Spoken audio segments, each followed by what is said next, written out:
Welcome to the Rayburn Building.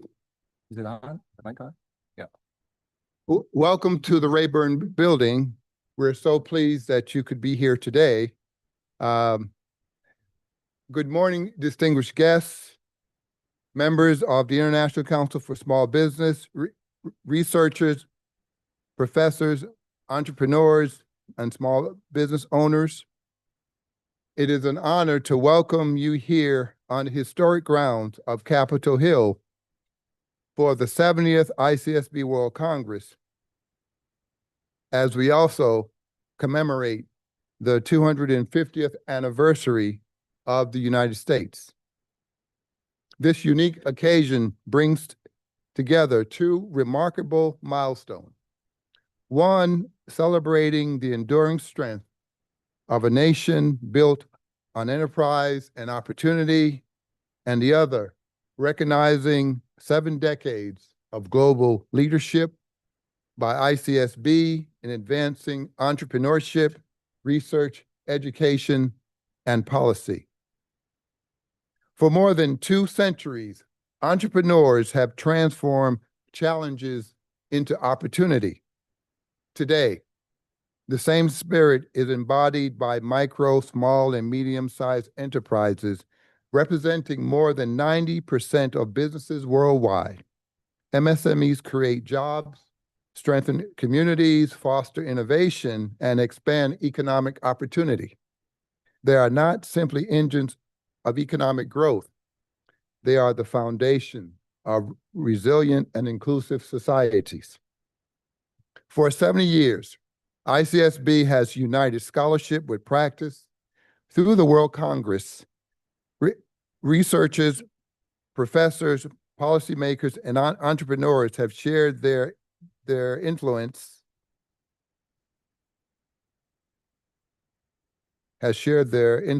communities around the world. Together, we demonstrate research activities its greatest value when it improves the lives of people and strengthens small businesses. As we enter the age of artificial intelligence, our responsibility is even greater. AI should not diminish the human role in entrepreneurship. It should amplify it. Human centrality means ensuring that technology enhances human creativity, judgment, ethics, compassion, and opportunity. MSMEs are uniquely positioned to show that innovation delivers its greatest impact when people remain at its center. The future belongs to those who combine intelligent technologies with unique human qualities, imagination, resilience, trust, and purpose. Let us ensure that every entrepreneur has access to education, capital, digital tools, and supportive policies needed to thrive. May our discussions during this historic 70th ICSB World Congress inspire bold ideas, meaningful partnerships, and practical actions that place people at the center of innovation. Together, let us ensure that MSMEs continue to drive prosperity, opportunity, and human progress for generations to come. Thank you, and let the World Congress at Congress be open.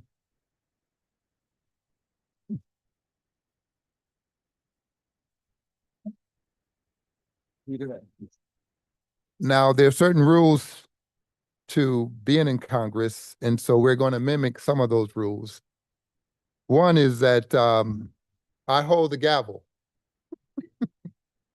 And as I guess chair of this session, I will call those who are to speak, and I'm going to give the allotted time. Can I speak now? Can I speak? Out of order. He's out of order. There's a 5-minute limit. Typically, what you'll see is that there's a clock that is ticking, and you have 5 minutes. When it turns red, we will let you know. So without much further ado, I'm going to I'm going to yield the rest of my time, since I didn't take the 5 minutes, to my good friend and President and CEO, Dr. Ayman El-Tarabishi.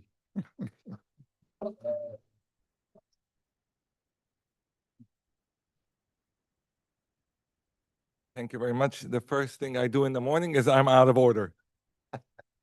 But it's a delight to be here at the United States Congress, a true honor here. And I want to thank my dear friend Winslow Sargent for making this day happen. So can we please give him a big round of applause, everyone? Winslow, why don't you stand up? And this is a testament to the power and the network of ICSB.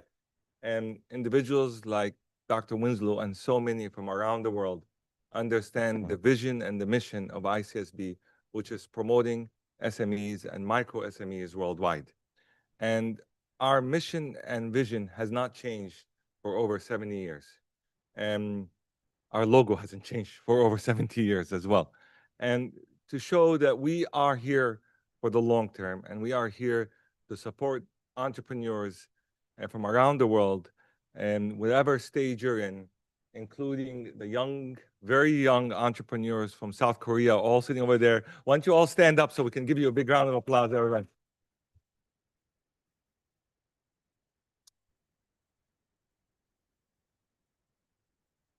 Thank you, and for being here, and also other people as well.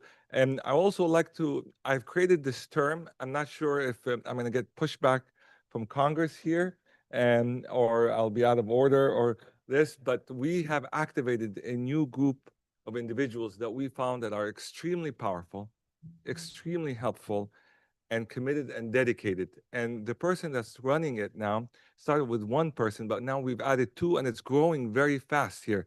So I'd like to introduce to you the ICSB, right, Mom Network. Linda, can you please stand up, Linda?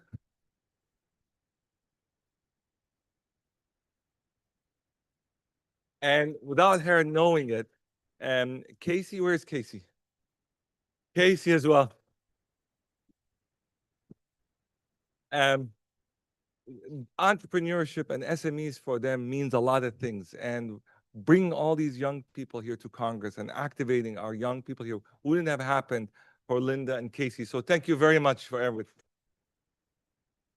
And we have a full day of sessions and presentations. So I just want to thank everybody that came here today. And we are in the seats of power, as they say, right here. And this is where decisions are made, laws are created, discussions happen, and either civil or not civil, the world moves on and we develop. And this is the purpose here. But we here in Congress are here for a special reason, to talk about entrepreneurship, talk about small business, and to talk how to make the United States of America and the rest of the world all work together in promoting entrepreneurship and small business. Your contributions here are being recorded.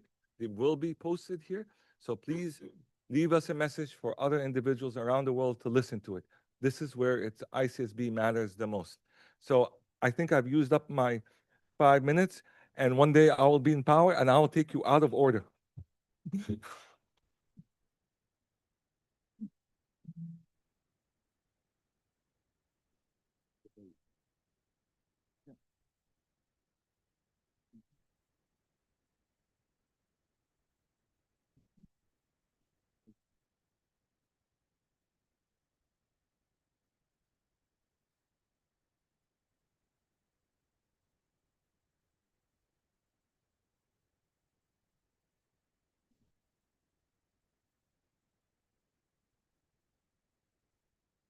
Great. I had to caucus with the president to make sure that we were aligned. The next session, we will go right into the next session. It's titled Global Voices, Entrepreneurship Without Borders.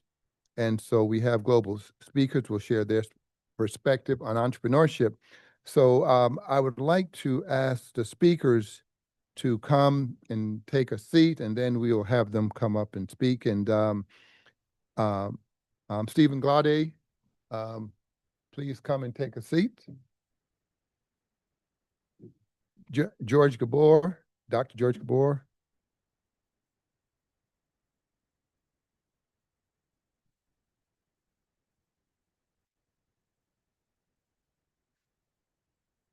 Emily Cho.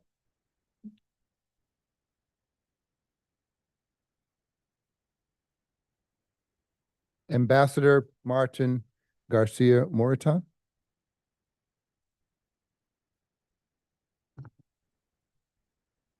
And the chair of ICSB, Dr. Keyshawn Kim.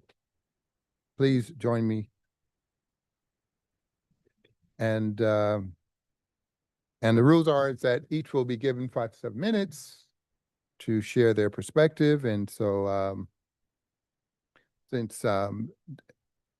Dr. Kim, you were last to see, we'll ask you to present first. Are you ready? Yeah. Okay. Over there?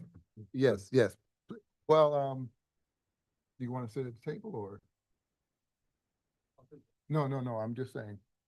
No, they'll speak here. Okay, yes, we'd rather you stand and speak because so that everyone can see you. I'll take my gavel.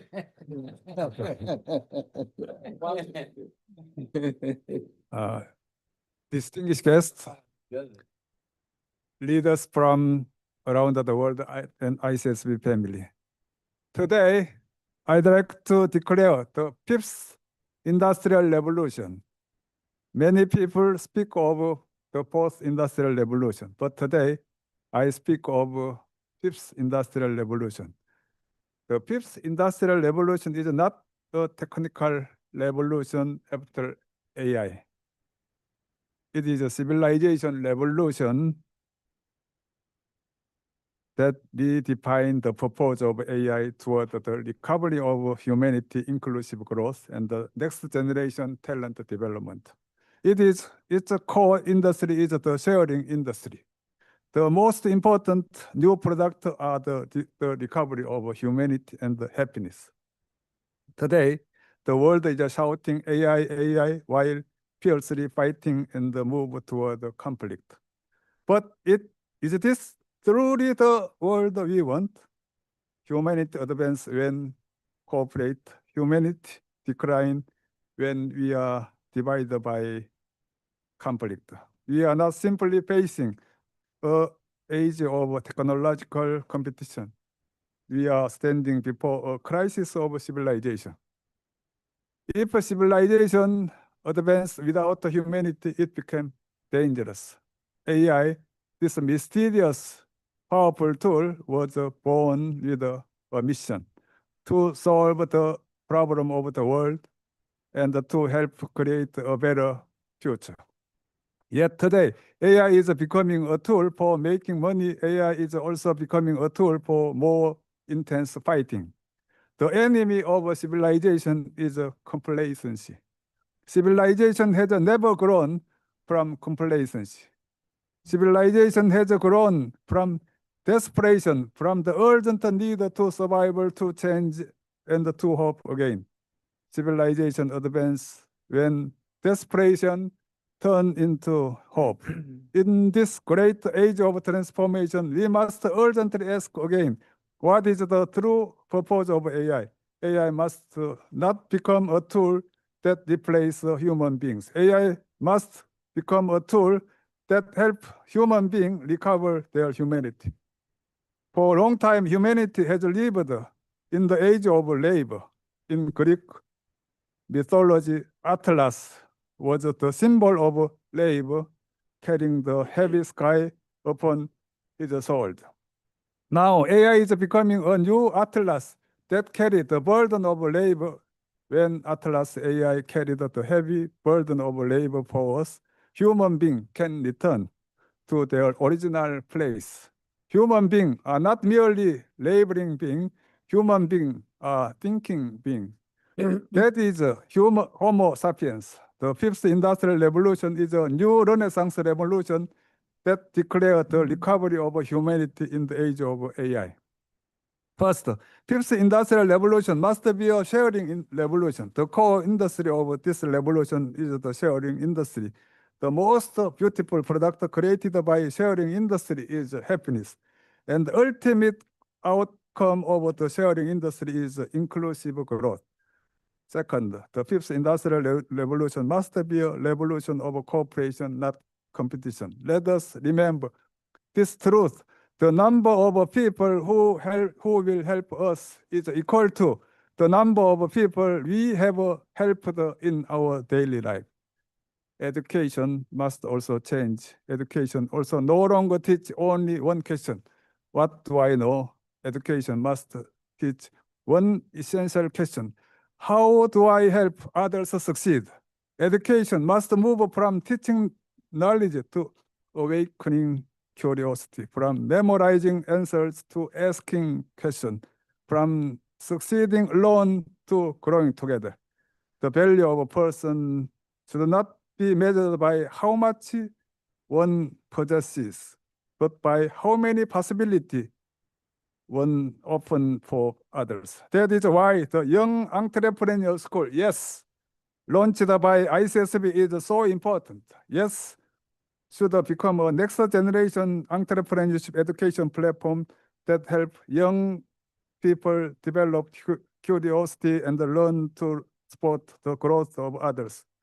Third, entrepreneurship must also change in the age of AI. The fifth industrial revolution choose human-centered entrepreneurship. The faster AI technology become, the deeper our humanity must become. The smarter technology become, the warmer human beings must become. Central question of human-centered entrepreneurship are these. How can a company help people grow? How can a company produce more happiness? How can business become a platform for human flourishing?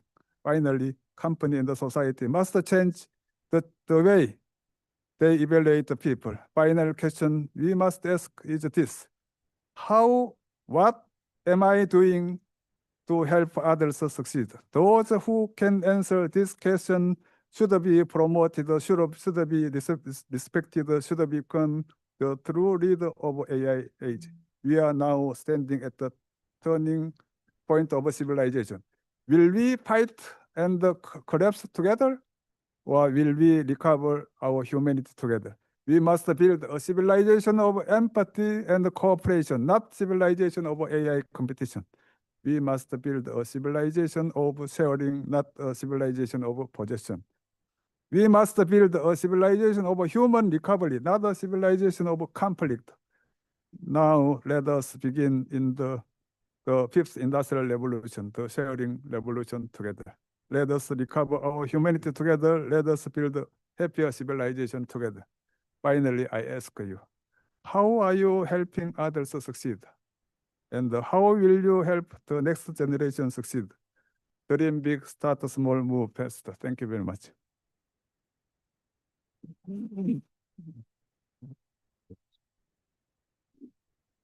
Thank you, Dr. Kim.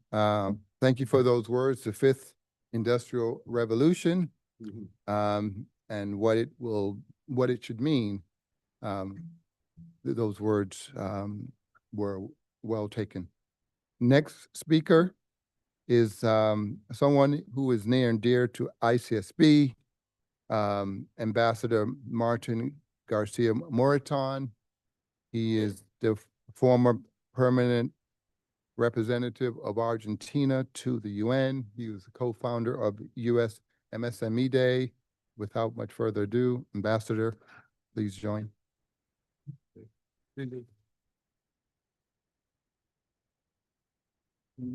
Thank you very much and good morning. I'm very pleased once again to be here in Washington and of course to participate in the World Congress, MSMEs World Congress with the ICSB. So this opportunity to be in the US Congress really is an honor for me.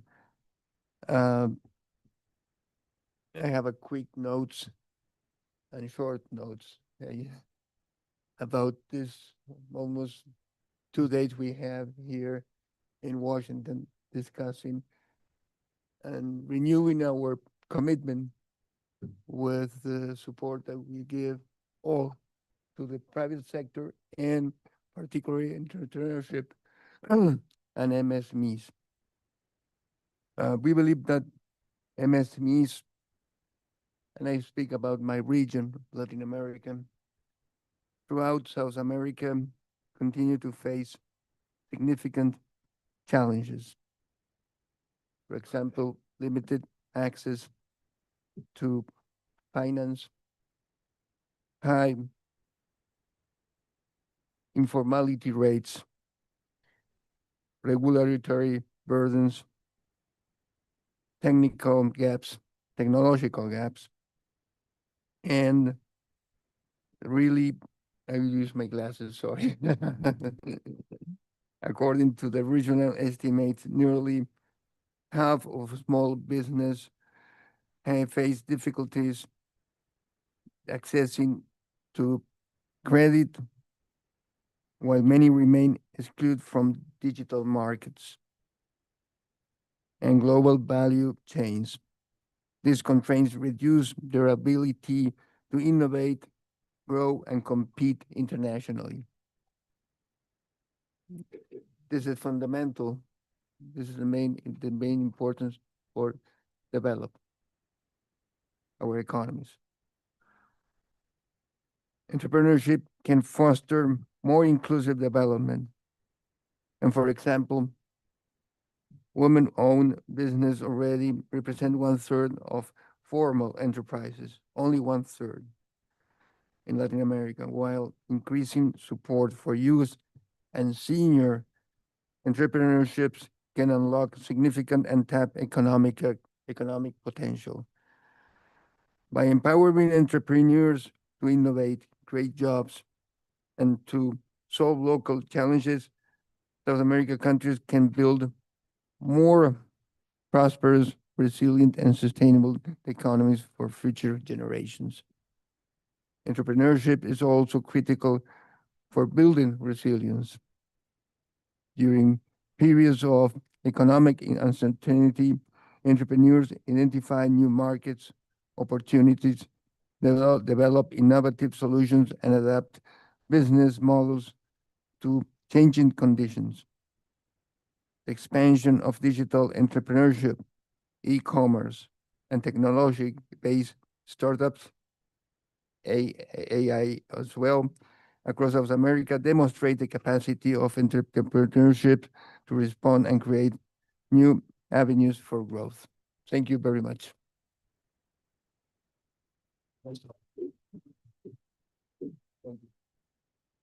Well, thank you, Ambassador.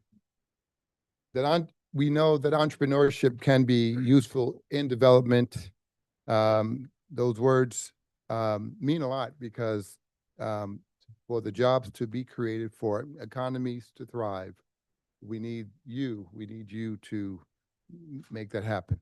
Next speaker, I call on Emily Cho, President and CMO of Hanjin Co. Limited, Republic of Korea.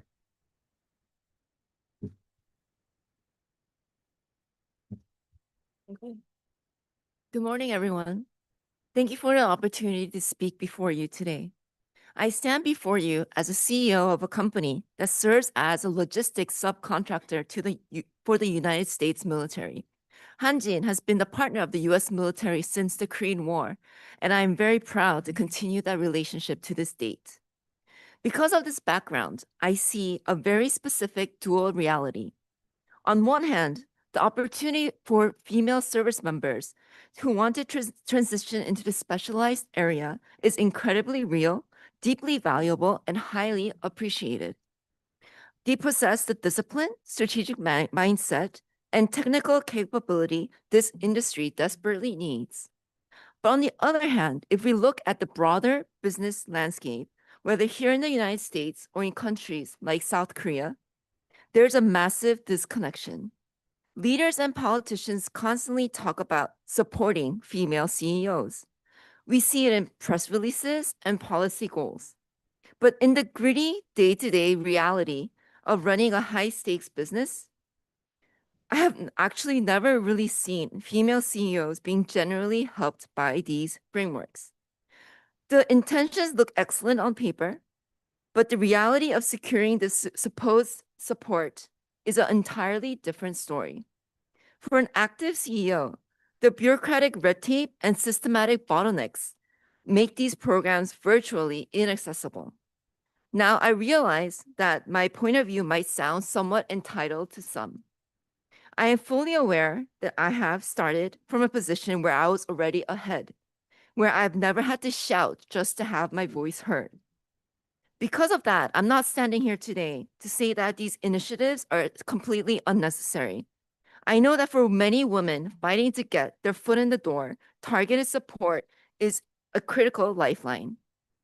But my argument is that for those of us already in the arena, we do not need more speeches or hollow diversity metrics. If the government truly wants to expand support for women-led enterprises, the solution isn't to create a separate, patronizing safety net. The solution is to dismantle the operational friction that keeps capable leaders from executing. As business leaders, we ultimately want to be judged strictly for our operational merits, our expertise, our compliance standards, our innovation, and the undeniable value we bring to the mission. We don't want to win military contracts because we check the box. We want to win because our companies are generally the best and the most reliable and fit for the job. True empowerment isn't about talking about women. It is about ensuring that existing marketplace is strictly meritocratic, accessible, and free of unnecessary friction. Let us build a future where we can drop the qualifier woman CEO and simply be recognized as defense partners and business leaders driving the economy and national security forward. Thank you.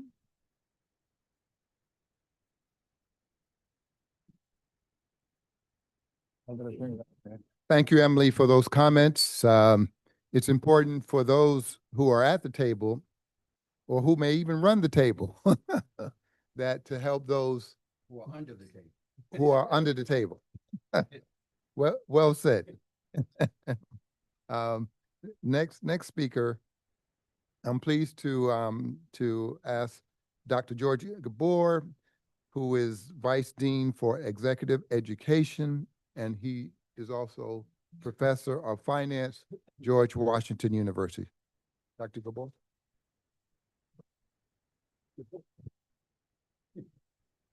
Thank you.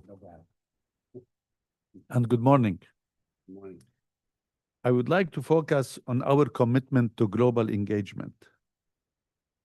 In an increasingly, I need my glasses.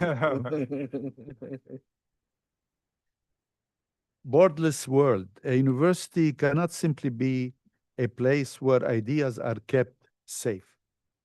It must be a launchpad where those ideas are shared with the world and tested against the realities of different cultures. A university's goal engagement initiatives prepare students to thrive in interconnected workforce, foster critical cross-cultural empathy, and accelerate research by uniting diverse perspectives to solve complex global challenges. For students, global engagement is a transformative experience. When they study abroad, collaborate on international research, or engage with international students on campus, they are building what we call cultural agility. They are learning to adapt to the unknown, navigate ambiguity, and communicate with empathy. These are the soft skills that today's top employers are demanding. We are not just preparing students for a career. We are preparing them to become global citizens who can drive positive, humane change. A university's reach extends far beyond its local campus. Through partnerships with leading international institutions and non-governmental organizations, faculty are tackling the most pressing issues of our time. By pooling resources and the intellect with international partners, we are accelerating the pace of discovery. Knowledge knows no borders. Ultimately, global engagement is a two-way street. It is about bringing the world to our campus and taking our community's values to the world. It is about building a diverse, inclusive environment where students, regardless of their background, can develop a global perspective. Let us continue to break down barriers and forge meaningful partnerships. So universities create impact through three interconnected pillars: research, policy, and practice.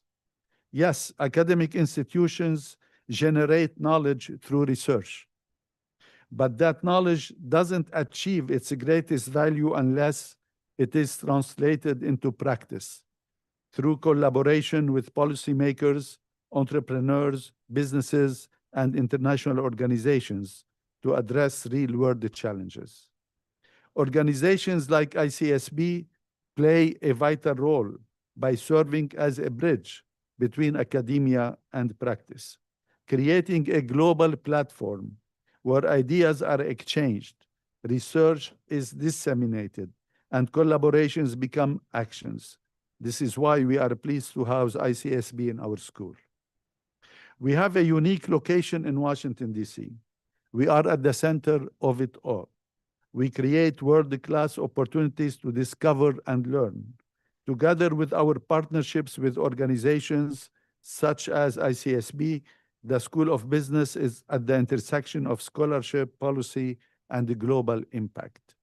This model of engagement demonstrates how universities can shape entrepreneurship, innovation, and economic development, not only through education, but by convening people, generating ideas, and building collaborations that improve societies around the world.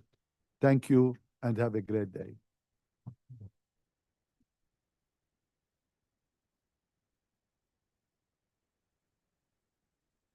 Thank you, Dr. Gabor. The role of education is important to make sure that we understand what we know and also be equipped with the skills so that we can drive innovation. Next speaker is Stephen Glade, the president and CEO of the Coalition for Nonprofit Housing and Economic Development. Mr. Glade, the floor is yours. A couple of housekeeping comments. One, I appreciate all of the remarks of my fellow panelists, but I have to tell you that your remarks captured the essence of the struggle and the battle that we all have. What I took from it was, we don't want to be special. We don't want to be special good, and we don't want to be special bad. We just want to be seen as we are and what we're capable. Thank you so much for that reminder. I really appreciate it. The other thing I want to do really quickly is thank you all. So in my role as a leader, and as someone who has to engage in so many different environments, I have to read the room. I have to read the moment I'm in and the people I'm with. And what, in the short time I've been with you yesterday and today, the resounding thing that I feel is authenticity about the work, about the people you help, about the work you do, about how you help. And for us who do this work, which is so very hard, that is nourishment. And it's nourishment that you can't buy, and it's nourishment that you can't contrive. So thank you for who you are and the work that you do around the world. It is deeply appreciated. I was asked to talk about a couple of recommendations that, given that we're on the Hill, that represent policy recommendations. I'm going to do framing. Iman said something really dangerous to me, which was, Steve, forget the speech, tear it up and just talk. We don't want that to happen. So I am going to try to stick to a script, but I'm going to try to zoom out a little bit and talk a little more globally about what I think works everywhere. So the Coalition is a community economic development intermediary serving Washington, D.C. We listen to entrepreneurs, institutions, practitioners, and residents. We interpret where opportunity is getting stuck and translate that into practical solutions. We serve as trusted advisors to government, to the financial sector, the philanthropic sector, and of course, the community. Our flagship initiative, which I want to talk about, but then zoom out from, because I think what I'm going to suggest has implications much more broadly than just this work, is a supplier diversity effort where we try to get our large institutions to procure more services from our district-based businesses. And the principles that I'm going to share, I think, influence that. When we started this work, our institutions were not paying attention to our local businesses, and our local businesses had given up on our large institutions. And so we had to serve as kind of an intermediary and a broker between the two. And in doing this work, I realized that one, what we were doing is ecosystem reengineering. And I also have come to appreciate that when you do ecosystem reengineering work, you need an intermediary between the different parties and players to be able to help that happen. Businesses are too busy running their businesses, and institutions are too busy just doing their basic job. I always use this analogy. If I'm the supply manager in a hospital, all I really care about is when the surgeon goes to do surgery, there are gloves in the drawer, and those gloves don't cost me $2 more than they cost last year. That is procurement work. But when we engage through intermediaries, we provide an opportunity to show that local businesses can get those gloves in the drawer at no additional cost, and maybe even more reliably. And so I would say that if there were large institutions or investors, whether it's the Congress or the federal government or philanthropy, supporting intermediaries in the work they do is something that I think is very important. The other thing is to use data. When we started this work with our anchor institutions, none of them were tracking their local spend because there had been no relationship and no connection. And so one of the first things we did was run the data for these institutions. Every institution was aghast that their spend did not top 3% with local businesses. And we saw too much potential. And when we did the initial research, our 18 universities and hospitals at that time procured $2 billion annually. That is too much money leaving those institutions going out of the District of Columbia when in fact we thought we could keep some of it. So giving institutions data, and what's amazing now is every year when we run the data for these 17 institutions, they proudly puff their chest that their spend has grown from 3% to 11% to 15% to 18%. And so that data drives the work. And then the last thing I would say, and I think, again, this is a attempt at zooming out. When I look around and I look at the work being done, so much work is being put into business readiness and business capacity. Well, one of the things we're finding in our work is that we need the same efforts in buyer capacity and buyer readiness as well. The work we've done has actually been more working with the institutions and getting them better equipped to work with local businesses than it actually has been with the local businesses being able to work with those institutions. So I would love to see more effort being put into the buyers and not just the people that are trying to procure opportunity. I love where this work is going on a global scale as I learn and pay more attention to it. I think that we are finding more impactful ways to utilize the spending power of previously untapped partners. And I think that the people in this room, you all and those up here, are leading that charge. And I think our best is yet to come. Thank you so very much.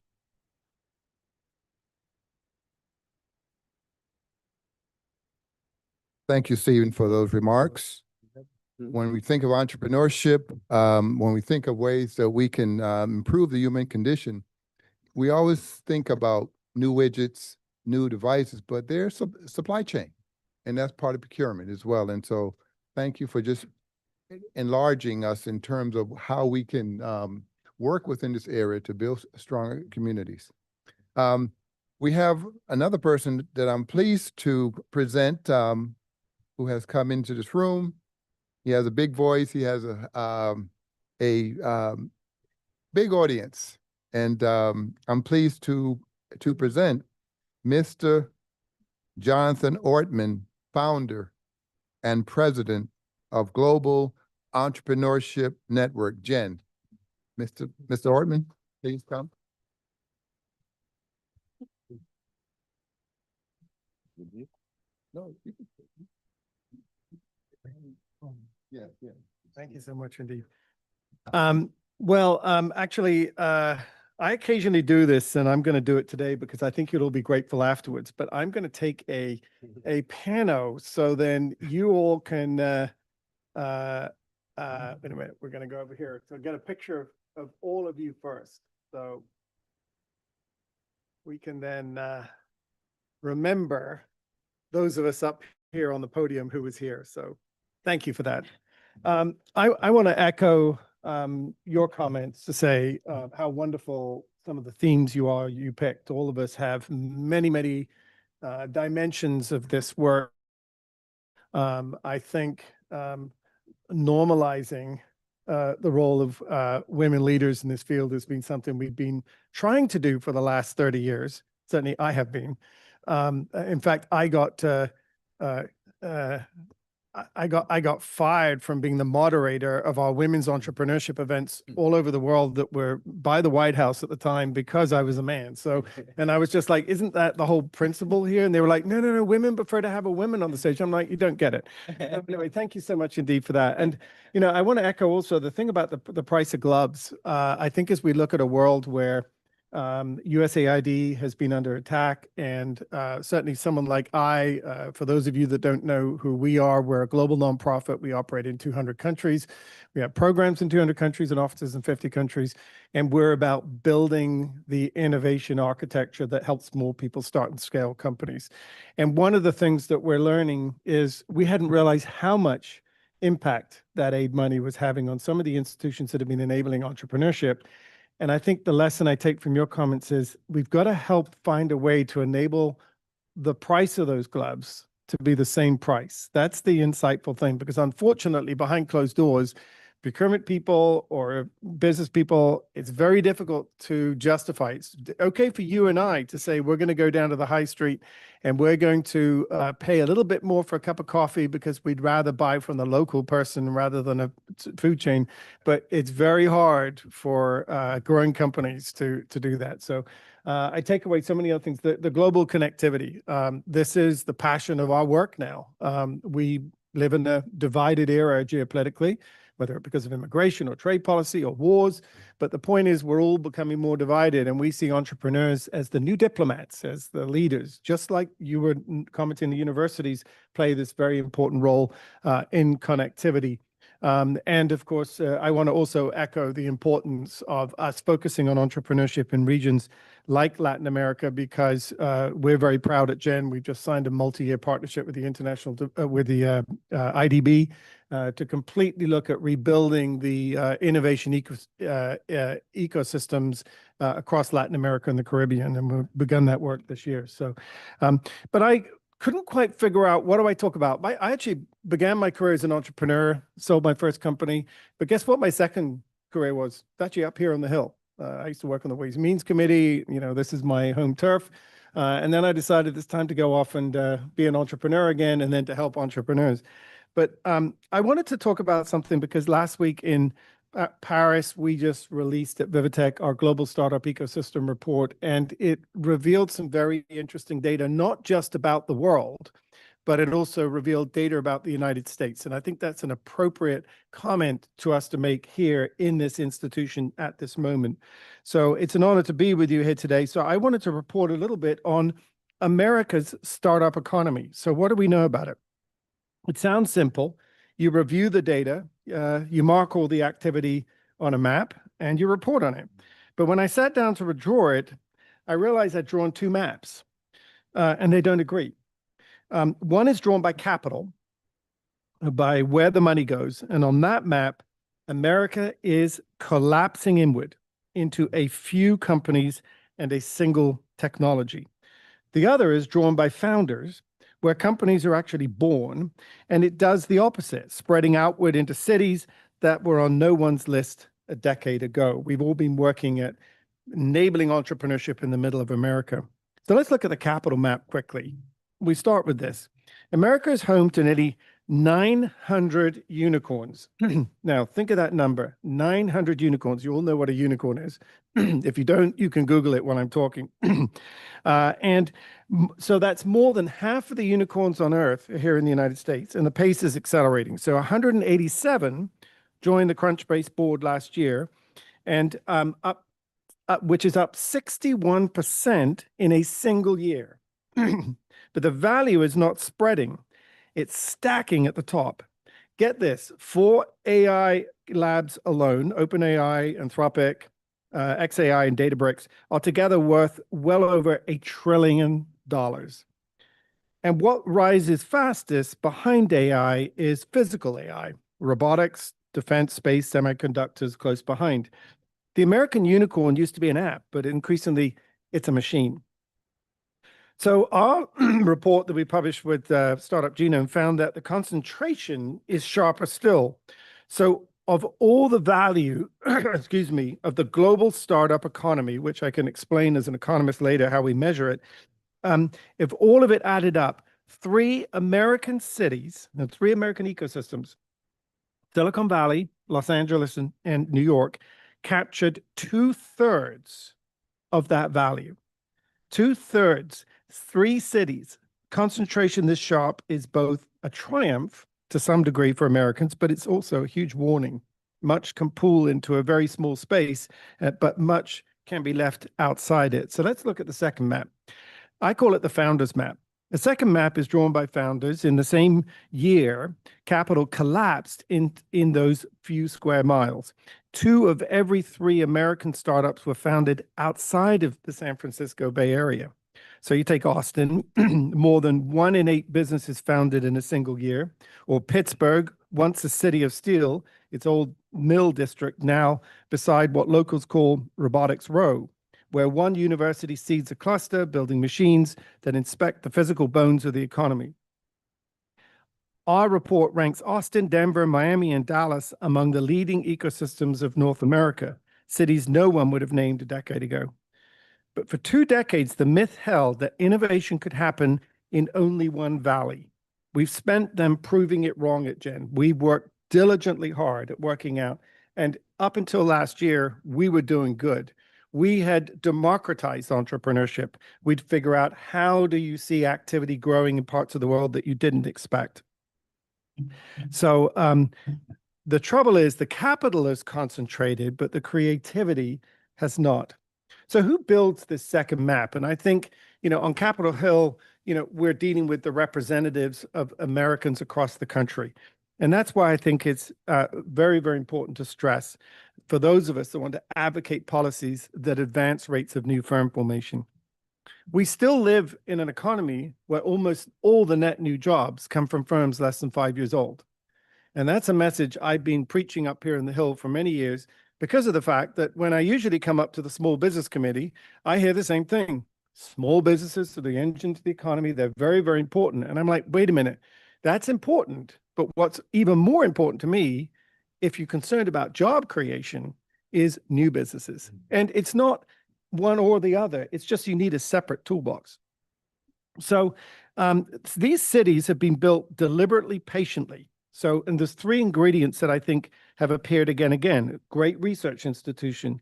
Obviously, it's great that this organization and movement, led so well by Ayman and others, has been embedded in an academic environment. And I think so the first is a research institution, which does the patient work seeding, for example, Pittsburgh's robotics cluster. It's a deliberate anchor, like the Austin incubator that backed founders nobody else would, long before Austin was fashionable. And it's the patient public capital, government willing to share the risk, not replace it, as in places like Alabama, where a public program invests alongside private backers on the same terms. These are not grand gestures. They are plumbing, but plumbing carries water to ground it never reached before. Governments everywhere are now stepping into the field, no longer regulating from the sidelines, but acting as investors, customers, and architects. In fact, at Gen, we have a whole team based out of London exclusively focused on educating and engaging governments in how to enable new firm formation from a both program and a regulatory factor. But the question is not whether the state has a role, but whether you play yours well. If ecosystems are built rather than born, they can be built anywhere, by you, in your city, and at this time. So to wrap up, who decides? The cities on that second map were not built by capital, as I said.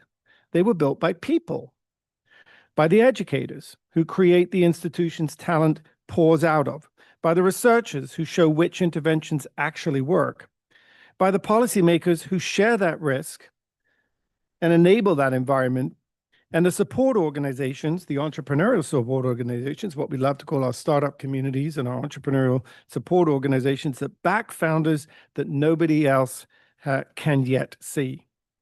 And none of that work makes a headline, but it is the work that makes the map. And it is the work that fills this room. So what do the two maps mean? Why did I focus on a couple of maps today? Well, the map of capital will always collapse inward. That is what money does. It pulls where it already is. No nation is exempt, but the map of founders answers to something else. It answers to choice. Concentration happens on its own. Dispersion has to be decided. Austin decided and Pittsburgh decided, and so did many of the places represented in this room, places the capital map overlooked until someone chose to build there anyway. So the question that matters is the one that should follow each of you out of this hall. Where will it be decided next? And what role will you play in making that happen? So, of course, I would say, don't wait, build the institution, plant the anchor, share the risk, and back the founder that no one else yet can see. The money will always chase the center. Thanks very much indeed for having me, and look forward to seeing many of you later. Thank you.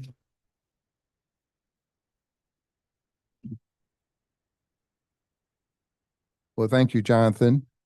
You've heard global voices about entrepreneurship, and it's important to have these voices heard. I mean, you've heard from communities, you've heard from startups, you've heard from companies, you've heard from academia.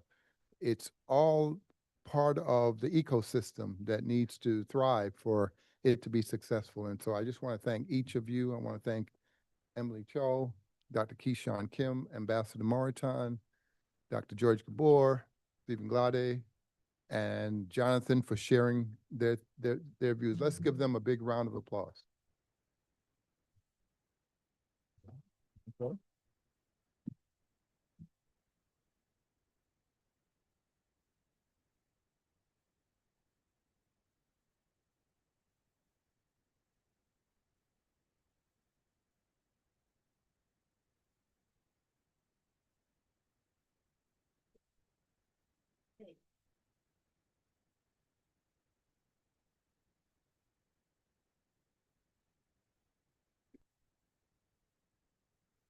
Next, we're going to make a presentation of the ICSB Fellows at the 70th ICSB World Congress in the United States Congress on Capitol Hill. Whereas the International Council for Small Business, ICSB, founded in 1955, has served the world's oldest and leading global organization dedicated to advancing entrepreneurship, innovation, and growth of micro, small, and medium-sized enterprises. And whereas the designation of ICSB Fellow represents the highest honor bestowed by the Council, recognizing individuals whose distinguished scholarship, visionary leadership, and lifelong service have significantly advanced entrepreneurship and strengthened the global MSME community. And whereas the 70th ICSB World Congress, convened on the historic grounds of the United States Congress, celebrates 7 decades of international collaboration, knowledge creation, and unwavering commitment to empowering entrepreneurs around the world. Now, therefore, let it be recognized that the individuals honored today as ICSB fellows have demonstrated exceptional dedication to advancing research, education, public policy, and practice in entrepreneurship. Their contributions have strengthened communities, inspired future generations, and advanced the mission of ICSB to foster a more innovative, inclusive, and prosperous world. We proudly recognize and welcome the ICSB Fellows for their extraordinary achievements and enduring legacy of service, entrepreneurship, and humanity. Let's give a big round of applause.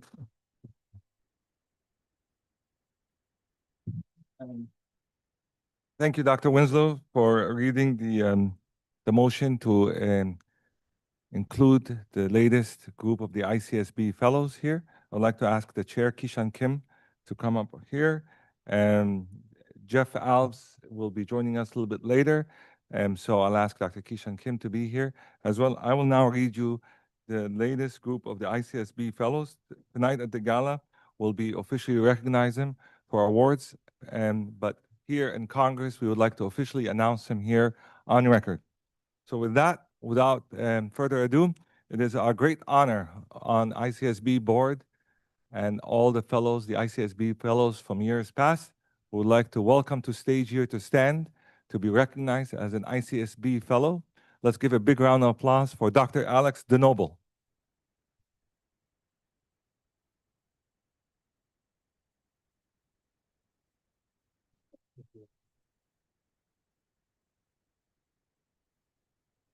Next, it is with also great honor and privilege that I welcome as an ICSB fellow, Dr. Heidi Neck. No,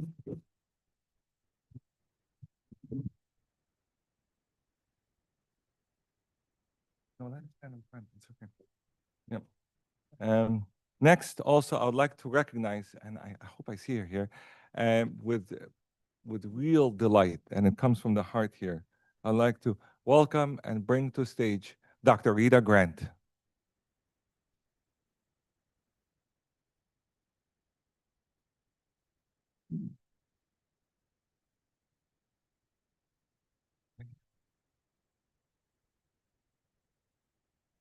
Next, also, and it's in the theme of the World Cup, but it's much needed here, and it is with great honor and delight I would like to welcome to the stage Dr. Ruben Escua from Argentina.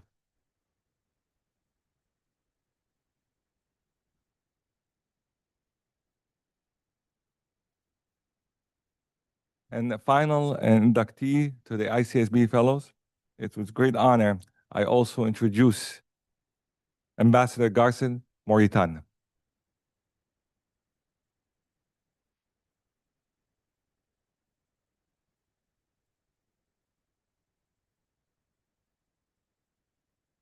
I'm going to ask the chair to gavel them in as ICSB Fellows, and then tonight we'll do the celebration. As immediate past chair, I hereby gavel in the ICSB Fellows.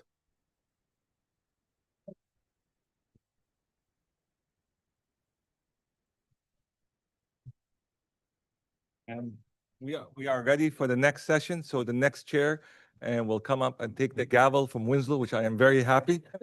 Right. Okay. Yes. Stand in front or right here. A group picture, everyone. Okay.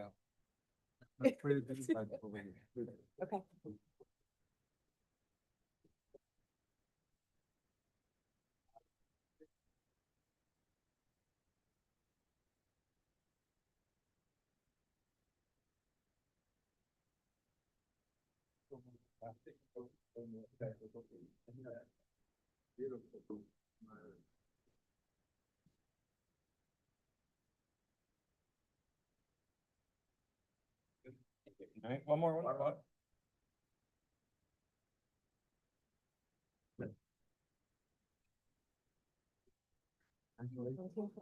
Thank you.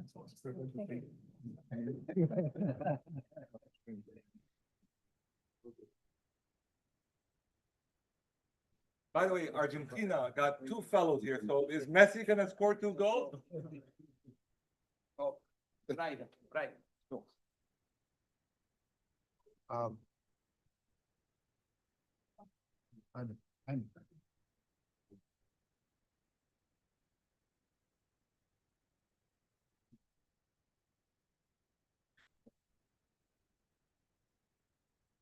Okay, we've done something that we don't normally do. We are ahead of time.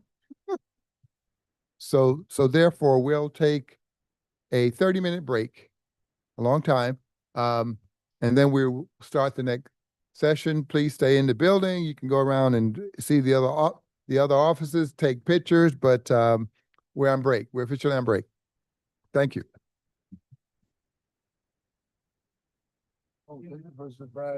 Good,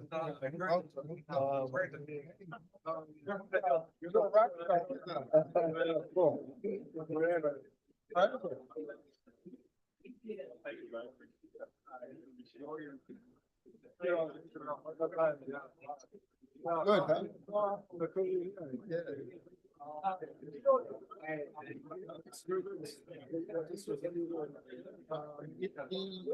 He is not here. Okay, so curious, since of course, I'm in the star. So if you could connect with me with him, I can email him. I know it's not. He's on LinkedIn. Very active. He said that he had his limit for connections. Yeah, but we should still have connection. Okay, I don't have a business card, but I'm. Well, I'm okay. Because we want the flag and this to So it would be like this too. We want the flag of these two. Yeah. But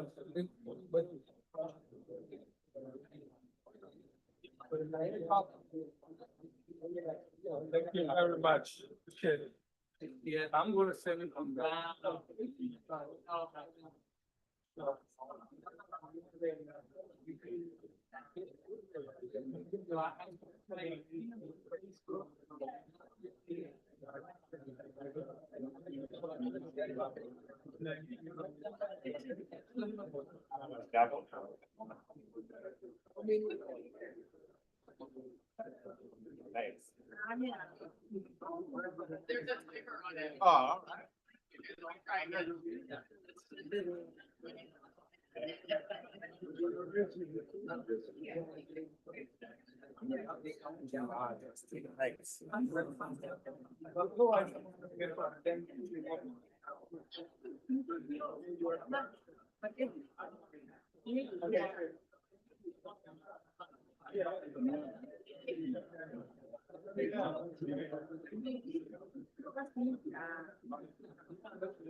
Yeah, and you're gonna be there today.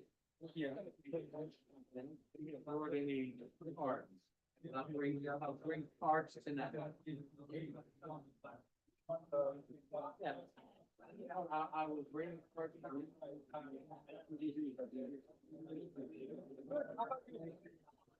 Oh, it's great.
That is your email for the boy behind.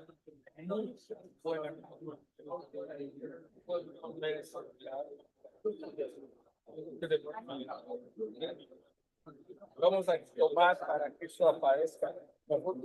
Especialmente. We have to do like this.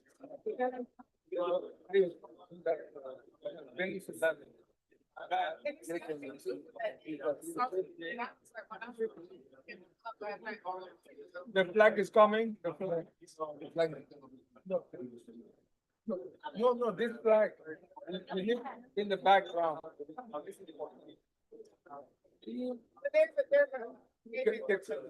Put that one first, do one by one.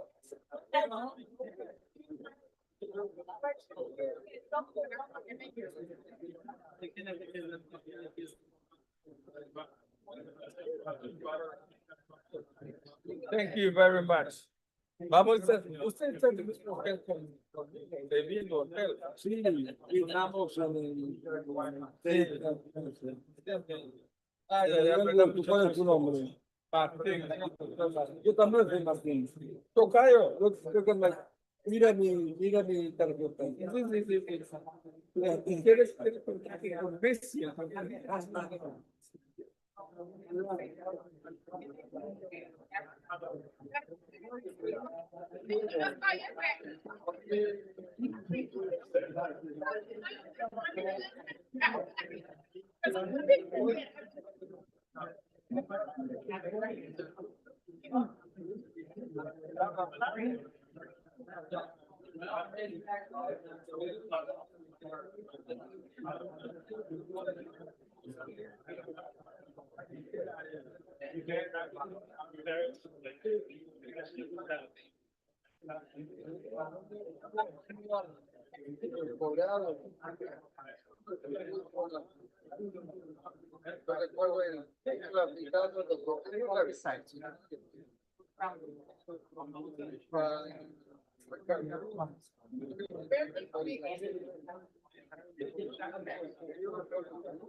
This question.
The map and this will appear.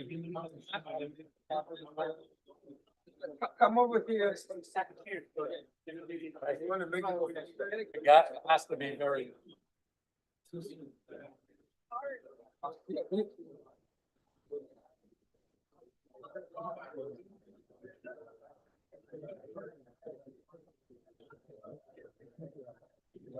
Oh. No. Good one, side. Thank you. Hey, the good one for us. You got this. My finger and. When you check them. Yeah, I think I got it. We have to remember to bring cards tonight, because I forgot to bring cards, but we'll be here tonight. I'll definitely start. Definitely. Definitely.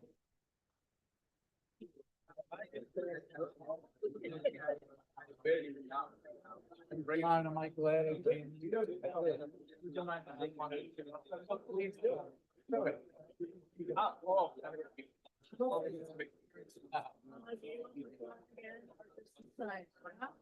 Be great. Thank you, thank you. Your name again is Hamba, from where? Uzbekistan. Uzbekistan. Let's get this picture. Okay.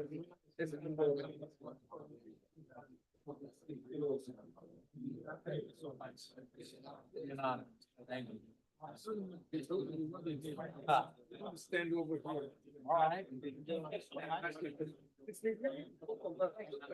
Okay. Look at this one.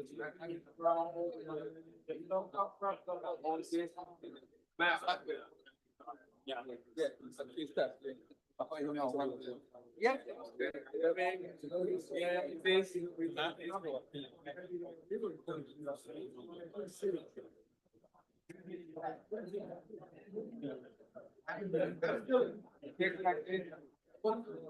Okay, we need the flag and this flag. You can go behind there.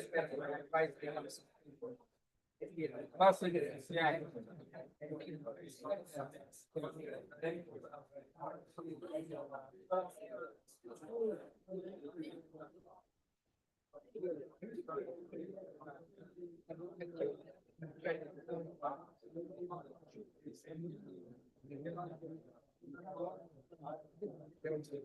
Thank you very much. Vamos a comentar. Ay, ay, ay, ¿verdad? Thank you.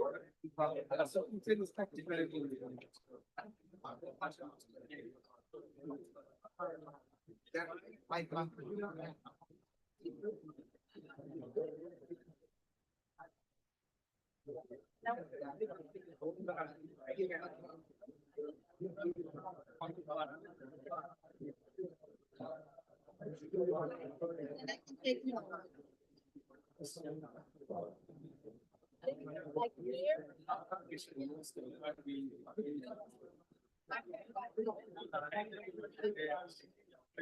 Oh, that's nice.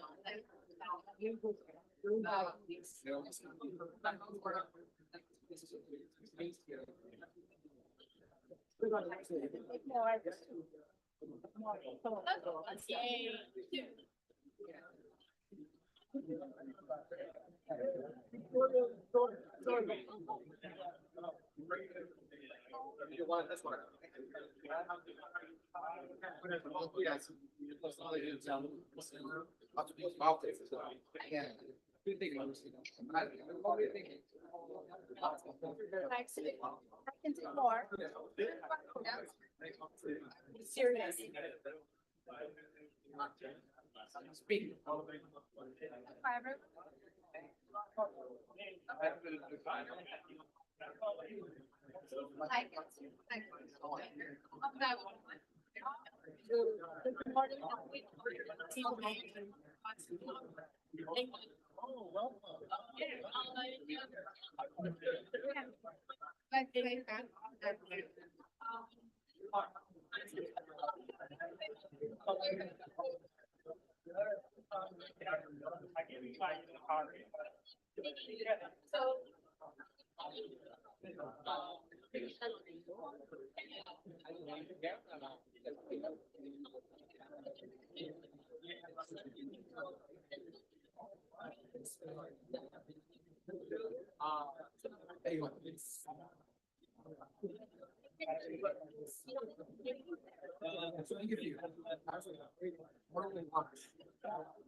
Oh.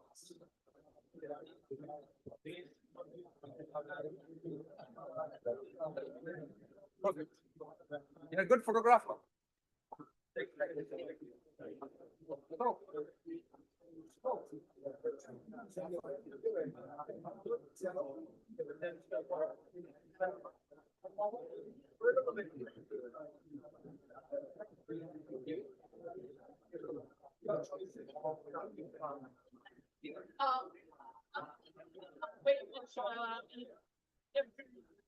Hey, how are you?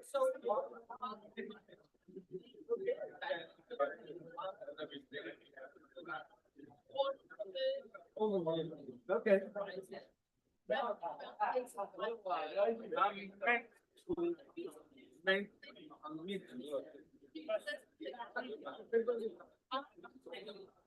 Like I said, help me. I think we're gonna be able to get That's okay. You need to have. But you can see.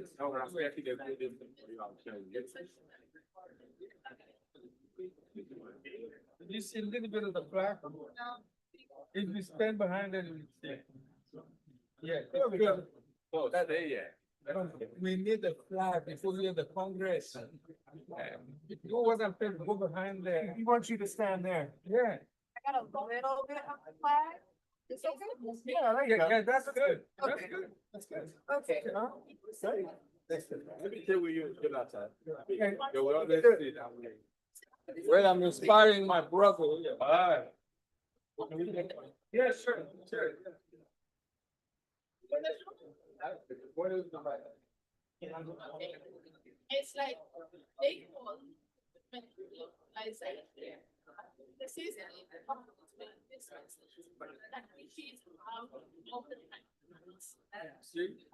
Right.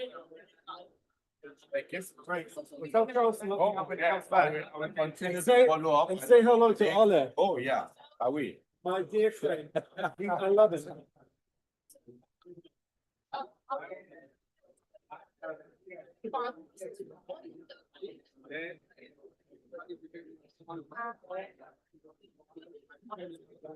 It's like something good because my hair.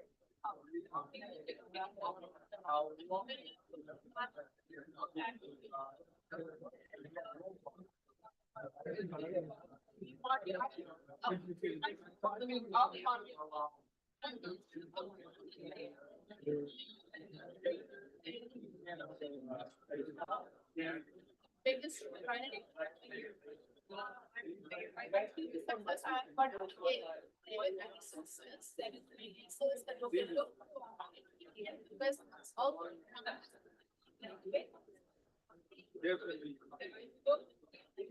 So,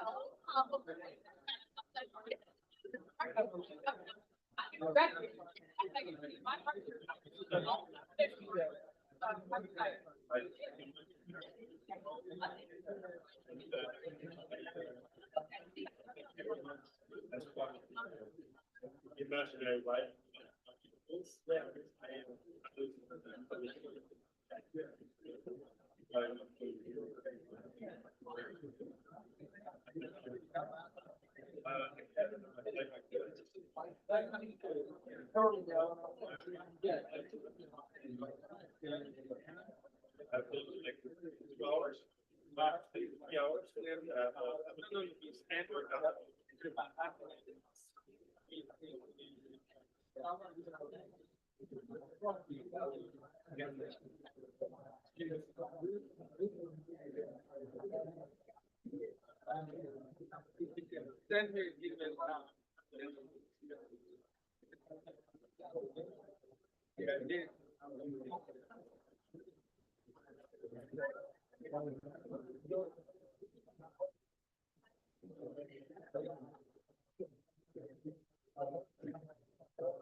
My favorite presentation.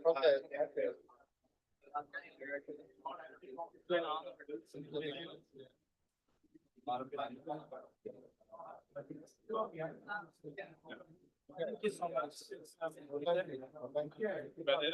Huh? No, no, no, no. We only do, because I want to get a shot at you. Oh, you want me there? We have time. I will. I'll come I'll back. let, I'll let you know. I appreciate it. I'd rather hear that you're amazing. I was on the Facebook. I used to work for Bob. But my part was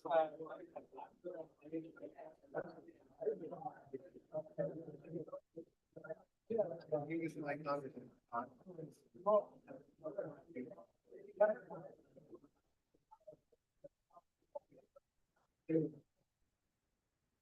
and yeah,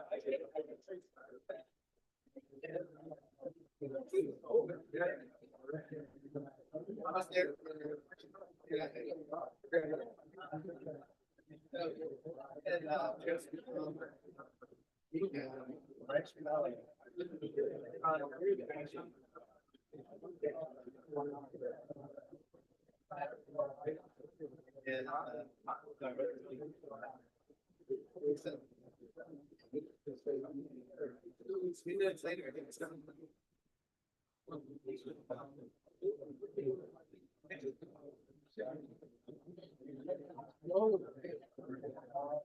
And I think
But also has been.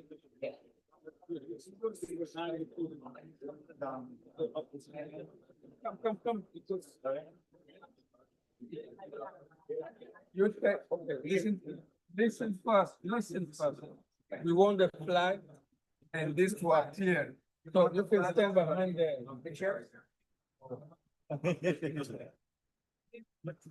Make sure you do that. Okay. Thank Oh. you. Okay. Wow, so amazing. Sure, the same. Ah, Thank merci. you. Très cool. Donc, vous avez une carte. Je viens de donner ma dernière copie. Laisse voir. Ah oui, bien sûr. LinkedIn, LinkedIn, moi, je suis Max Baird. Yes.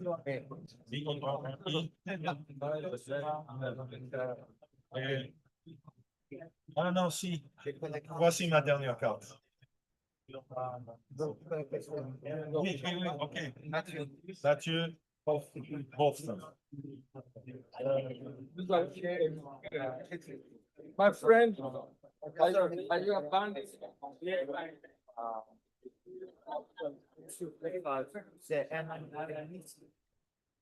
Je ne connais pas. No, oh, okay. And where are you from originally, by the way? Boston. Ok, tu viens de Boston. Cambridge. Tu viens de Cambridge. Oui, oui. Oh no. They, that is very aristocratic. I'm not, because my parents came from Russia Okay. in the 90s. My family lived in Russia for a time during Cold War. Oh, wow, Because okay. my family's Cuban, right? And so my father, when he was in the military, he was in the Cuban Air Force and trained in the Soviet Union. Oh, okay. But also like Where is so? let's no, I know, but I know, but it's No, it's a place where there's nothing there. Like, basically, because so Soviet Union was vast, right? So let's say, Yeah, like Yakuza. so there was a military base, which was an 11-hour drive northbound of the city of Moscow. Oh, yeah. I know. So like, there's nothing there, yeah. Meanwhile, my grandmother, who was a veteran of the Spanish Civil War, Oh. she lived in Moscow with some of my family at that time. Yeah, obviously, you wouldn't be in the fascist side and then live in Moscow. No, they would kill you.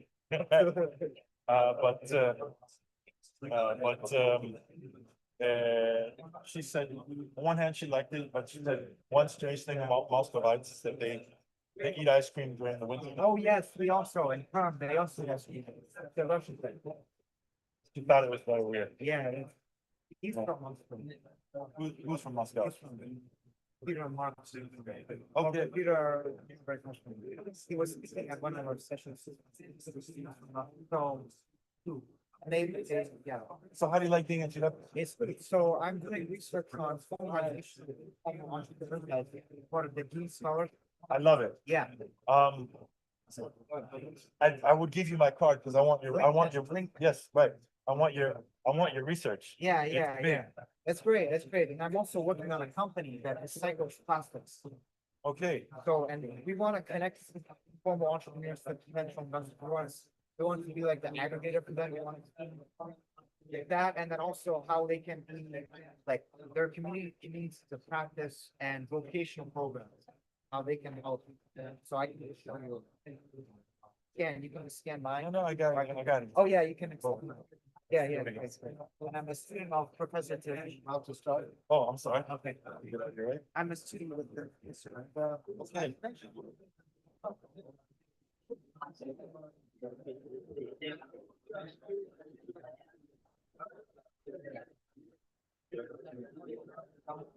Wow.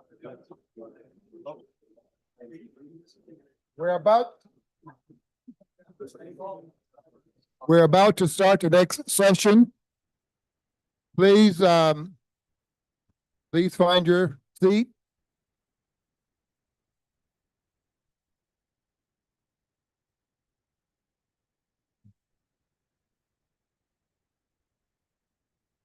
The next session will be Women CEOs, Global Lens, Leading Growth, Innovation, and Impact. The moderator is Camille Burns. Camille Burns is Chief Executive Officer of the Women's Presidents Organization, a global network connecting women business leaders who lead multi-million-dollar enterprises. Under her leadership, WPO has expanded its international reach and impact, empowering women entrepreneurs through peer learning, leadership development, and strategic growth opportunities. She is a leading advocate for women-owned businesses and inclusive economic growth. Please welcome Camille Burns. There you go. And I will pass along my gavel. I'm supposed to hit this. Good morning, everyone. As Winslow said, I've got everything. I'm Camille Burns. I'm the CEO of the Women Presidents Organization, or the WPO. Can I ask the women that are going to be speaking on behalf of women business owners to join me on the stage right now? To set the stage a little, I thought I would talk about women business owners in the United States, because we are here at the US Capitol. And just to give you a little bit of context, women in the United States own about 40% of the businesses. They employ 12.9 million people, which is about a total of 10% of the employees in the United States, and generate around 3.3 trillion in annual revenue. Between 2022 and 2025, women-owned businesses grew at the rate of 12%, which was twice that of male-owned businesses in this country. So entrepreneurship is increasingly becoming a career track for women in the United States. But the vast majority of women business owners are solopreneurs or micro enterprises. So most women business owners have either work for themselves, by themselves, or have very small companies. When we get to that minimum revenue of $1 million, which is the space that I work in with WPO, less than 2% of women-owned businesses generate over $1 million in annual revenue. Yet these companies generate nearly 70% of the revenue for women-owned businesses. So you can see that by supporting these women, helping women to break that $1 million barrier, and then helping these women who have shown that they can grow and scale, continue to grow and scale, the importance that that would have. In fact, if women-owned businesses earned the same average revenue as male-owned businesses, that would add an additional $10.2 trillion to the US economy. And if women of color or minority women-owned businesses generated the same or the equivalent of white women-owned businesses, that would be another $832 billion to the US economy. So at WPO, why we exist is we want to help these women business owners that are generating $1 million or more have a community of other women. Obviously, when you think about it, there are not that many women business owners that are generating over $1 million or more. And so that they can work together, scale their companies, and grow so that we can continue to expand the number of people employed by women business owners and the revenue that this is generating for the economy. Women business owners also give back incredibly to the community and support a lot of individuals. So there's a huge economic argument for why we need to help women business owners grow and scale. At the WPO, we're really a net of women business owners. And what we're seeing more and more of is women collaborating with other women so that they can take on bigger contracts, so that they can grow their companies to the next level. But I want to echo what Emily said this morning, and what we've talked about is that women are not looking for handouts. They're not looking for special treatment. That is not the point of what I'm saying up here. What women are looking for is to be treated equally. That is all the ask is. And so I'm going to pass this over to actual women on the ground that are running companies and doing incredible things. And I'm going to sit down. So with that, I'm going to start Karen Kopp. Karen is the chief door opener for Kopp Consulting.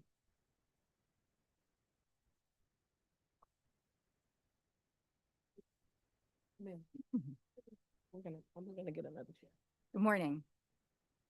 27 years ago, I started my company with one rule I refused to break. I would only work 15 hours a week.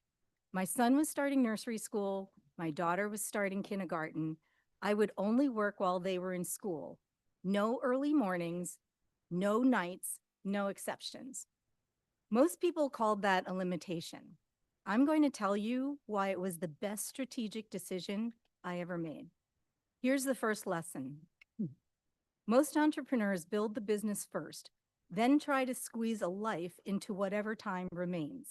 That is why so many of them end up successful and completely trapped. I did the reverse on purpose. I decided what I wanted my life to look like first, then I built a business that lived inside it. Designing life first does not mean it is less of a business or that I earned less. It means the 15 hours I had were sacred and not a single minute could be spared. I spent months engineering the business so almost every hour was billable. By September, when school started that first year, I had the business model and my first client. The 15-hour rule lasted until my son started kindergarten. Then my hours grew because I chose to grow them. The rule was never the number of hours. The rule was that I set the number. I was at every game, every field trip, drove the carpool by choice, which is also how I learned about everything that was happening in middle school, and sometimes I wish I didn't hear it. I set the hours, a paradigm shift, a successful business in fewer working hours. Here's the second lesson, and it's the one I most want entrepreneurs in the room to hear. Because of the 15-hour rule in the beginning, I stumbled on an unfair advantage when it came to my workforce as the business grew. I needed senior level salespeople who were great at opening prospect doors because we do, as a business, executive level appointment setting. I sell access to senior decision makers, and opening a closed door at that level is a rare skill in sales. I could not afford that talent full-time, and also I didn't want the obligation of full-time either. When I looked into the market for this kind of talent, I found what others overlooked. There was a pool of exceptional people the corporate world would not make room for. My first hire was a gifted senior seller whose doctor had just ordered her off all travel for 6 months, which meant she couldn't work for her current employer. The second didn't want a full-time schedule. The next had 2 small children at home. And the next had a retired husband, wanted only 20 hours a week, and still needed to earn real money. Corporate looked at these people and saw a scheduling problem. I looked at them and I saw a talent pool that I could not find anywhere else. Here's what mattered. These people were not choosing between full-time and part-time. They were choosing between part-time and nothing. Here's the point. The talent was always there. They wanted to work. The only thing missing was a company willing to provide a situation which fit. This became the business plan. Live the life you want to live, not just me, but our employees too. Our employees referred their friends who also wanted this kind of life and couldn't get it from corporate, and the company grew. Here's the third lesson. Do not let anyone else define what winning looks like for you. There are a lot of entrepreneurs who run around with their hair on fire, always buying and selling something and convinced that if you're not scaling, you're actually dying. And they use terms like lifestyle business as a put down instead of as a great idea. We won Sales Outsourcing Provider of the Year, and we've been on the Inc. 5000 list of fastest growing privately held companies 3 times. Building something excellent instead of merely big is success. And what I will say is the children of entrepreneurs grow up with a kind of grit and ambition that the mainstream may not be seeing. To the lawmakers here, please make it easier and more affordable for small companies like mine to give part-time and flexible workers real benefits, so no one has to choose between the life they want and the security they need. Do that, and you put an enormous experienced workforce back to work and, importantly, paying taxes. To the students, you do not have to inherit anyone else's definition of success. You can choose the life you want and set the rules that serve it. And to my fellow entrepreneurs, you bet on yourselves every day with real money and no net. So bravo. Blaze your own trail. Thank you.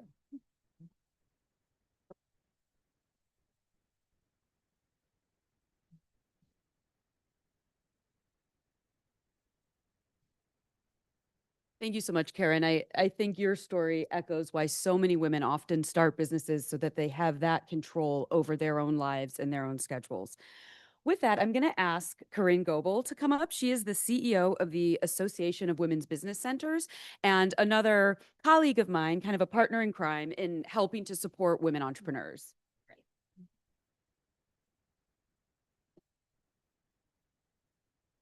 I'm going to watch the time because I can talk forever. We could have started 30 minutes ago, but we didn't.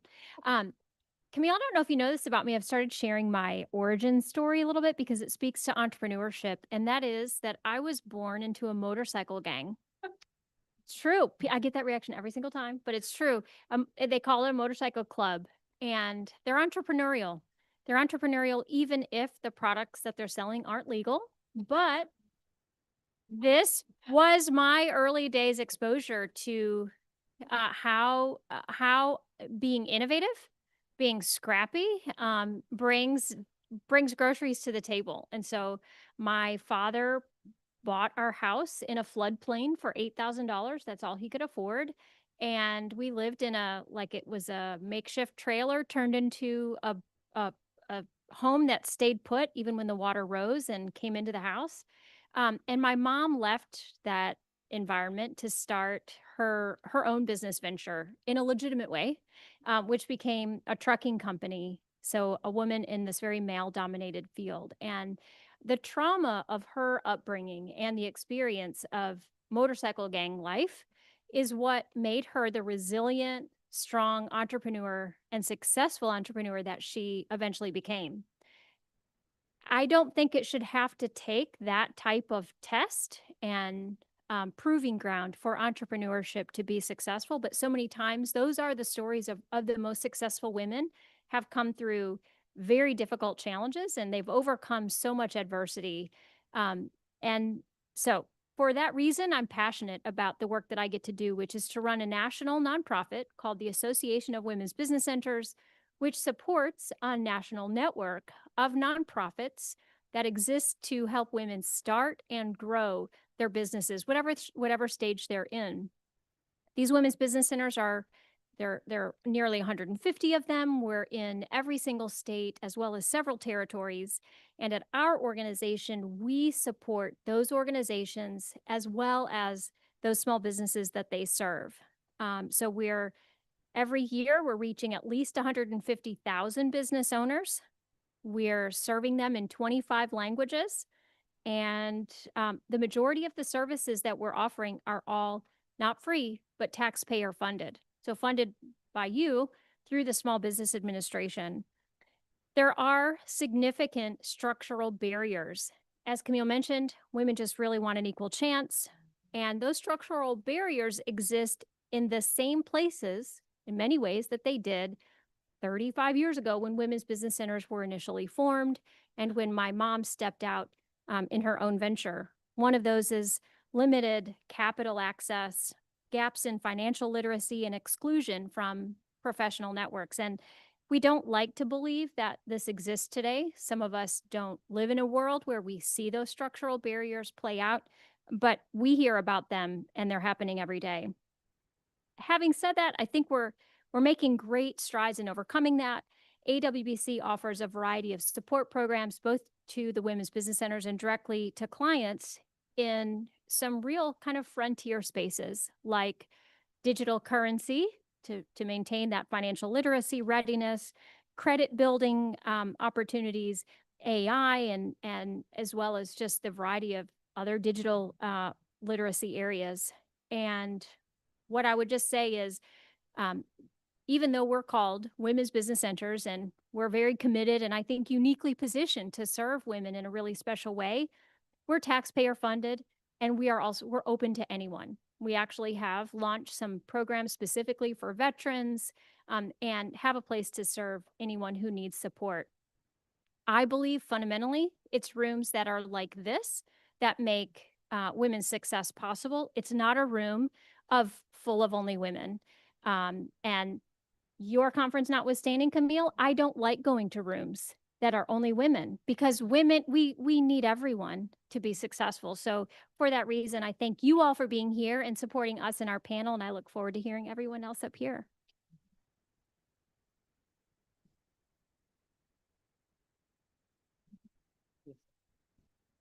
Thank you so much, Corinne. And one of the reasons I wanted to ask Corinne to be here is because between her organization and our organization, the WPO, we really help support women from the beginning when they're starting their companies up through, we have members with hundreds of millions or even $1 billion in annual revenue. And entrepreneurs continue to need different support as they grow and scale their companies. So now I'm going to go to another entrepreneur, Esther Polson. She is the founder and CEO of Rare Solutions.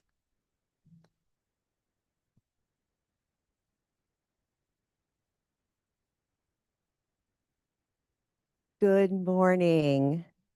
In the summer of 2002, working at a tech company as a mid-manager, I received a phone call from a recruiter. They had seen me speak at an IBM conference about personalized websites for enterprise organizations, and they were asking me if I was interested in a 6-month consulting gig to do so for an automotive company. And at the time, I thought, well, yeah, let me go ahead and, leave a great job at a great company with great benefits and go and be a consultant. And so I did. Everybody thought I was out of my mind. I had a great job. I had great stability. Why would I go and make such a change? Why bet my future?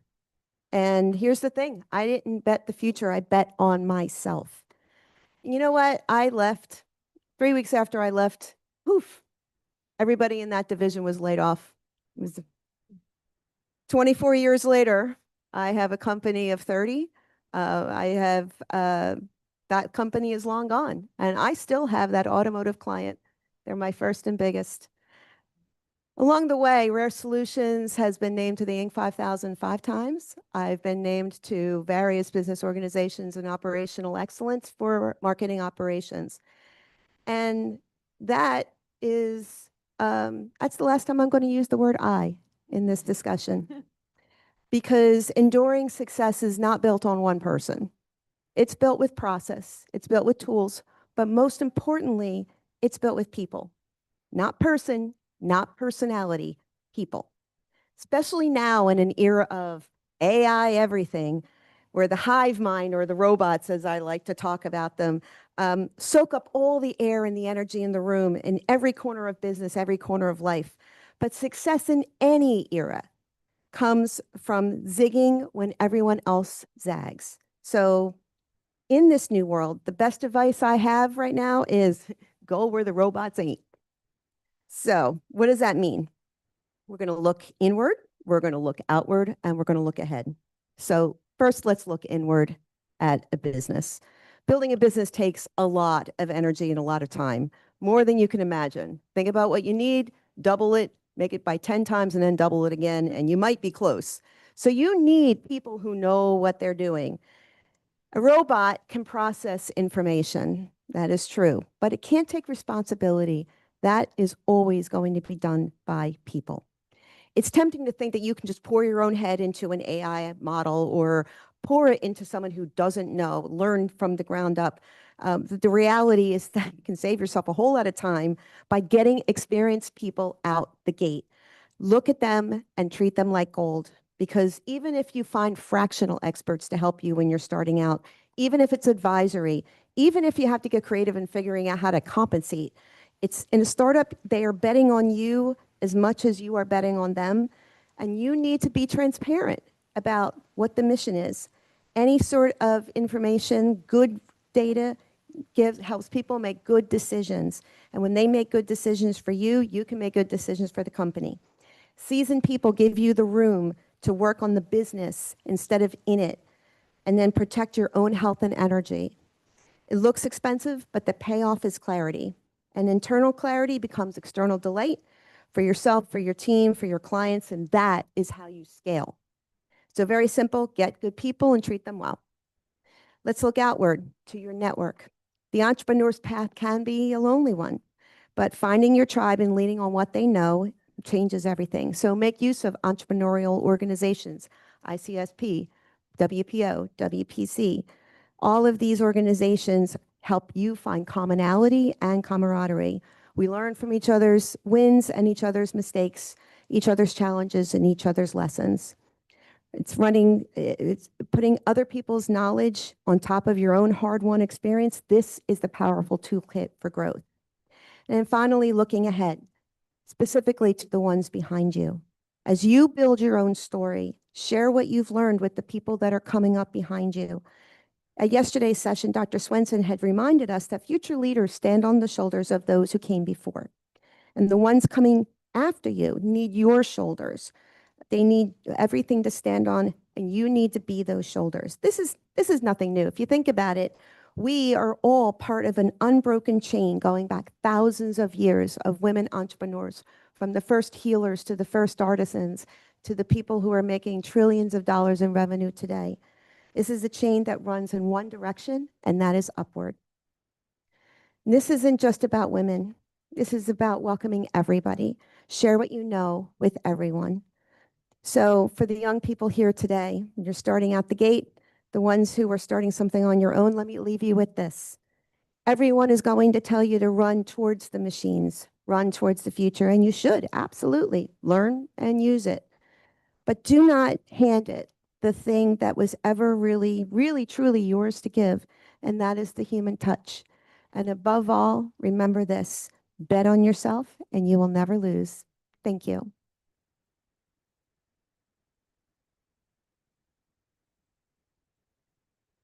Thank you so much, Esther. Incredible advice, and just wonderful to hear your story. So now we're going to talk about an industry that is booming for women, that a lot of things are starting to change, and that's the sports industry. So I'd like to ask Dr. Lisa Delpina-Brody, who's the Director of Sports Management Program at GW University.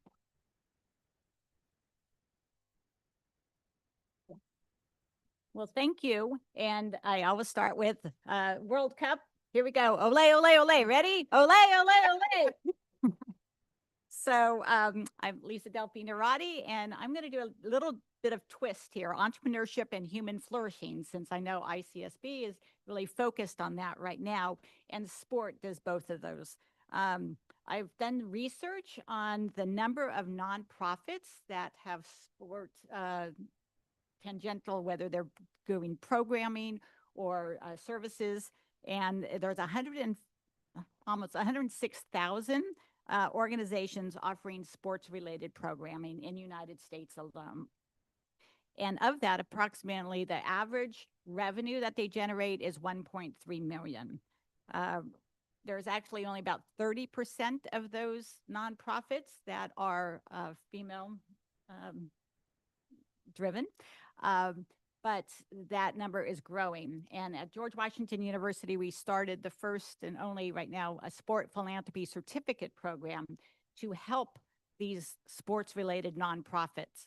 And the majority of our students in that program are the women. And similar to the Women's Business Center and others up here, we serve to help them thrive, because we're in the business school and we believe whether it's for-profit or nonprofit, it's a business, and they need to know the basics of business.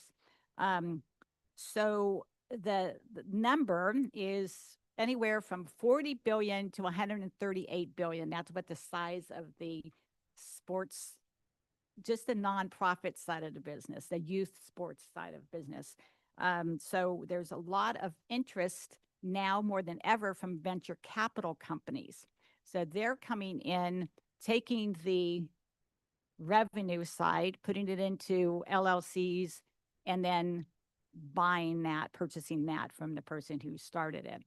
There's current legislation right now called Let Kids Play Act that's in both sides, Senate and Congress, to limit venture capital companies from coming in and swooping up these nonprofits that are serving youth. And their mission through sports, they learn resilience through setbacks, very similar to what entrepreneurs need to learn.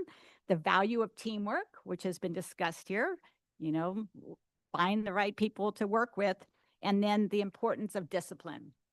And so these three aspects people learn from playing sports. And all those sport-related nonprofits out there are serving these missions. It will be interesting to see. I don't think Congress is really going to step in and stop all the venture capital. And in some cases, the venture capital companies could come in and streamline and do things that we're trying to teach these nonprofits about being more effective and efficient with the resources they bring in. But we want to make sure that when the venture capital companies come in, they are not outpricing most of our youth from getting these programs. Already, so many parents are spending outrageous amount of money, up to $65,000 a year, just for thinking their kid is going to get a scholarship. And that includes traveling places, private coaches, you know, all sorts of equipment. And so it is a concern that we need to keep our eye out for. And then, as you know, we talked about this yesterday, 94% of C-suite female executives have played sports, and over 50% of those played collegiately. So now I'm going to switch to the boom of women's sports, actually in the professional area. We talked about youth sports, and now there's 7 new women's professional leagues. Of those 7 new professional leagues, 5 of them are women, female founded and run. So that's, I think, a really great initiative that we should all look at. And they are hiring female coaches, female executives, more so than male driven leagues. So that's something to always keep, I'm looking forward to seeing the growth of these organizations. And as more senior women, C-suite women are making decisions about where they're spending sponsorship money, they are looking for these new startup leagues. So there has been a lot of inflection of revenue in those. I just wanted to leave 4 key successes, which my peers here have also shared, but really about financial awareness. Stay close to your numbers, understand, how you can either cut costs or make more money, and, manage your cash.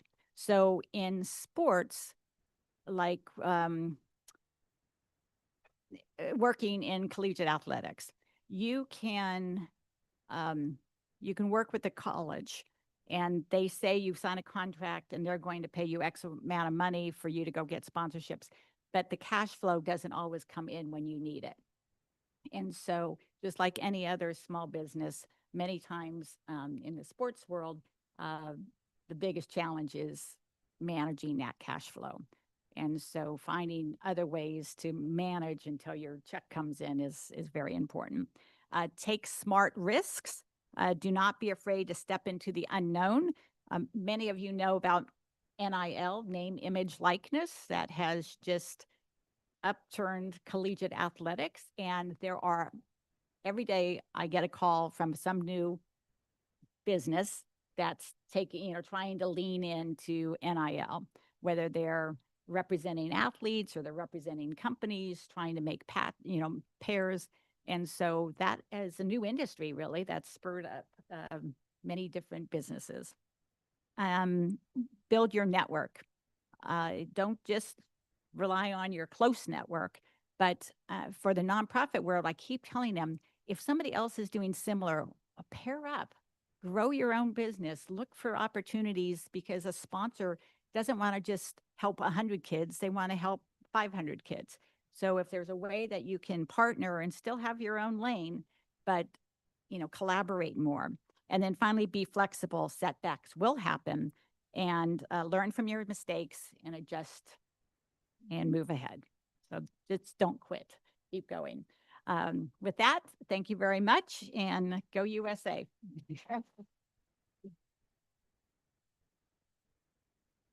Thank you so much, Dr. Lisa. And there's so much opportunity in sports, and I think there's a lot of money to be made.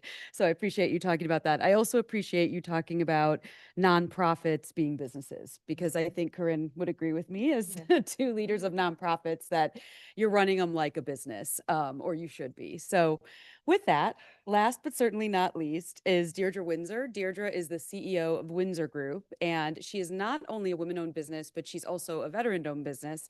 And she's not going to mention this, so I am, because it's a fun little brag. Deirdre was a paratrooper, which I think is very cool. So Deirdre. Thank you, Camille.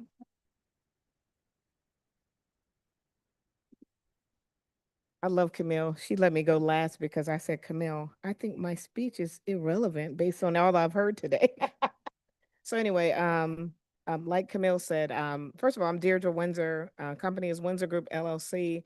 It is a professional services company based out of Bethesda, Maryland. We provide support in the areas of project and program management, IT support, staff augmentation, and integrated call center support.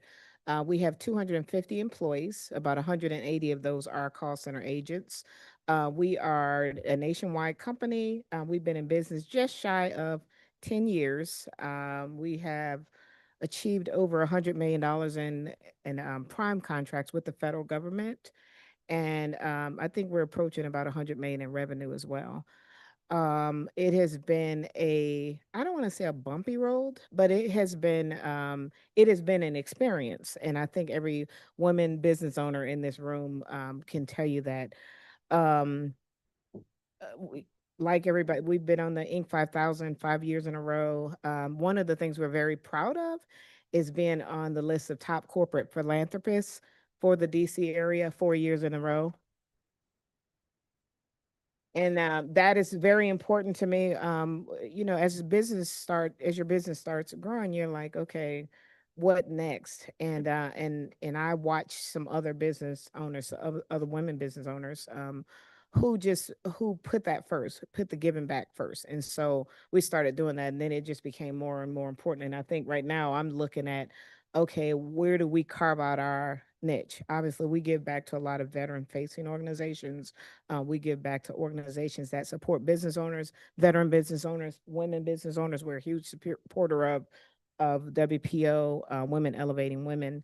And so, but it has been quite the experience. When I left the military back in 2009, my intent was to start a business. But what happens, how many veterans in the room? Any veterans in the room? When you leave the military as a veteran, psychologically, it's kind of tough. You know why? Because you're coming from this structured environment, and then you're moving to this, nobody's telling you what to do, what time to get up, or anything like that. So I actually took a job initially because I wasn't psychologically ready to just kind of figure out all that stuff. And even in the job, it was kind of tough. It was very tough to just you heard these stories. I don't say I had PTSD, but it is a form of PTSD because really it's like you're going from this one environment to a totally different environment. So I took a job.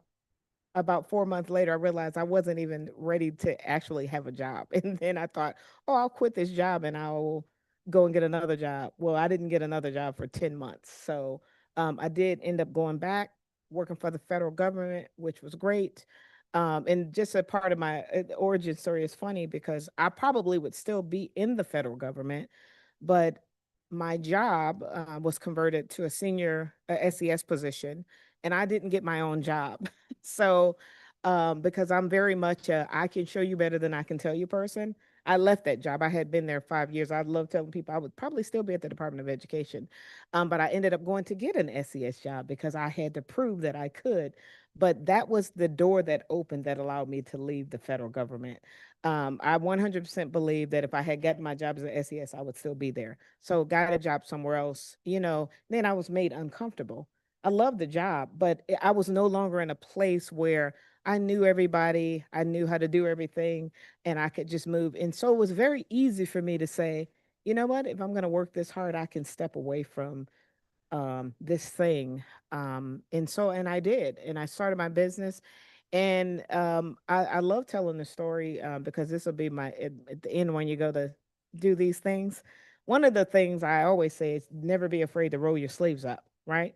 Because my first job after being a senior executive deputy director at the Department of Justice, my first job, my first contract was me serving as a secretary for a GS-15. Okay, for about 4 months. Now he had a bigger problem. I think he thought I was a spy, like because he's like, why are you here?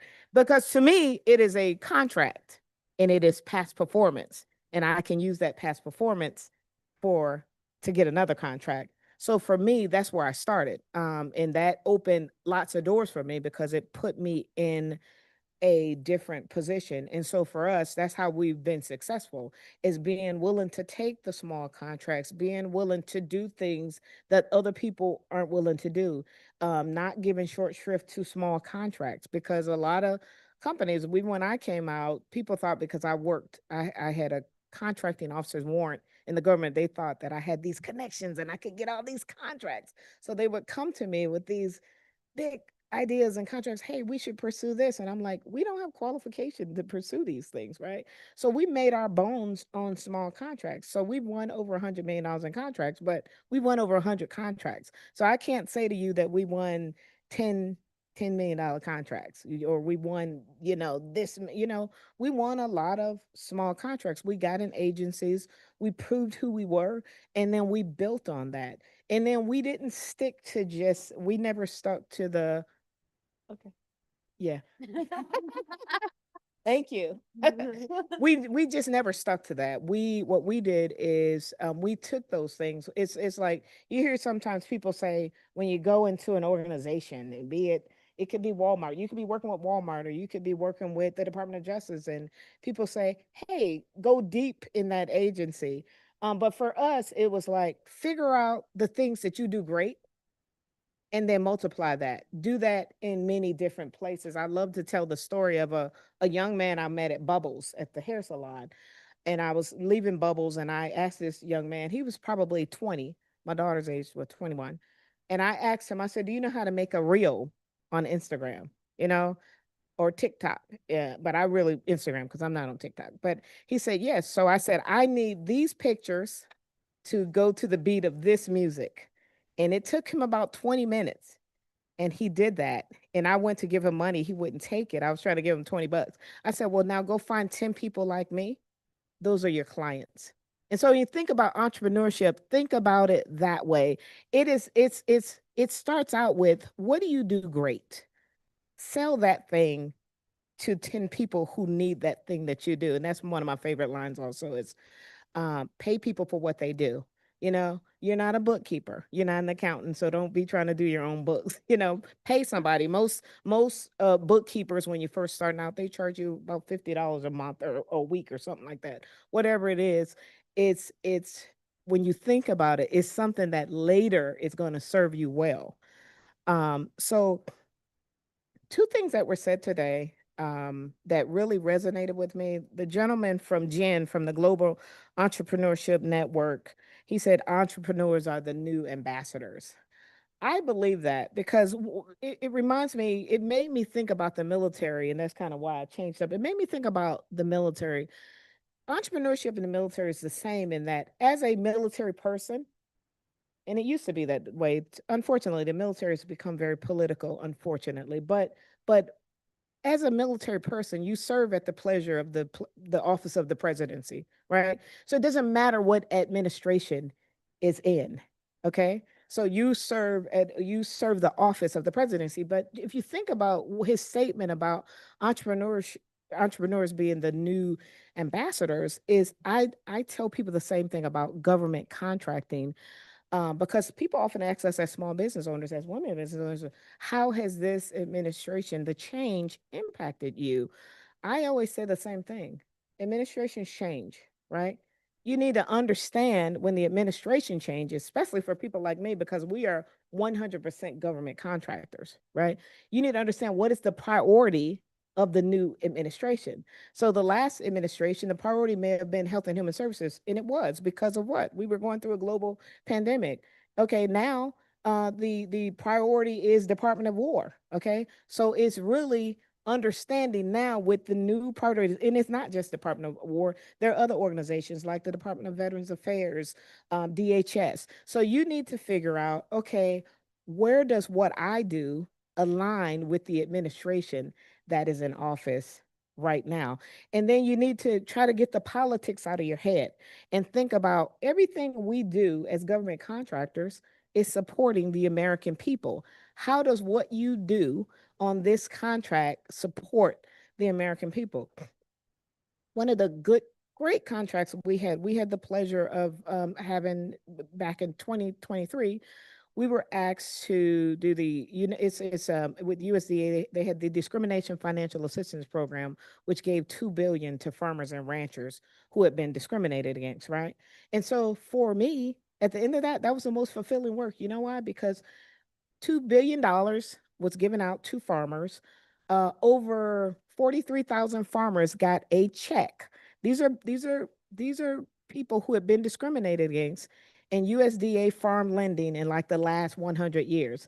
And most people think it was a Black farmers program, but it wasn't. It was a farmers program. A woman can walk into the farm service agency and say, "Hey, I'm taking over the farm. My spouse died," and hear something totally different that her husband heard a week earlier. it's, oh, well, we don't have any money for you. The stories we heard, sometimes it's just a small business owner. It doesn't matter what color you are. You can walk in, it's like, oh, you just have 1,000 acres or 100 acres. You understand what I'm saying? There are people behind these counters making decisions really based on biases and not necessarily, you see. So the fact that we were able to give out $2 billion to all of these people who had impacted over 43,000 awards, over 800 people got the match, which was $500,000. So when you look at what we do as government contractors in that context, I could see where we were touching a person. Okay. And so that's how you got to think about what's going on. So you might say, oh, yeah, I don't want to work with this agency because I don't feel comfortable. Okay, that's okay. But you got to look at the whole, look at all the agencies and see what they're doing, see how maybe it aligns with where you are, and move forward that way. The second thing that was said today that just sticks with me is what Camille said. Camille said, women business owners, we just want to be treated equally. And that is the truth, right? We don't want to walk in the room and be looked at differently because we're women. We're business owners, okay? We're trying to accomplish a mission. We're trying to help you accomplish your mission and be successful. So look at us that way. Same with small business owners. I mean, you think about women and minorities and how they're treated, but just small businesses in general get short shrift when it comes to large businesses. Okay. And so these are things you want to think about. Okay. So just don't get caught up in the politics of it all. Just think about what you do, how you can impact the mission of whatever it is, whatever organization you're supporting. So I'm going to give my little list like everybody else. So some of the things I want to leave you with, and I love, Esther said it, always bet on yourself. That's my top one, right? Only you know what you're capable of. Okay. Don't let other people tell you what you can do and can't do. You know what you can do. Don't give short shrift to small contracts. Small opportunities turn into large opportunities. One of my first contracts was $15,000. Now we have $100 million BPA at that organization. That's a blanket purchase agreement. So you go in, you build the relationships, and you show people. People say it's about who you know. It's about who you make yourself known to. Okay, who do you make yourself known to? Hire people you trust. And the last one I'm gonna say, and I always say, understand who's in the room. Somebody in this room here you can help today, or maybe they can help you. You just need to understand who's in the room. Obviously, you can't meet everybody, so spend your time wisely. And the last one is always answer your telephone, even when you think it's spam. Thank you.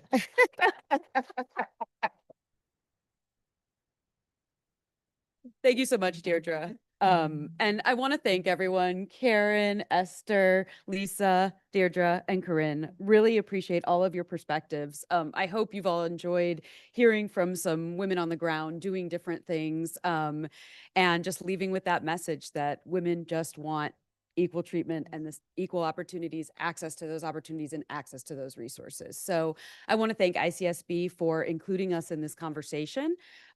Just appreciate being able to bring women to the table and have these kind of open dialogues, and look forward to continuing the conversation with all of you. So with that, Winslow, I hand it back to you. Thank you.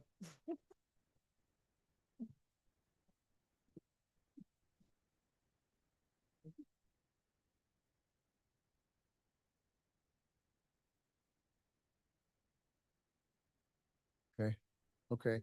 Great. Well, let's give the panel a big round of applause again. This has been great. Thank you, Camille.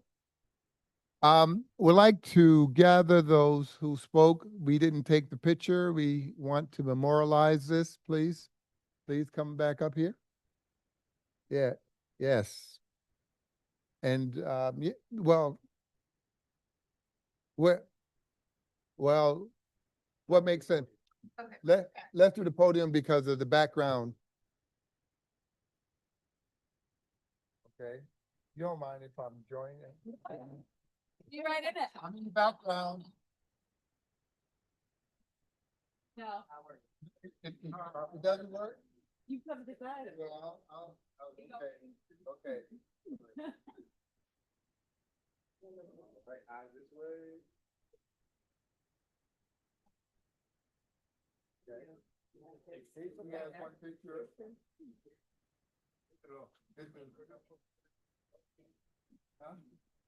Emily can join you too.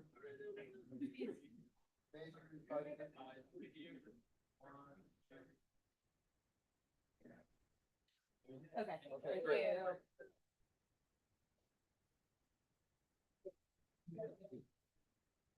So now, lunchtime.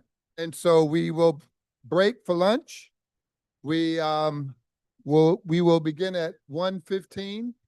So you have 45 minutes or 55 minutes, okay? So now we can break for lunch. You can queue and have lunch.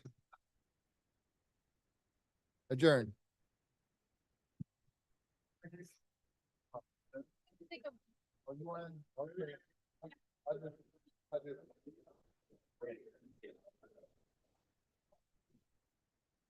Thank you so much.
Oh, the podium. I won't touch that.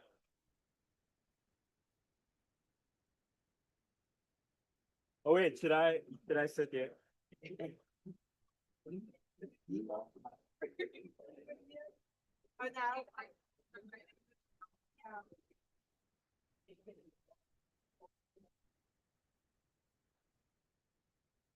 Wait, before they kick me out.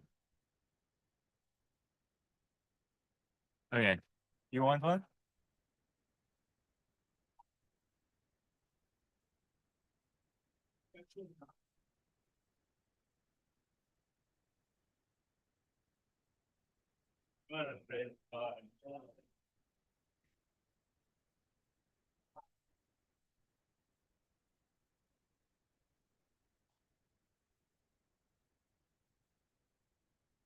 Here we take.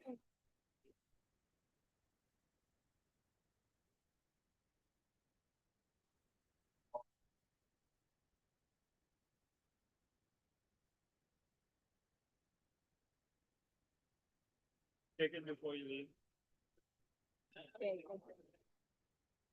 You want one behind the podium? Podium.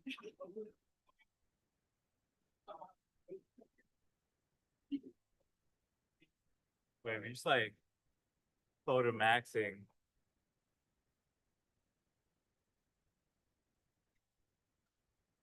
Yeah. Okay. Mic now.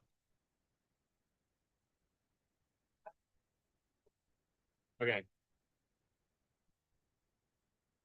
Willie, you're not going to fall? Yeah.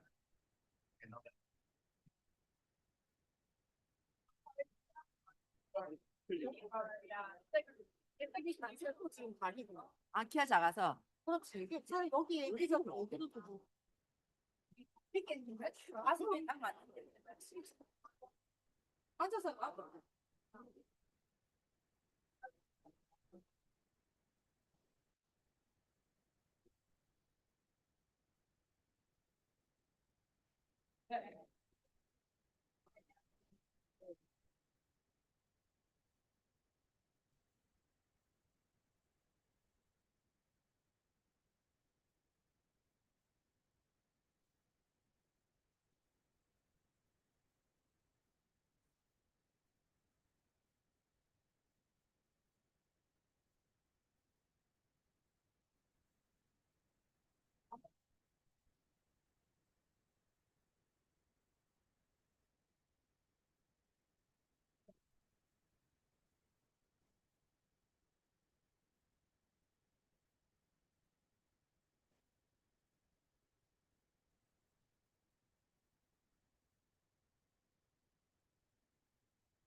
I was like, wow, that's fine.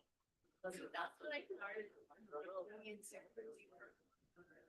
I was no one that's yeah, I just got a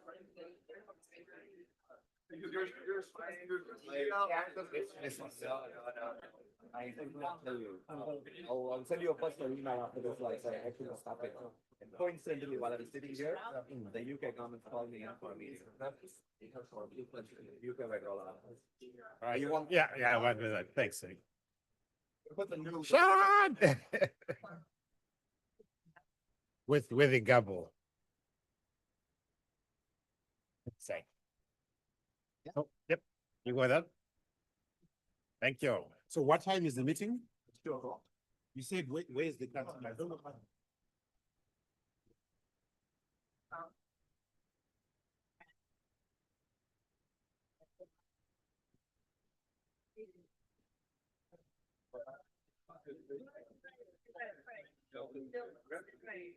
Yeah, so that's not his side. But so maybe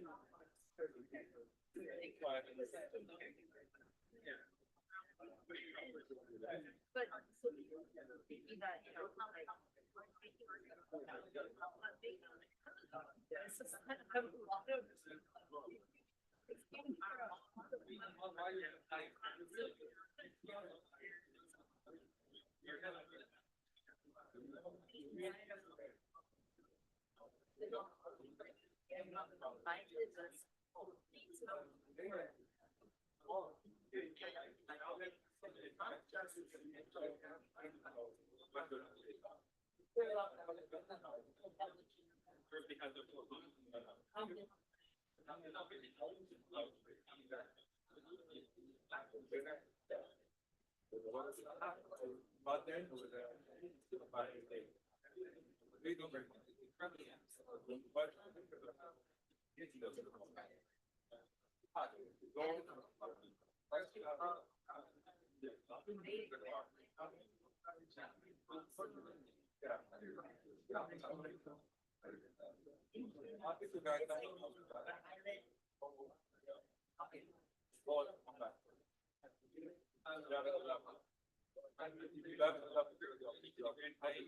you know, how like.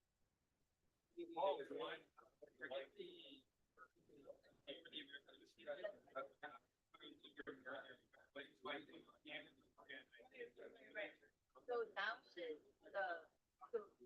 insult, then there must have been. And then we probably see if that.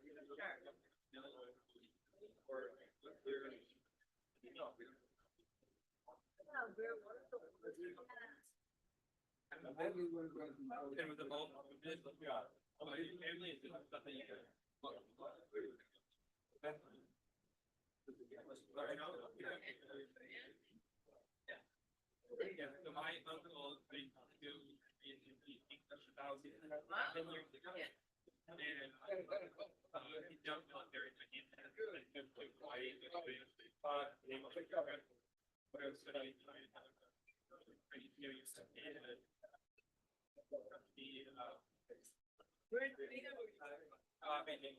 Actually, our very, very, they're great for teaching us Chinese.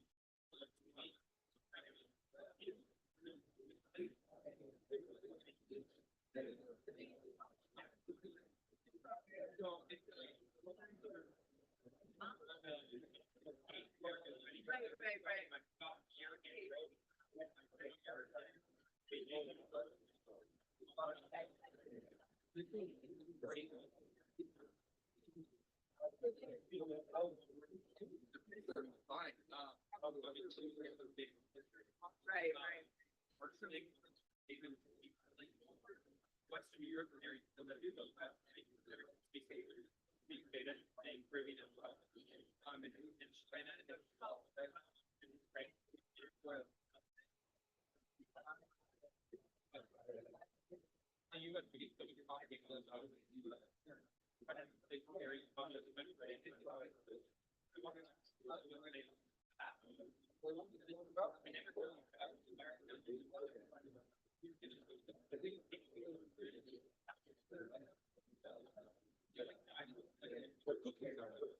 Very good.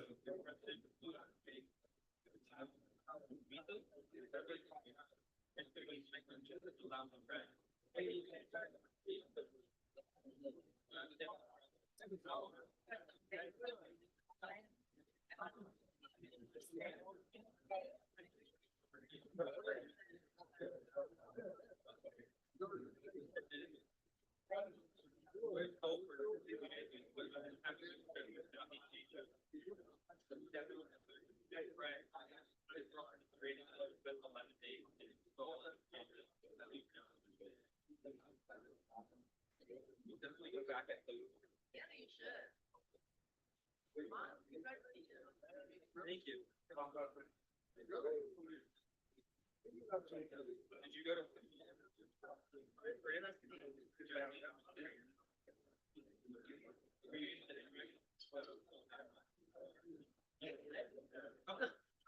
That was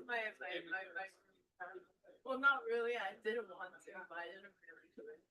My mom's like, I'm not gonna beg, but I'm gonna big right? Hard interacting.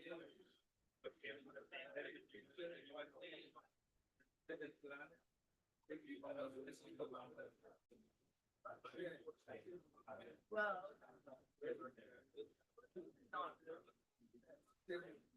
you know, my dad was on the board of trustees,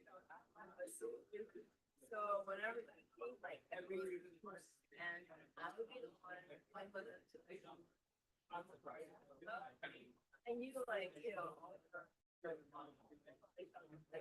beans and like. Then again, you know, students, all the beans are student. It's just like, at the same time, like,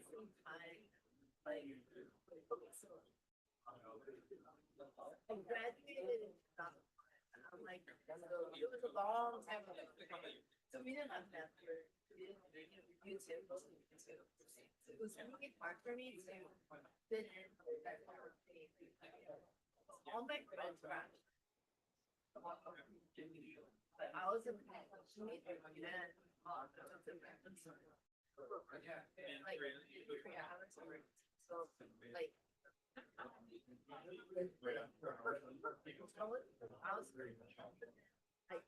was the only one in my major. So like my field trip this summer, I was American too.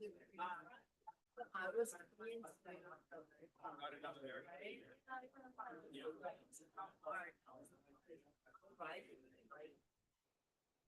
And how can you I didn't want to go here. But I wanted to do the dentist in Ohio.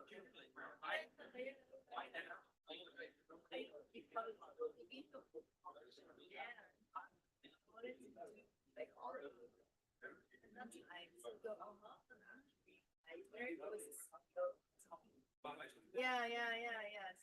So long as I wanted to go there. Like that, like I'm not gonna play for me. Oh, we're just staying back into my. I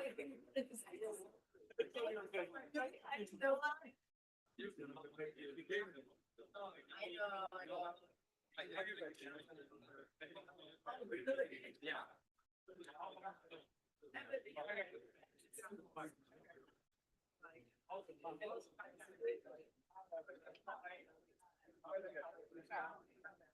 I didn't know that. They still like that.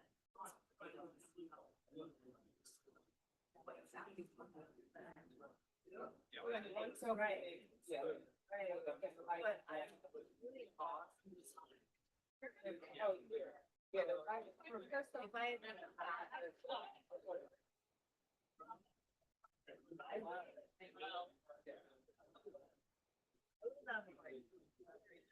Oh, yeah. If I yes, I never thought of it. But now, if I that I would have gone to. All right. Thank you.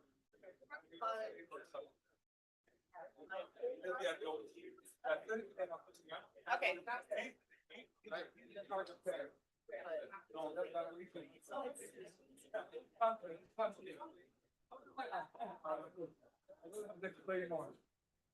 No, it's not really. We were thinking midnight, 3 p.m. And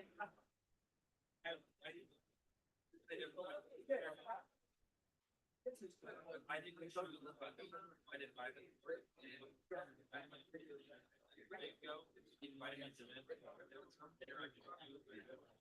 Oh, what's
I already did.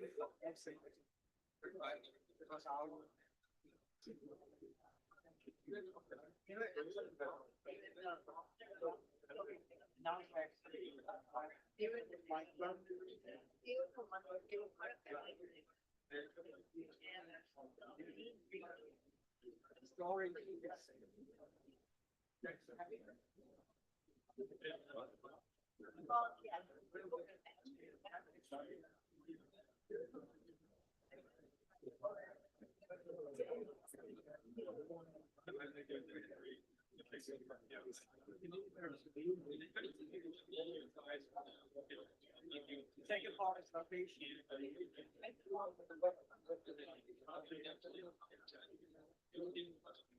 But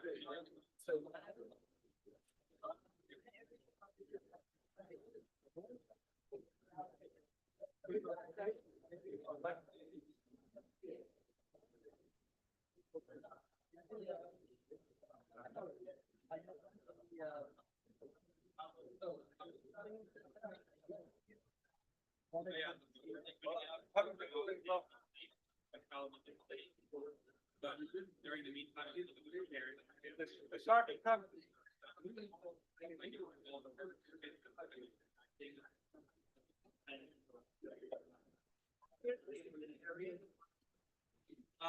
Making other prepared.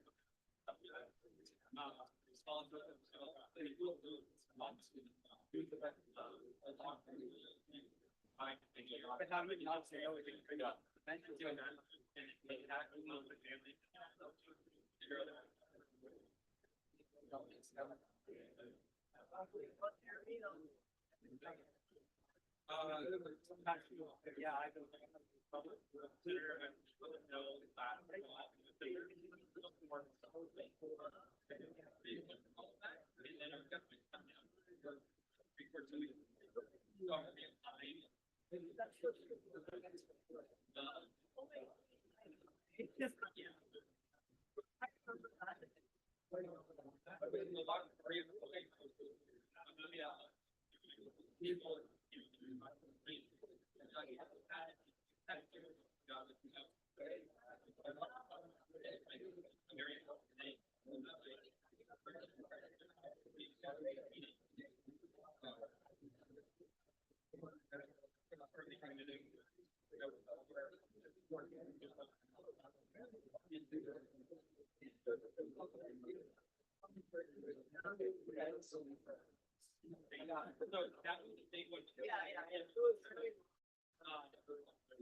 Great time, yeah, great time.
I'm looking at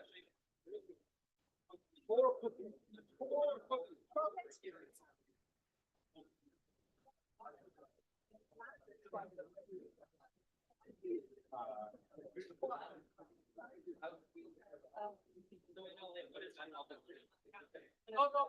No, we're not.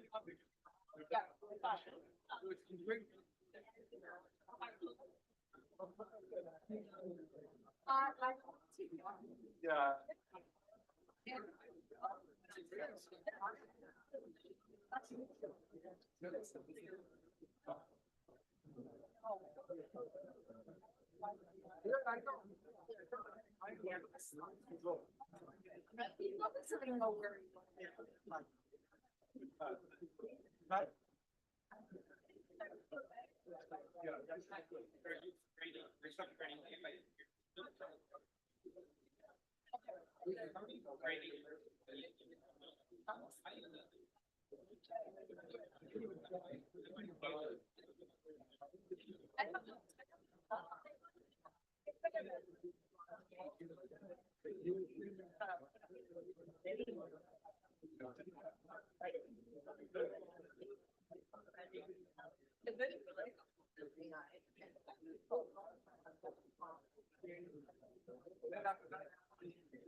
Wow. Are you coming back?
Amber.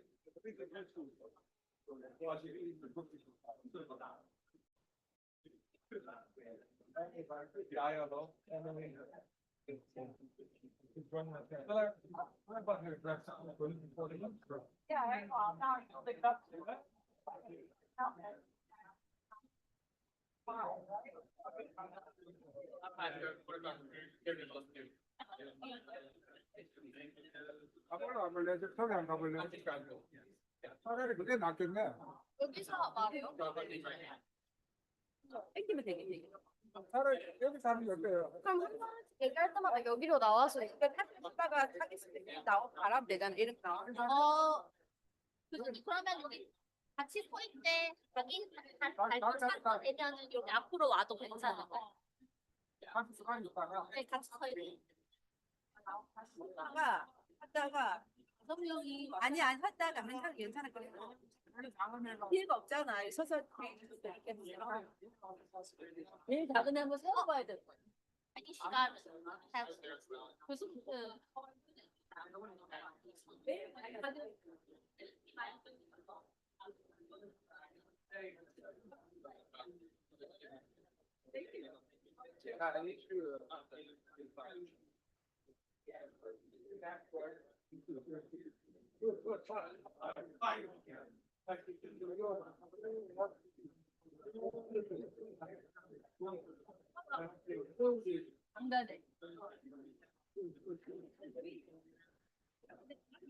아.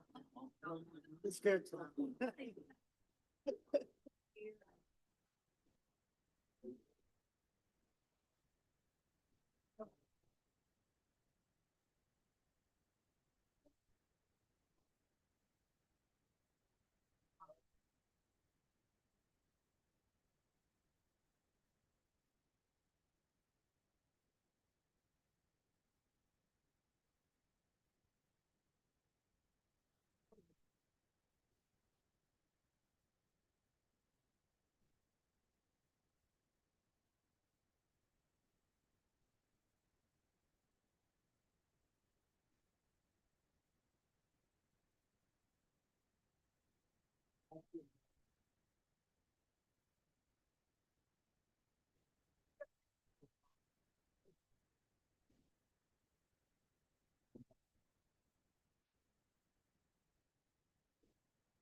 Are we starting?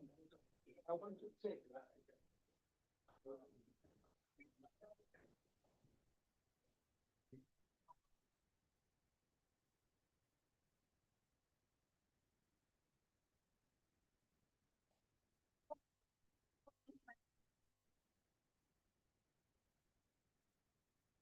Hi,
Tammy. Nice to meet you. Okay, great. I'm glad you're all here and all set up and you're good to go. Okay, perfect. Good for local too. Yeah, I'm just.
Five more minutes.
I mean, I gotta get a.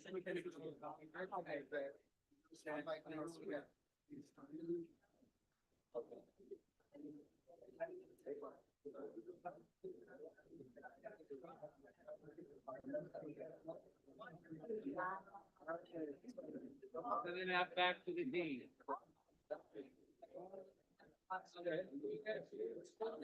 Make the world.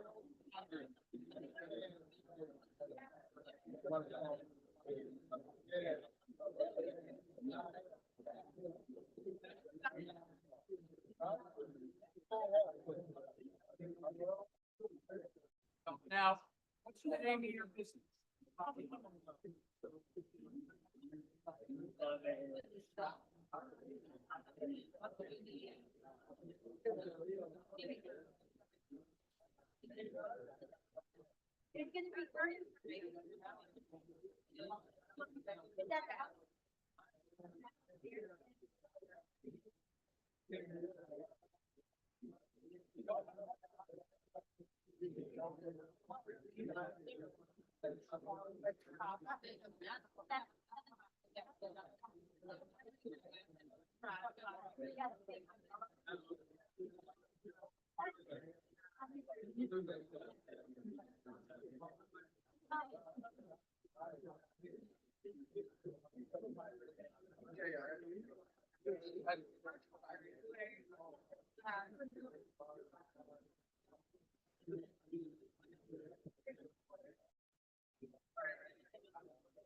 About to.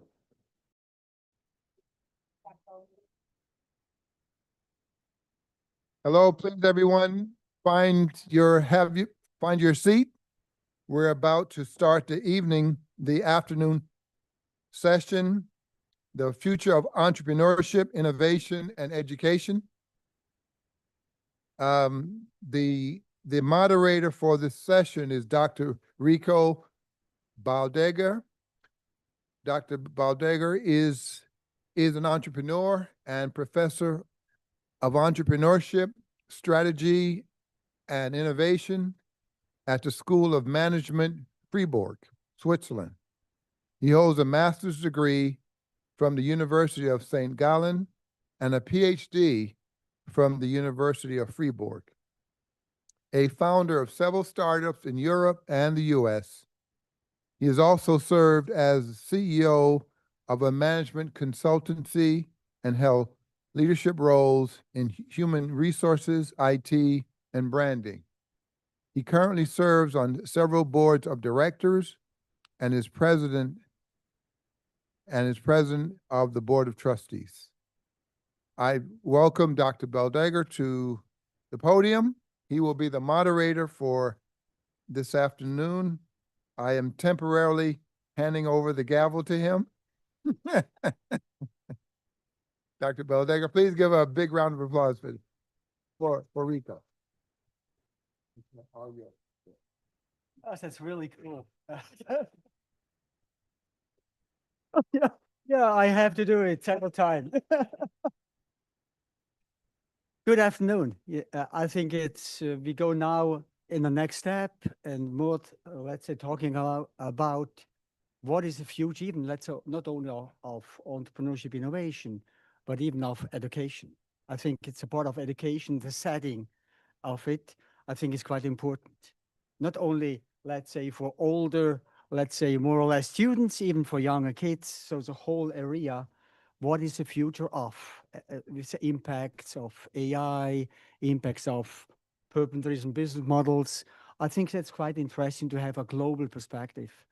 And that was the goal of this panel. Really different perspectives, not only one, US perspective, really a global perspective. And in this way, there was a goal to give you a little bit insight in, let's say, a global and probably even an organizational perspective. So I like to, let's say, come on stage Salvatore Zecchini. Salvatore, dove? Vieni. Salvatore Zecchini, let's say a background around of OECD, professor in Roma, and a real an expert on different organizations. Please take a seat, probably here, yes.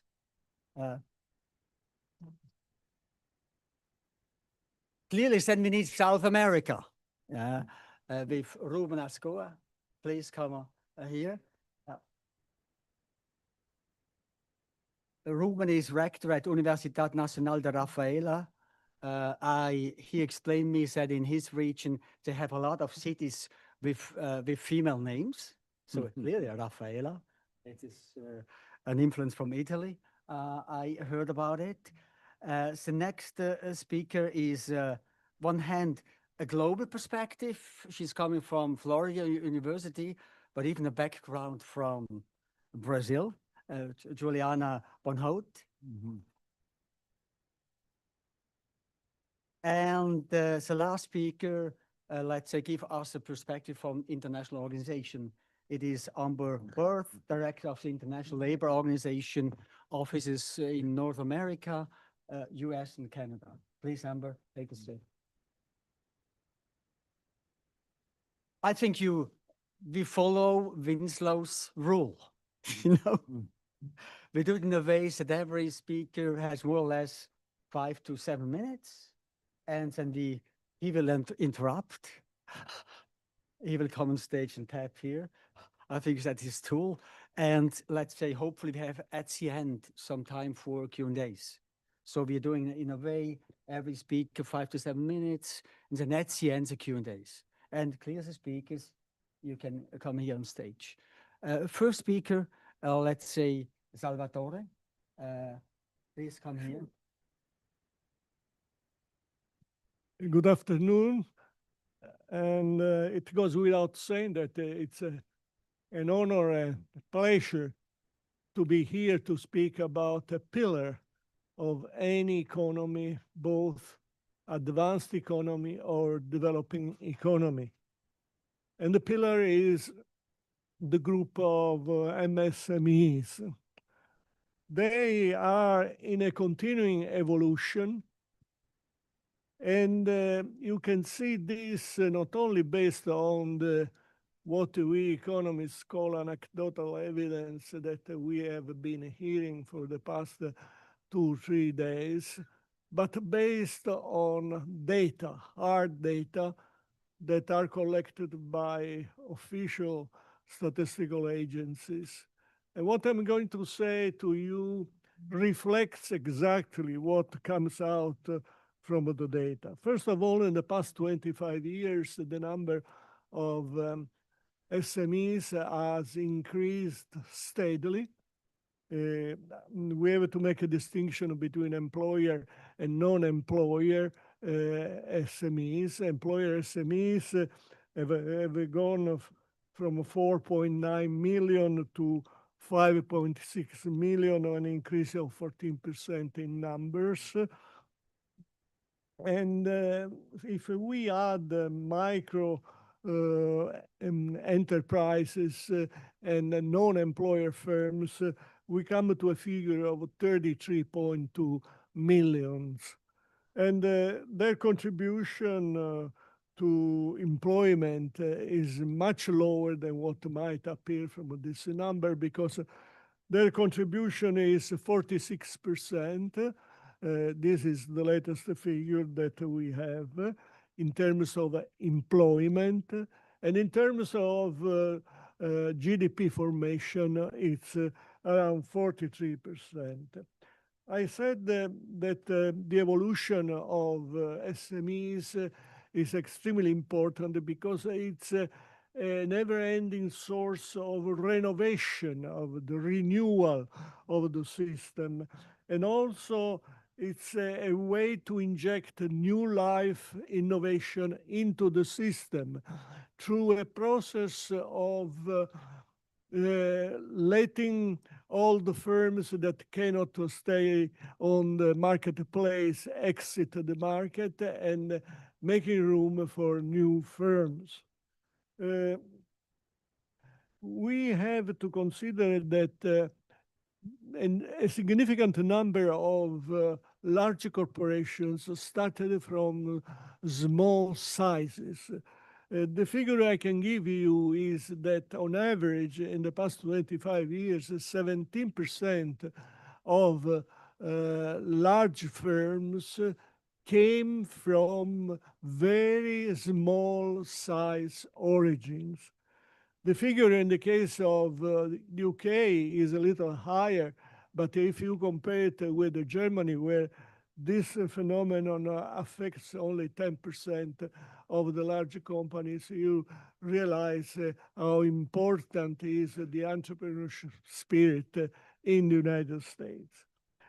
The evolution of SMEs has been shaped by very strong forces, some acting on the positive side, some acting not so strongly in the right direction. What are these forces? First, the entrepreneurial spirit of taking risk by starting and running an enterprise. I stress taking risk. And together with this, the ability of new entrepreneurs to spot opportunities for business and launching a business. Then we have to mention the networking abilities that SMEs have in linking with other enterprises and also having some relationships, working relationships with the large corporations in order to develop, and not only to develop, but also benefit of an element that is essential for their survival, that is to say, technology, new technologies. What has not worked so positively is, first of all, access to financing. That has been a major constraint for all firms.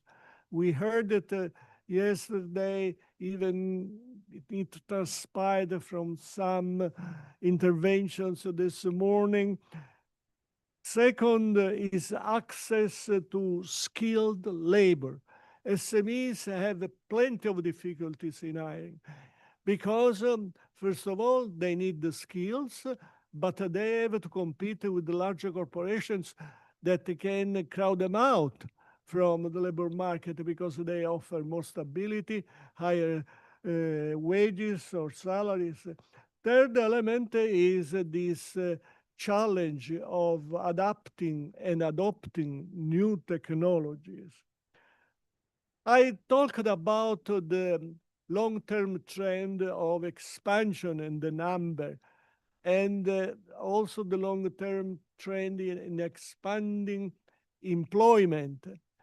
But if you look at the renewal rate, which is let's say, the difference between new firms entering the marketplace and those quitting the market, you find a different picture. That is to say, this notion of business dynamism in the US shows a 30-year decline. In other words, the rate of new entry into the market has been going down. How do you explain this phenomenon? Some analysts say this is due to distortions in new knowledge diffusion across firms. In other words, new knowledge, new models of doing things more effectively, becoming more productive, don't diffuse as fast as one might assume. Others say that the high investment required for intangibles are those investment in a new know-how, in new approaches to business, what we call intellectual property. The high investment required to develop and apply research and development, as well as the ability to compete with large corporations, has created a sort of a polarization.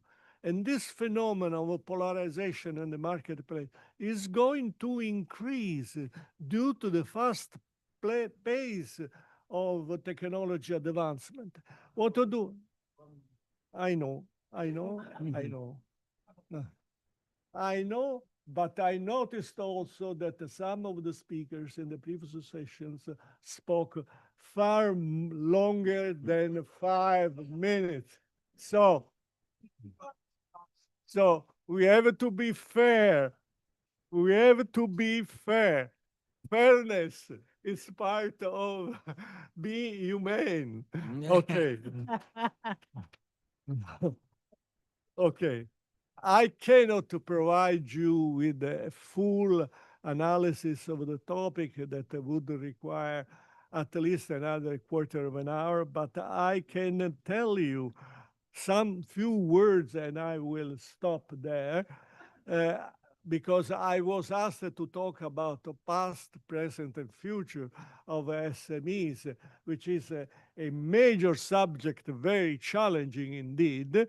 I can tell you two things that did not come clearly out of so much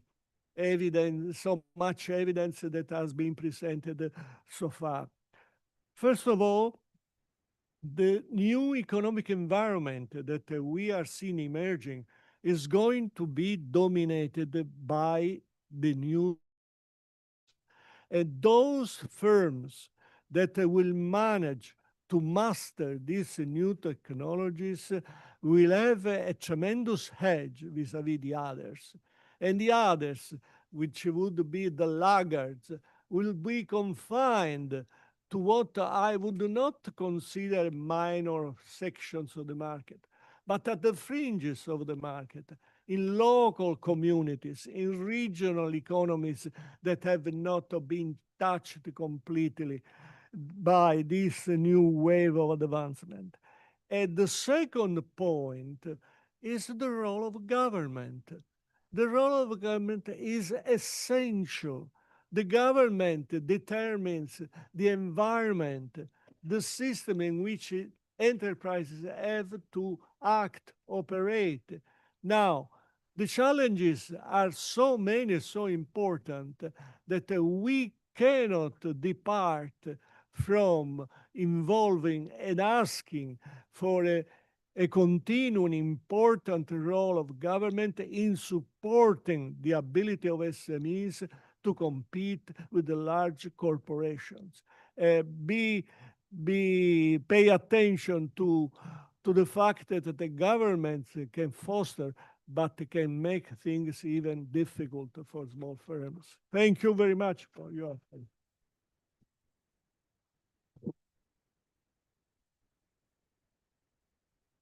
Who is here from UK? Good. They are losing against Congo. Wow. England, that's right. Okay, our next speaker is coming, giving you more, let's say, a South America perspective. Please, Ruben, Okay, thank come you. here on stage.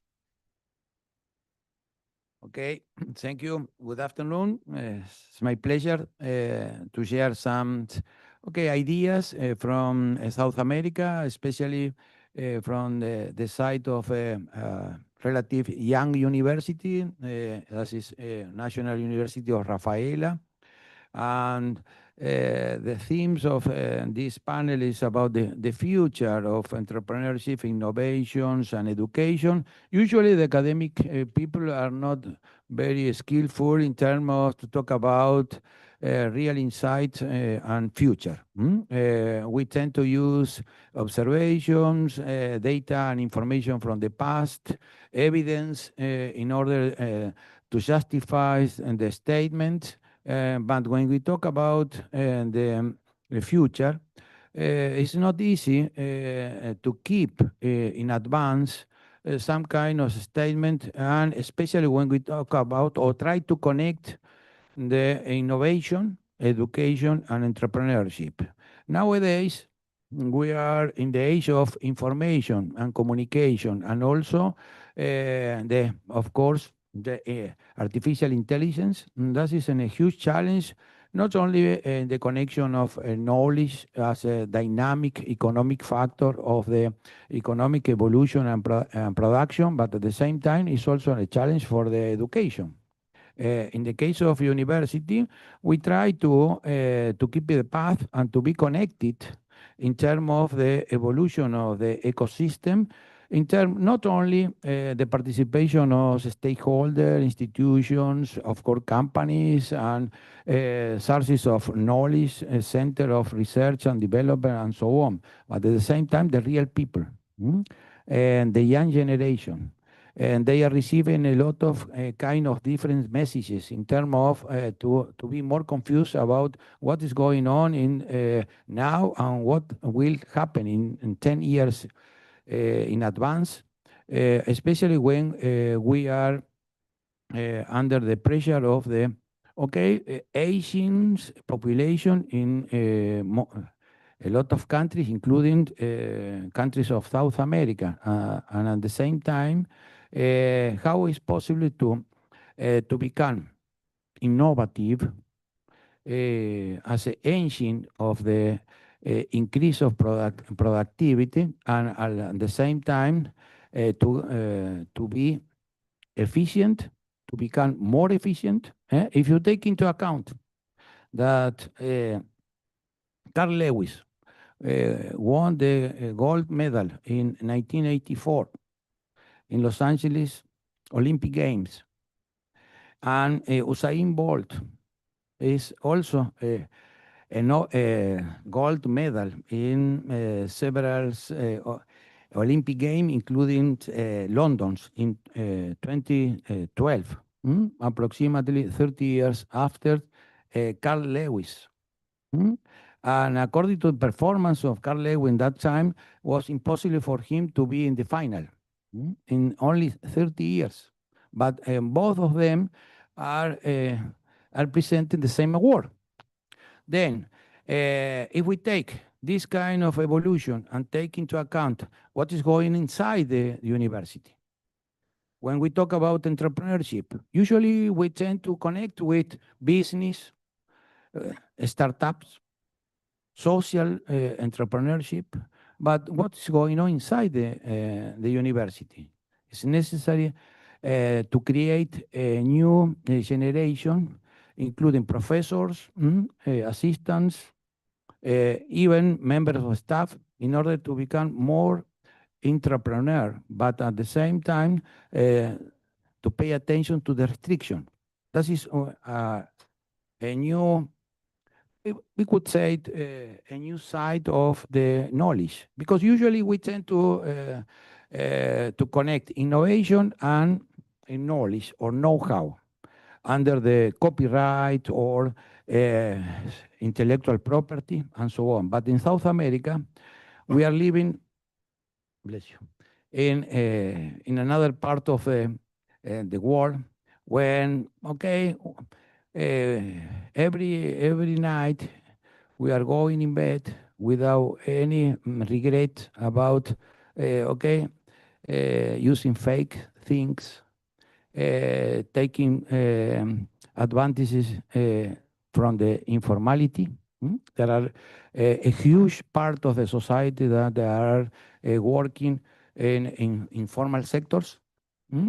But at the same time, there are a lot of opportunities in order to introduce and to adapt the knowledge. And in our case, we are catching up the opportunity from the university to think about the alternative of adapting knowledge under the rules, of course, with the idea to be attractive, to be invested, because the capital is one of the economic factors with almost perfect mobility. And there are a lot of chances for investors in the whole world, not only inside the country.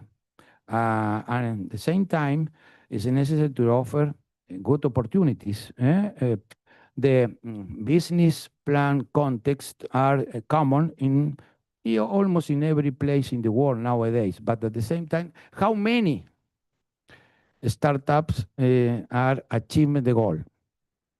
And at the same time, how high is the effort of the institution and stakeholder in terms of promote this kind of activities instead of the measure of the impact of the activities and also the measure of the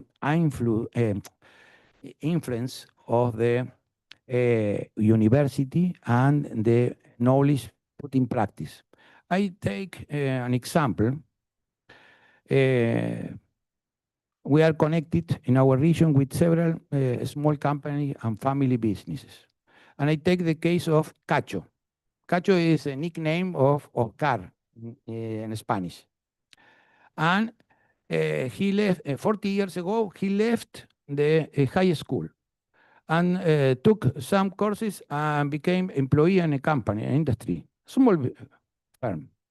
And that time, the computer didn't exist or start the personal computer, not communications, not internet, no, of course, not artificial intelligence. After 40 years, he presented a super CV record, resume with super updated.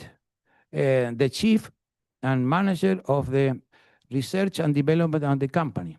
How was possible for Cacho to be updated without any formal training? That is a huge challenge for universities. How is possible to be attractive for a young generation when they have to start and study at the university with 5 years forward? That means approximately 25% of the life of that kind of human beings. But after that, we have to think about to become and to keep innovative for the rest of the life. And nowadays, the life is longer than it used to be. Then, one of the restriction that usually we present is financing, but at the same time is accessing to the knowledge at the minimum level of value. When the investment is lower, the barriers or the hurdles to be inside the market are lower or lighter at least. This is one of the key factors in South America to promote, to reduce the hurdles or restrictions in order to combine the economic factor. The second way that we are promoting in the future, nowadays our university is only 10 years old, and we are trying to take advantage of the previous experience of our other colleagues universities in terms of to put in dynamic movement in order to offer different kinds of certificate courses, specific training connected with people, non-formal students. A new category of the enrollment in terms of to be attractive and also to be productive. Because at the end, it's not possible to avoid this information.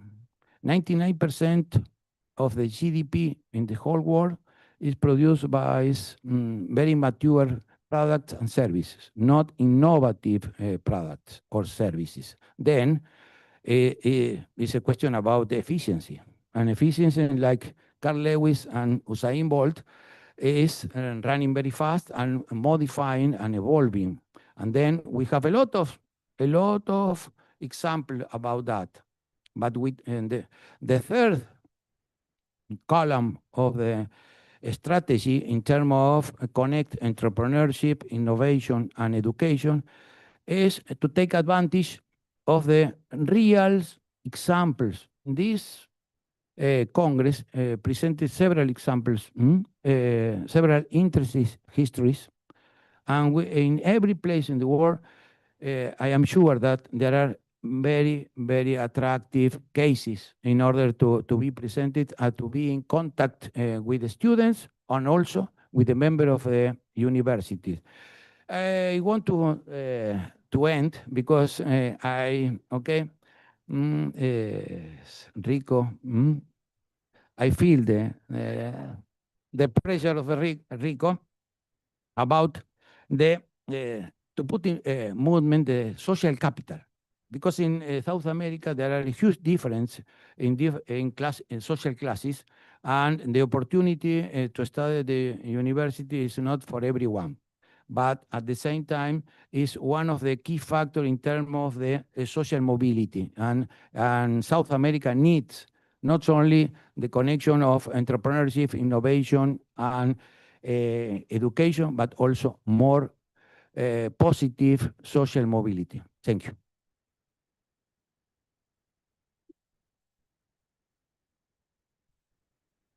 Thank you, Ruben. He mentioned one important point about education, the so-called lean startup philosophy. The best teacher is the market. We have to go out, to the market, and there will be even informal, let's say, education in this way. Thank you. Okay, next speaker, Juliana. Good afternoon, everyone. Thank you so much for SSB. It's a profound honor to be here in this building to talk about something that has shaped not only several countries, but this nation for generations, and to speak about an institution that is foundation to any nation and is very profound for me. It's family business. So I'm Juliana Binhotti. I'm a second-generation family business from Brazil, and I'm also assistant professor at Florida State University, and I've devoted my academic career so far to understanding those kind of firms, how they survive, how they deal with their difficulties between the family and the business. And I also have saw how our research and policy frameworks have consistently and consequentially failed to serve. As we've discussed in this conference for a few days, that we are entrepreneurs, researchers, policymakers, and practitioners, but we all do not always speak the same language, but I believe that we share a common purpose. And I hope by the time I finish, you will agree with me that the future of entrepreneurship is what we decide to do, and we do it together. For a long time, the conversation about entrepreneurship has been dominated by a very narrow and misleading narrative. We celebrate unicorns, gazelles, billion-dollar disruption companies, those high-growth firms that are rushing to IPOs, that capture the front pages of magazines, and they do matter, but they are not the backbone of countries. They never were. The backbone is family business. Globally, most of the companies that exist are family business and small, medium firms. More than 75% of business in India are family-owned or family-managed. In Italy, in Germany, and in the United States, more than 32 million of business are family-owned. They are responsible for 59% of the private sector workforce. They generate 83 million jobs, and they're responsible for 54% of private sector GDP. That corresponds to $7.7 trillion. Yet, We pour resources into studying gazelles, those rare, fast-growing companies, while small and medium firms, especially family business, remain still understudied and underserved. And it's not just an academic problem.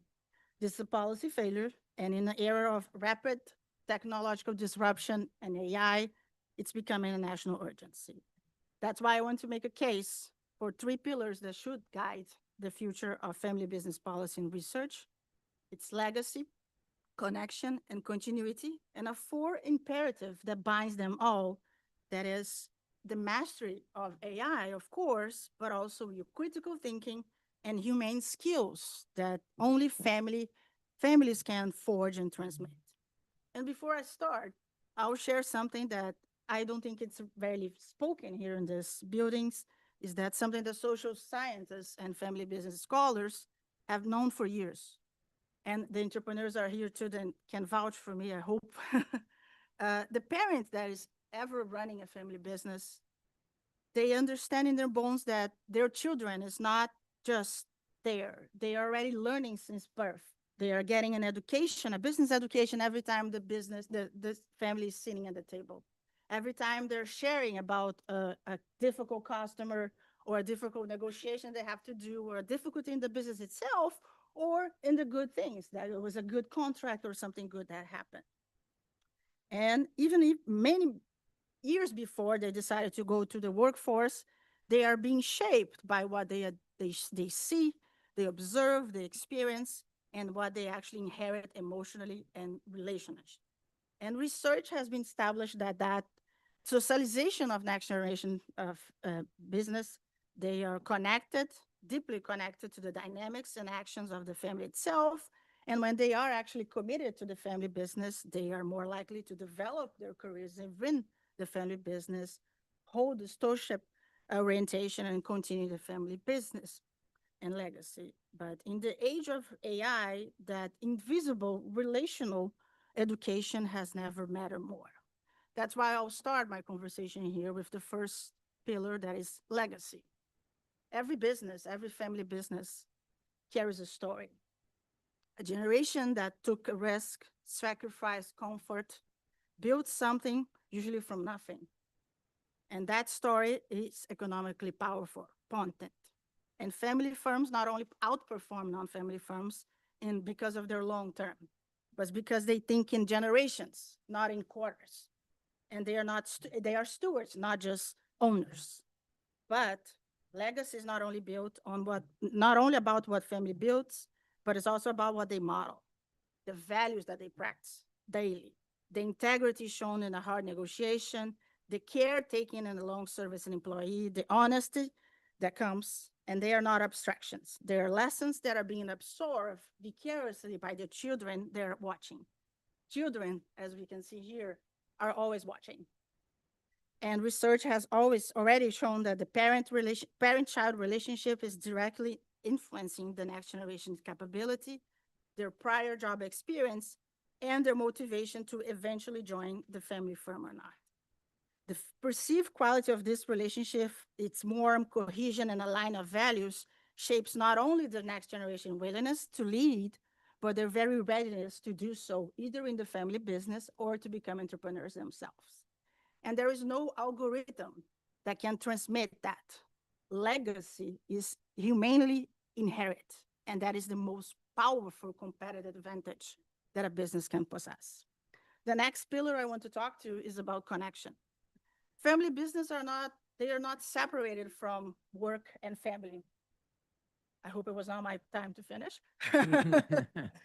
Okay, thank you. It's not like when you're an employee that you can clock at 9 p.m. and just turn off your computer at 5 p.m. The boundaries between family and work are dissolved. They're not even blurred. When the day ends, the employer becomes the father, the employee is also the daughter. The board meetings, it's not only at the company, they are at the Christmas party, at the Thanksgiving. And the performance review gets a toll that is not only for you, but also your business itself. The fusion that this creates gets even more pressure that our research and our policy system has been very far too slow to address.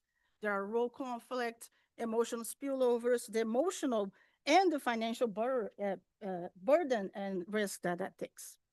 But when it does work, when a family is consciously and courageously decides that they value both work and relationship that surround it, that is something really remarkable. An enterprise more loyal than any corporation, more resilient than any startup, more purposeful than any firm driven purely by shareholder return. Because the people inside, they are not just colleagues, they are family. And they're building something together they intend to let it for their children. The relationship between the predecessors and successors is the most consequential dynamics studied in all kind of business, especially in family business. And the successful successions depends on mutual trust, relational commitment, shared involvement, and value congruence. And when that connection is strong, transitions succeed, either in non-family firms and family firms. But when it's fractured by poor communication, unresolved resentment, or a relationship that watched their parents choose the business over family many, many times, the business will collapse, not only from forces from outside, but from within. We must build policy and support systems that recognize this, recognize the dynamics and needs of small and medium firms, and especially family business.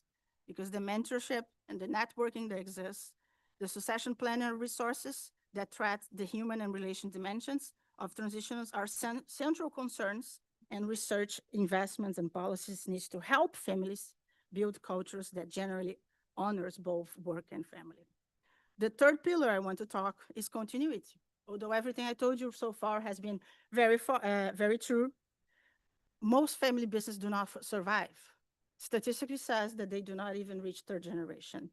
And the successful succession requires not only the willingness of the next generation, but also their ability.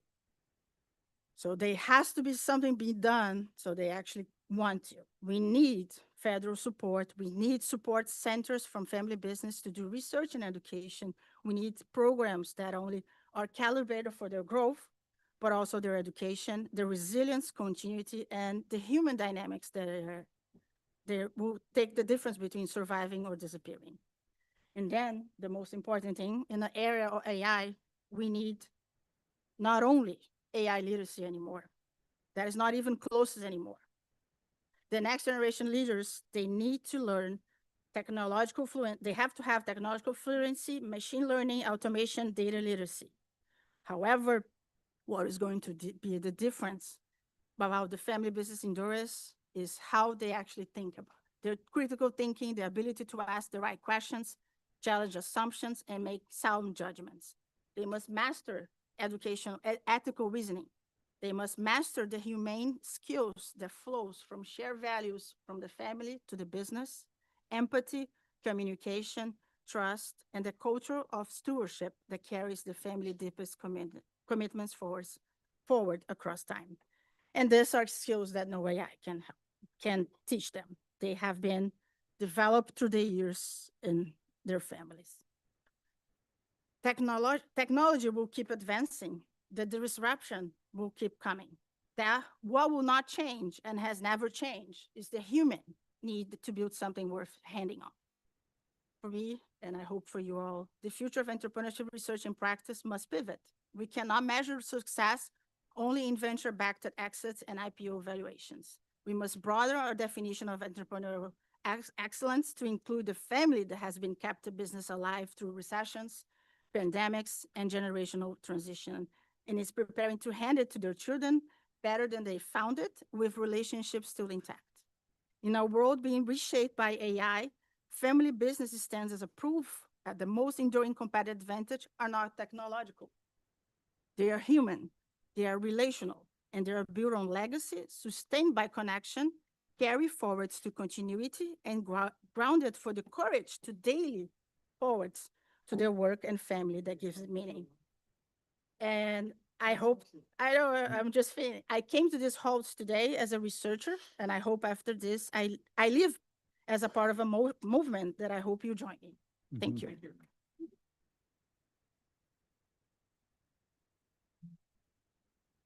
I think only one point about it, family business, but you have to see here in the room, I think the future is intergenerational. I think even intergenerational networks, intergenerational education, I think to mix it all together. Not, let's say, this kind of networking with gray hair people over 60 or 70. I think that must be the future, and that we can learn from family businesses in the future. Last speaker, Amber. It's more going more from a global organizational perspective, you know, to open a little bit the scope or even fly higher, you know. Please, Amber.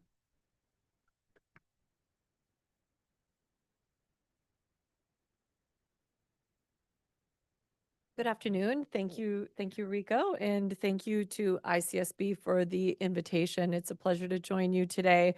The privilege that I have is speaking after these very esteemed speakers who I think I agree with much of which they touched upon.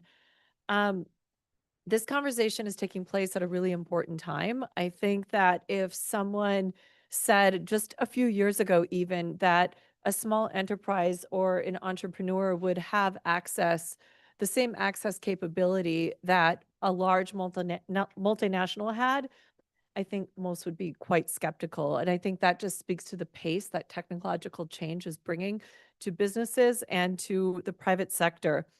And so this is a conversation that I think is very much needed. Artificial intelligence, as was already said, is changing how we innovate, how businesses operate, and how we even think about work itself. For entrepreneurs, that represents one of the greatest opportunities of our generation. I do believe that. ICSB being a group dedicated to entrepreneurship and small business, you are discussing issues that increasingly sit at the center of the global economic conversations. Artificial intelligence, innovation, skills, entrepreneurship are not only shaping the future of business, they are really shaping the future of work itself. Before I begin, let me briefly explain the perspective that I bring to this conversation. I serve as the director of the International Labor Organization Office for the United States and Canada. The ILO is based in Geneva, Switzerland, for those of you who are not quite so familiar. We are responsible for world of work issues. By and large, the ILO is a normative agency, but what sets it apart from many other international organizations is its structure. It's a tripartite structure, meaning it's not just governments that come to the table and set standards and have discussions on world of work issues. The employers and workers also have a seat at the table. They're not just bystanders, they're there actually shaping the policies and the normative agendas and the standards that the ILO puts forward. That perspective is particularly relevant because entrepreneurs, businesses, workers, educators, and governments, we're all grappling with some of the same questions. How to harness technology and technological innovation in a way that drives growth, that creates opportunity. And I think that some of the other speakers said that actually invests in people and makes life a better place for people as well.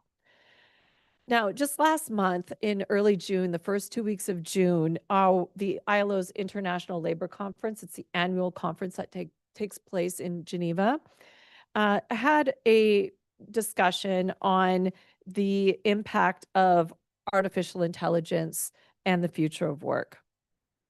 Now, one thing that struck me throughout that conversation was that the conversation, first of all, the conversation is changing. Increasingly, it's no longer about, is AI going to take our jobs? Are there going to be any jobs left?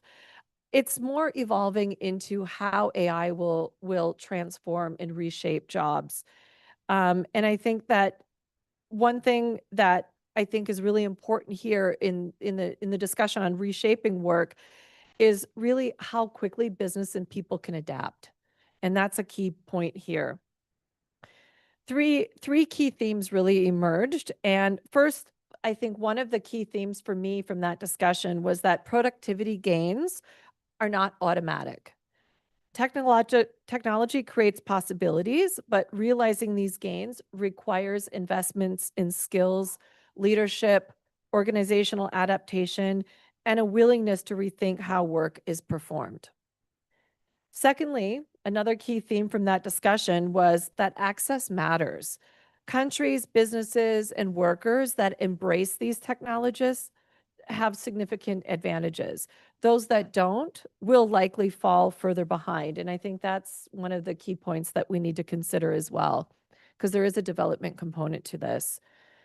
Third, the human element becomes even more valuable because I think, as was just noted by the previous speaker, the issues around like creativity, judgment, leadership, communication, trust, empathy, and so on really can't be replaced. Those are human traits.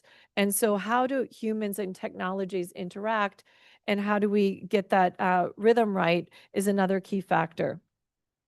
These observations are especially important for entrepreneurs and small businesses, as they generate most of the employment, as we know, and they're also central to innovation. For entrepreneurs, AI is becoming a remarkable force multiplier. And as I started off saying, capabilities that once required entire departments or only accessible to international multilateral corporations are now available to startups who have access to the internet and a computer. Research, software development, marketing, customer service, all of this are issues that are really important and becoming more accessible than ever before. AI is also lowering barriers to entry and allowing small businesses to compete in ways that would have been unimaginable before. Yet technology alone does not create successful businesses. It still depends on people, on their ideas and their leadership.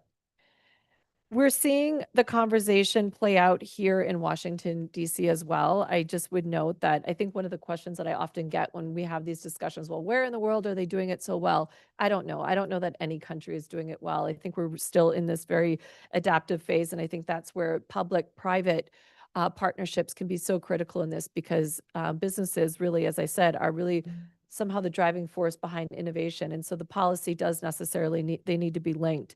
But the Department of Labor here in the United States has made clear that preparing Americans for an AI-enabled economy and investing in workforce development are important priorities, and they are leading on that. And that reinforces an important point. The future of work isn't just about technology. It's about giving people the skills and confidence to use that technology effectively. For entrepreneurs and small businesses especially, investing in people will remain one of the greatest competitive advantages. AI may change how we work, but it will never replace that ingenuity, adaptability, and leadership that humans bring. Technology is also changing how work is organized. Digital labor platforms are a clear example of that. They have created opportunities for flexibility, entrepreneurship, income generation, and access to global markets for millions of people. At the same time, they have raised important questions about algorithmic management, occupational safety and health, transparency, and dispute resolution. At this year's labor conference that took place in early June, as I mentioned before, delegates also adopted the first international labor standard on decent work in platform economies. This was the result of a long, extended, over 2-year conversation and deliberation. The objective of that convention is not to slow innovation or impose a single model on every country. Rather, it is to provide a common framework that builds trust, supports fair competition, and ensures that technological progress benefits both businesses and workers. Innovation always moves faster than institutions and regulation. The challenge is not to slow that, but to ensure that rules evolve alongside it in ways to encourage investment, to provide predictability, and give business and workers the confidence to embrace that change. And that's really what's behind the new convention that was just adopted on platform workers. The future of work will not be determined solely by governments and international organizations. It's going to be shaped by entrepreneurs. It will be shaped by educators preparing tomorrow's workforce. It will be shaped by business leaders deciding how to integrate AI into their organizations. And it will be shaped by workers who continue to learn, to adapt, and to innovate. If we get those pieces right, AI and the new technology that will be emerging will simply make us more productive. It will help create more dynamic businesses, stronger economies, and better opportunities for people around the world. Thank you, Rico. I'm right on time.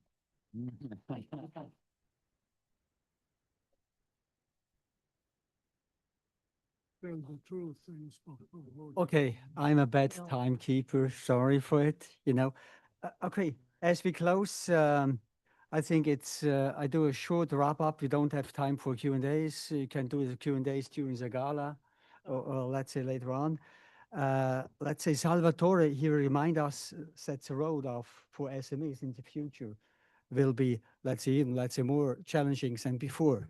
I think that was a clear message. What was mentioned. Ruben shows that ecosystem, between a good collaboration with universities, local companies, and so on. Let's say have to build the resilience for the future. In this way, it's quite interesting to see it in this perspective. And Juliana, she mentioned clearly the importance of family business for the future, or how we can learn from family businesses, even from a strategic perspective. And Amber, she remind at the end clearly, if that all what now we are discussing, creating in entrepreneurship, if it's not, let's say, built on decent work, I think we have not added value. I think in this way, it's even close a little bit the whole conference theme, human or human-centered entrepreneurship in this way, but clearly all in relation to technology. We have to find a way, and that's quite interesting.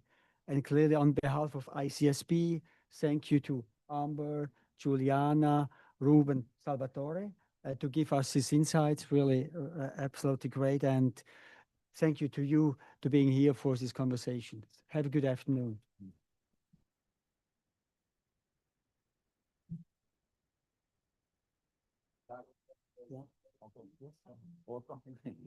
Thank you so much. Thanks, Salvatore. Grazie mille.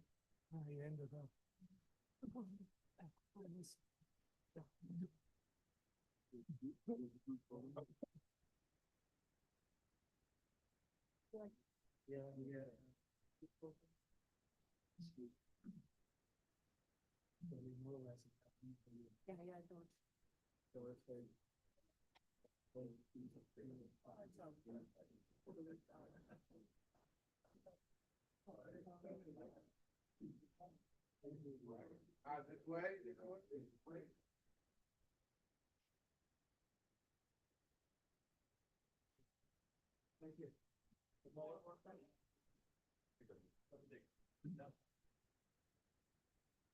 All right.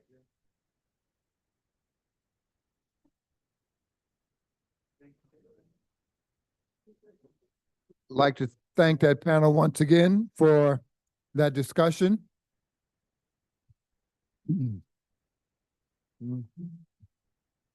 Now we're going to transition to young entrepreneurs' voices and the YES recognition. I bring Dr. Ayman El-Tarabishi to the floor. Thanks. Should I hit it once? Great. The chair has a peaceful transfer of power from Rico Baldiger, and that chair was mean. So I am a human-centered chair. So I am, and I will. But power is fleeting, so somebody else will take the gavel from me within an hour or so. But what I'd like to do, first of all, we have a couple of presentations to happen, and for the young people, you gotta wait a minute because we're gonna start with 3 groups that were not available at the United Nations, and we would ask them all to present first. Is Rico? Rico is here. Rico, I want you to come back to sit here with no power, because I have the gavel, as Winslow will say, right? I want you to introduce the teams that will present briefly, and then we'll go from there. Yes, we have a team from University of Bari, the Orso Lab. It is, if I remember good, it's Giorgio, Nicolo, or Matteo. Please come here.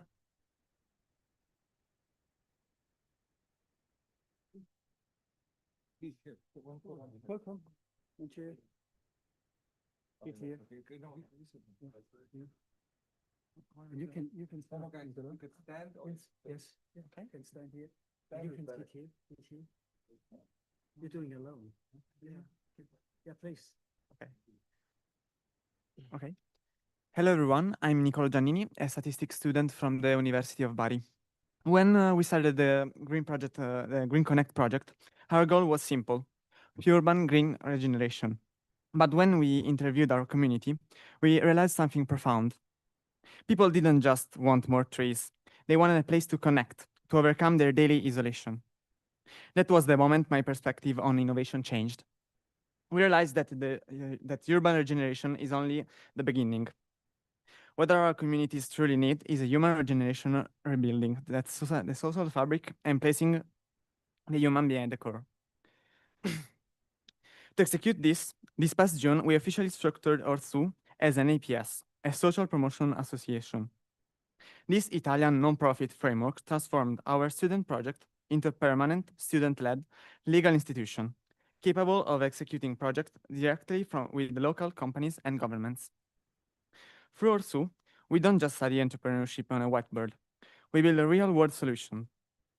We learned that having a green idea is easy, but co-designing it directly with the people is where the real work begins. This journey taught us that true sustainability cannot be just a marketing label.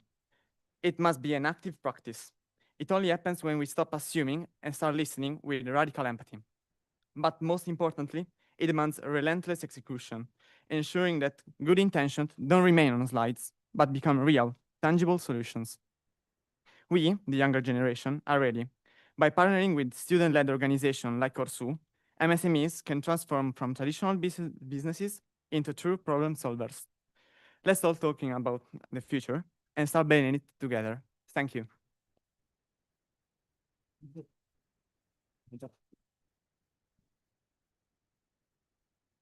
Yeah, that's my turn. Hi everyone, thanks for this opportunity.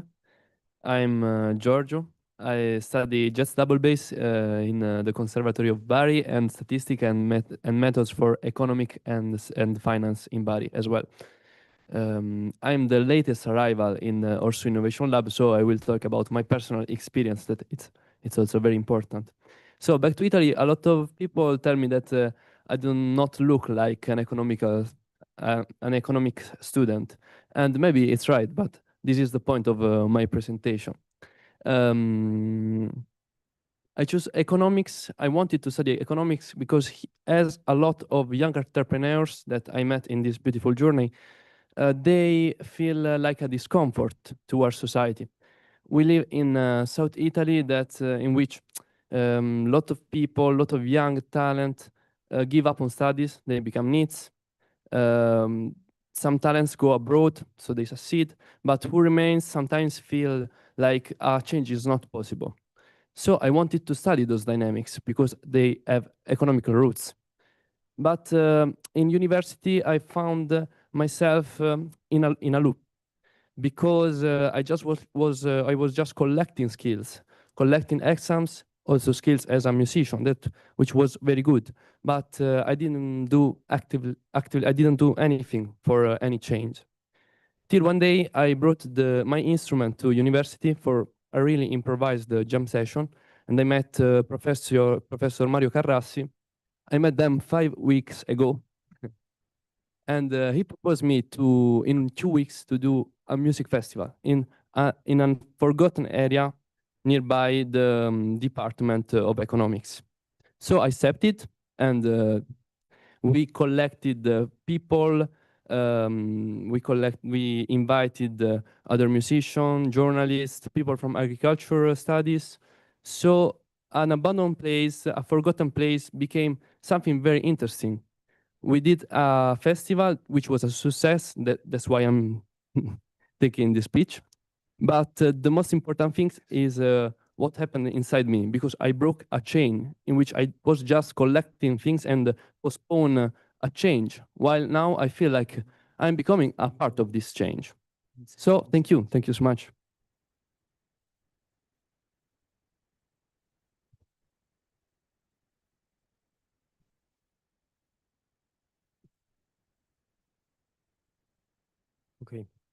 Good morning, everyone.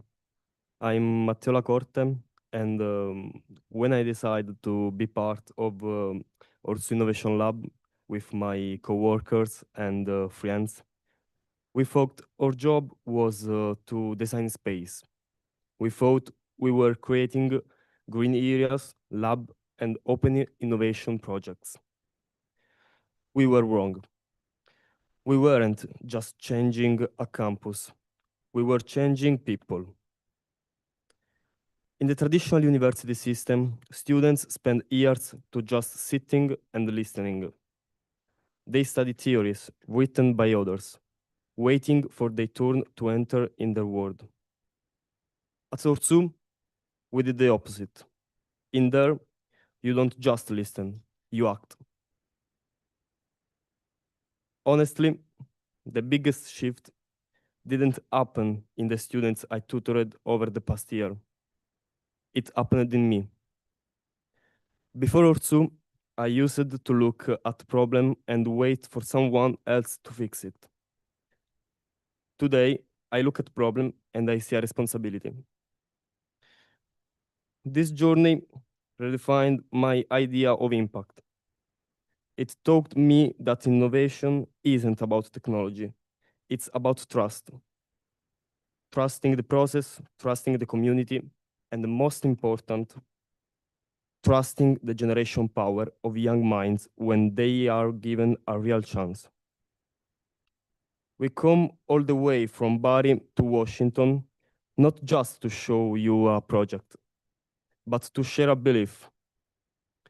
When you transform a space, you change a routine.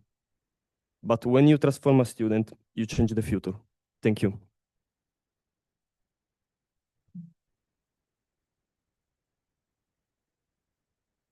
A great follow-up for our let's say previous session, let's say to go in action. I think that is future of education. Thank you to Matteo, Giorgio, and Nicolo. Grazie. Thank you.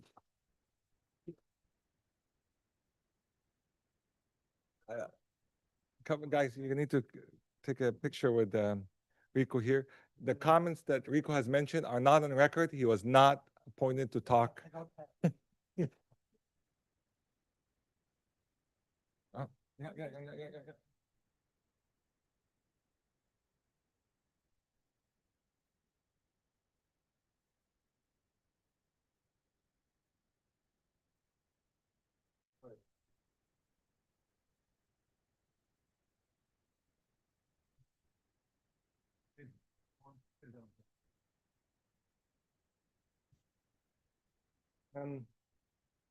And as chair, I would like to recognize URSO Innovation Lab for the amazing work they have done for the last 4 to 5 days here, from arriving to the United Nations to New York, representing Italy with such exceptional recognition here, and for making all Italians proud of the work you have done, and then coming here to Washington, D.C., and to showcase to everybody here the amount of work and effort you have done here. So with that, the chair recognizing Orso Lab and all the students and professor, can you all please stand up?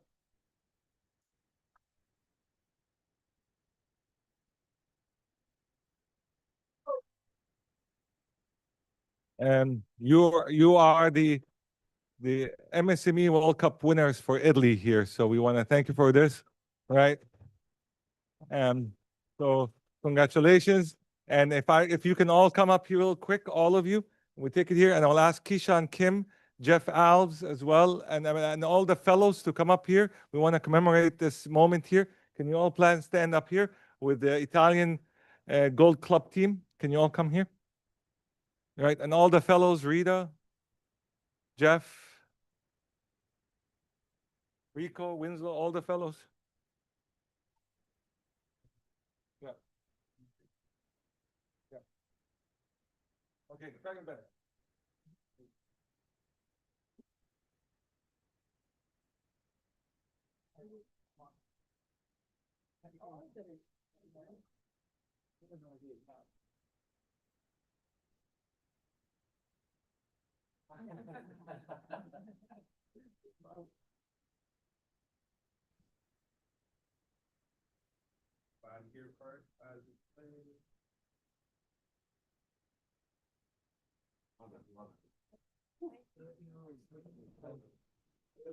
Bravo, ragazzi, bravi, bravi.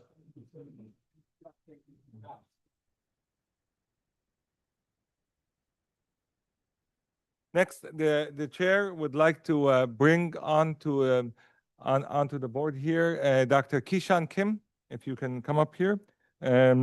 I am gonna handle the gavel with Dr. Kishan Kim to chair this next session.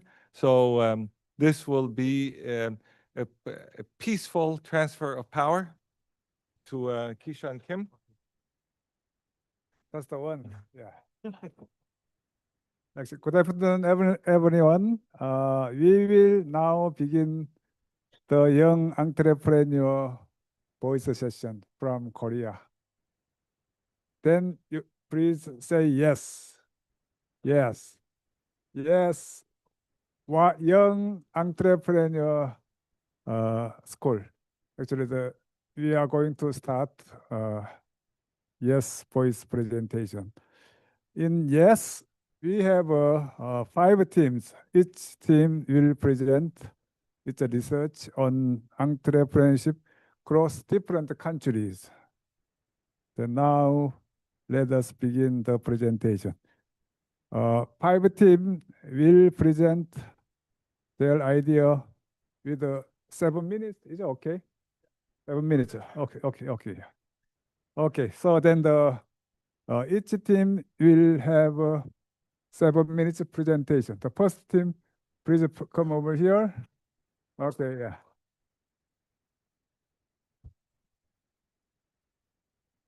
Okay, we will start.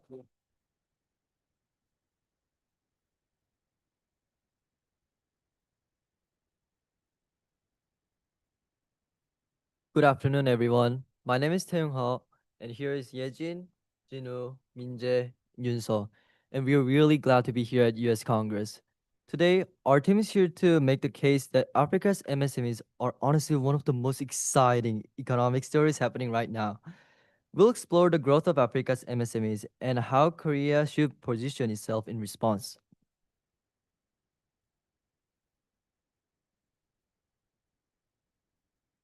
This slide highlights 3 sectors driving the MSME economy in Africa. First, agriculture has enormous potential, with the African Development Bank projects estimating the sector could be worth $1 trillion by 2030. Second, fintech and digital finance receive the most venture capital because they help provide financial services to people without access to traditional banking systems. Finally, clean tech and off-grid energy is a major opportunity, as around 600 million Africans still lack to grid electricity. Together, these 3 sectors represent the key drivers of Africa's MSME economy.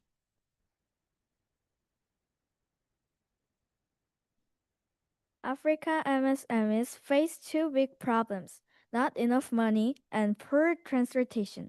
About 51% of small businesses need more money to grow, creating a $300 billion funding gap. Weak roads and transportation make it far more expensive to trade within Africa than outside the connected continent. Solving this help small businesses grow and support Africa's future economy. So this 3 companies shows that Africa's innovation is creating real business success. So as you can see, M-Kopa expanded access to clean energy through mobile payments. Twiga Food reduces food flows from 30% to just 4%. And the Flopper Wave made cross-border payments easier. Together, they show how innovation is driving Africa's growth. This raises an important question. How can these companies grow so quickly?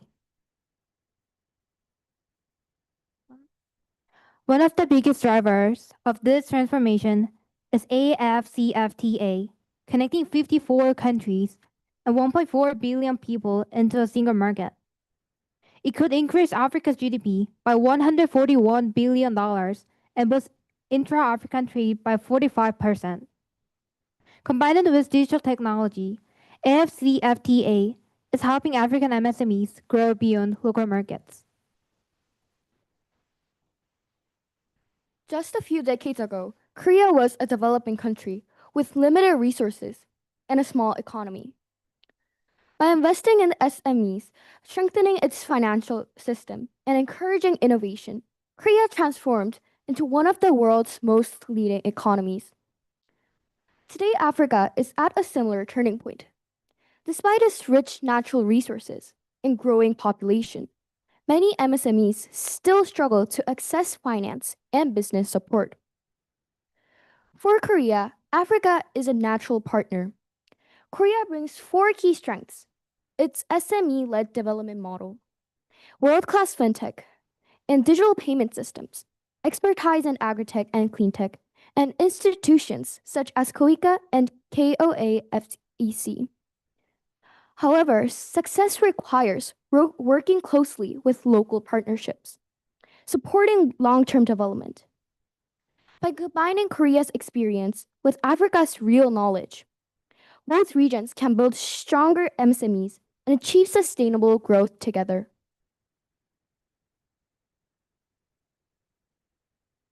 Today, Today, Korea has an opportunity to turn its own success stories into meaningful action.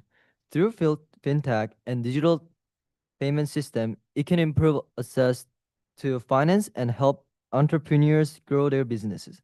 By combining Korea-proven strategies with Africa's talents, resources, and local expertise, both regions can unlock new opportunities and achieve long-term prosperity. To conclude, Africa's small business are not just are not To conclude, Africa's small business are more than just business. They are the driving force behind innovation, job creation, and economic progress. When Korea and Africa work together with a shared vision, they can create a stronger and more sustainable future. Thank you for listening.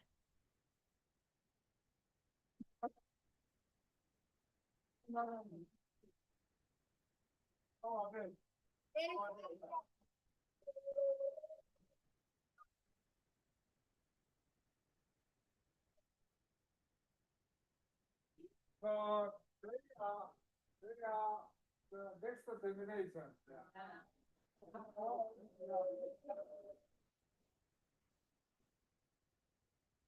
So I said to you, I said, so I am waiting 1 more minute for everybody. Introduce yourself. How old are you and how old are you? Hello, my name is Nicole, and I'm currently 13 years old. I currently attend the Korean class. Okay.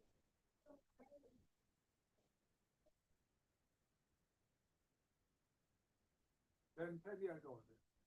You 10 years old. Yeah. Okay.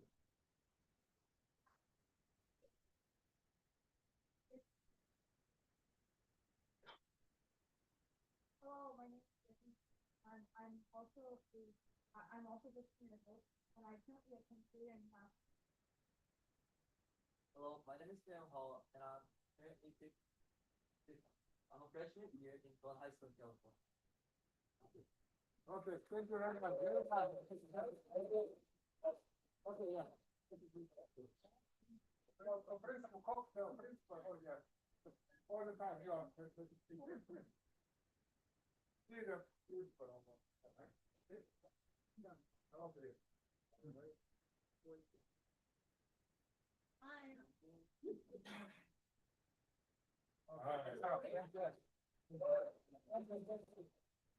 Next period, yeah. Next period, yeah.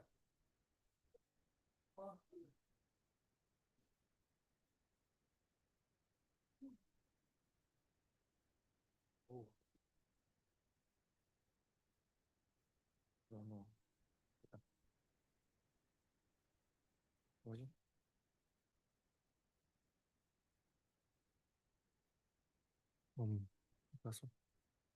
Hello, everyone. We are Seungbin, Yurim, Seungmin, Jongwoo, and Minju, and today we'll be discussing how Korean tech and South American resources create sustainable synergy. Imagine a world without cacao fruits from South America. No chocolate, no cocoa, and one of the world's most beloved products simply disappear. Yet, the loss of small and medium-sized enterprises producing chocolate will leave an even greater void, not just in what we consume, but in how economies function.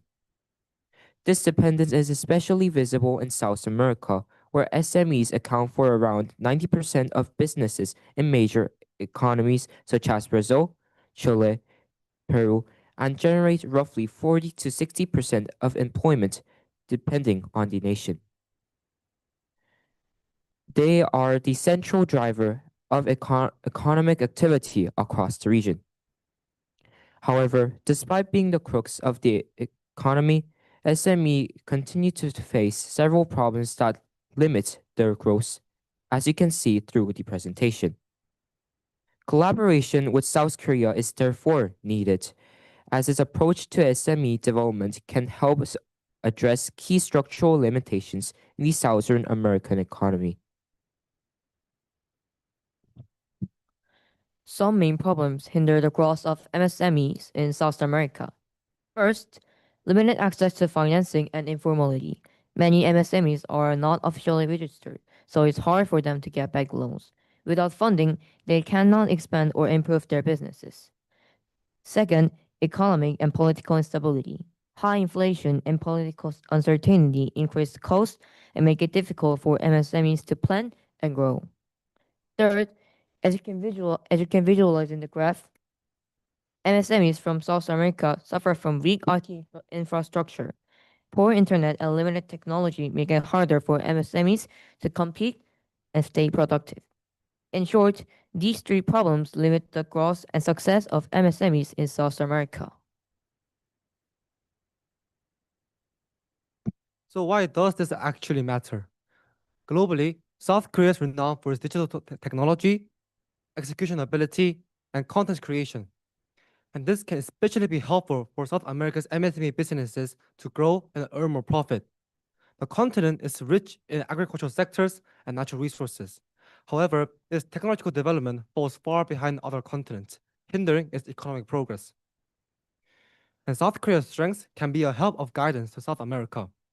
With this help, South American MSMEs can modernize faster, reach wider markets, and transform local businesses into higher brand global businesses.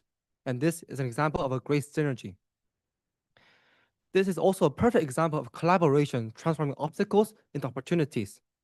And by contributing to a common cause, you can ultimately achieve a great communal outcome in the end, and with different strengths forming into one partnership.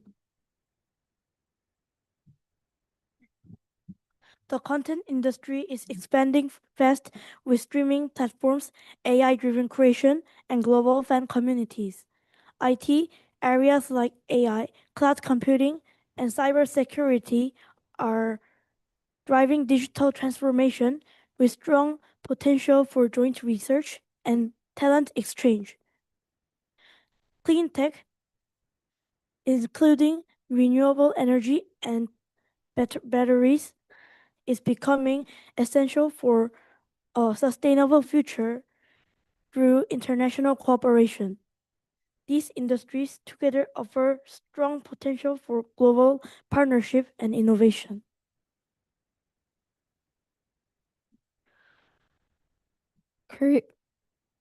Korea is strong in digital technology and innovation, while South America is rich in natural resources and creativity. Now let's look at the real example of what this strength can achieve together. This is Naco, a food tech company founded in Chile. It started as a small startup and uses AI to develop plant-based food products. Today, it has grown into an international brand. Naco's success comes from combining South America's rich agricultural resources with Korea's advanced technology. This shows that local resources can become high-value products through innovation. Looking ahead, Korea can contribute its strength in AI, smart manufacturing, and global marketing.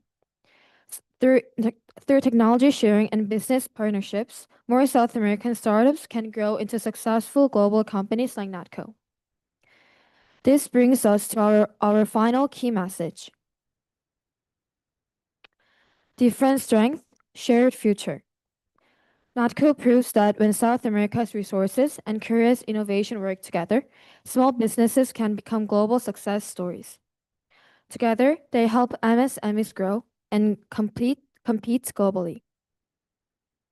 Different strength, shared future. Thank you.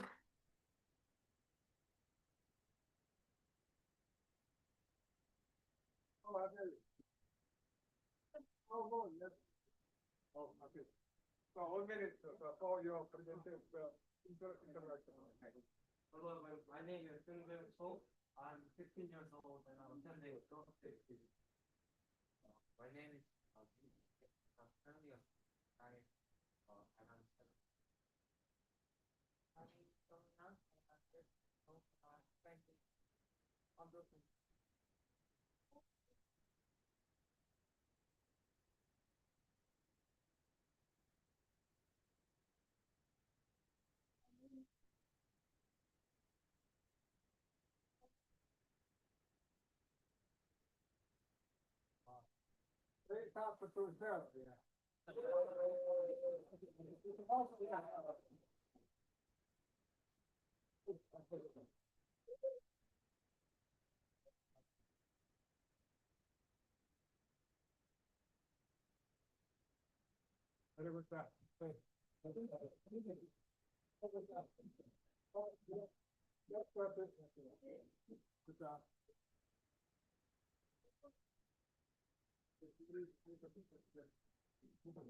하나, 둘, 셋.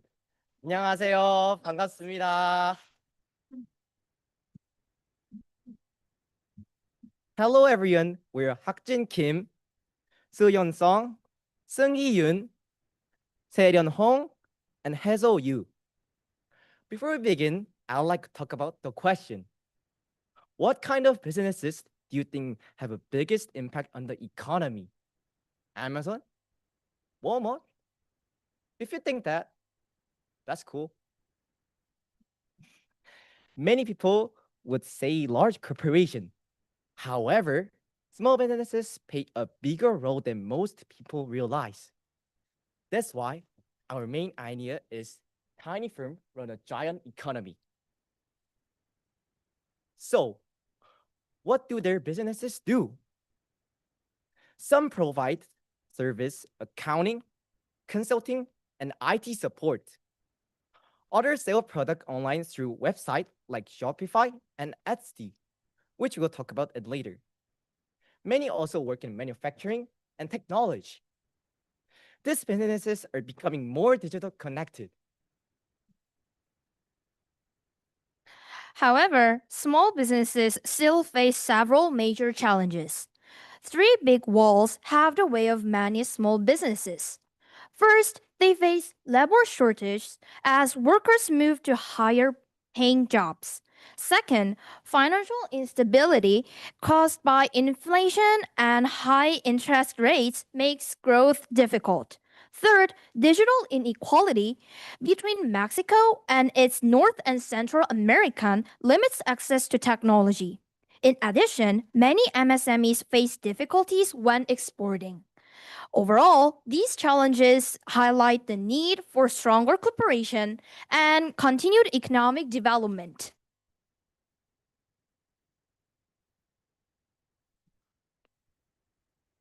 Many small businesses have grown into successful global companies. One example is Etsy, which allows people to sell handmade and unique products online. Another is Shopify, a platform that helps to create and manage their own online stores. Lastly, in Mexico, Kavak has transformed the used car market by making the buying and selling process easier and safer.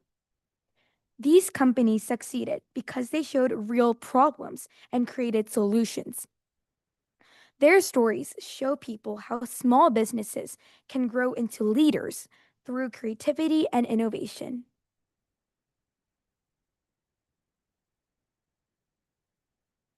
Each company supports its small business in different ways. In the United States, the SBA provides loans, training, and mentoring for business owners. In Canada, organizations such as ISEDBDC offer funding and business support programs. In Mexico, the Hand in Hand program provides digital tools, training, and supply chain connections.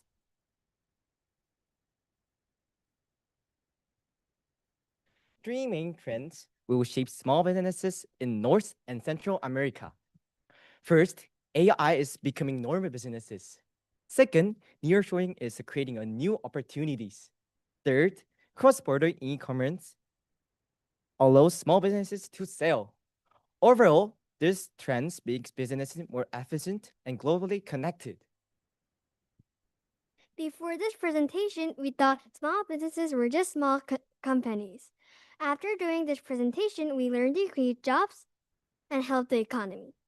We think small businesses are more important than we thought. Finally, I think we need to support small businesses and grow together. Thank you for listening.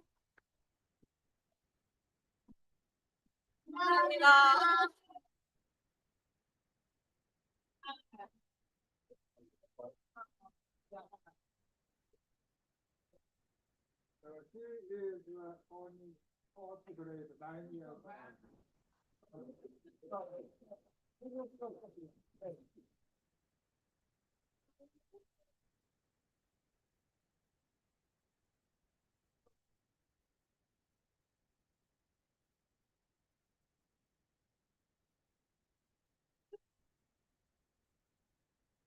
My name is Kim, and I'm writing out of random school in Korea. Nice to meet you. My name is Hazel Yu. I'm 14 years old and I live in Kingdom.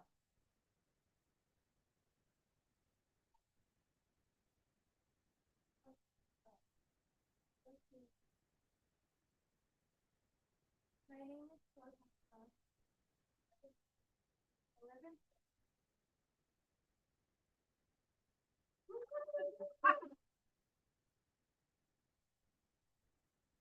He is 18 years old. Right? And I'm 18 years old, plus 30. And Kishan is, I don't know.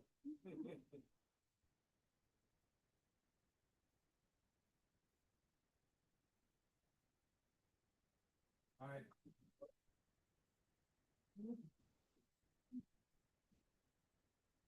Okay, so next page.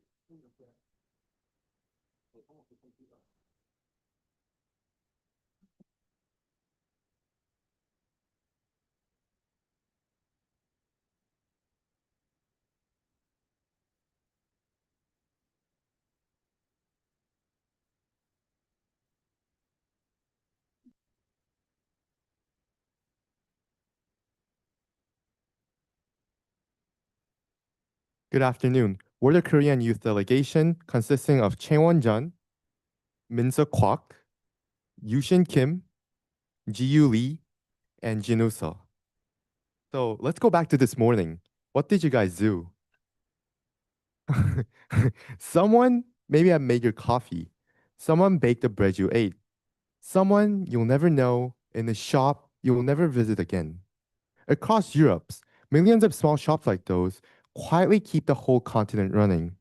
Today, we want you to meet them.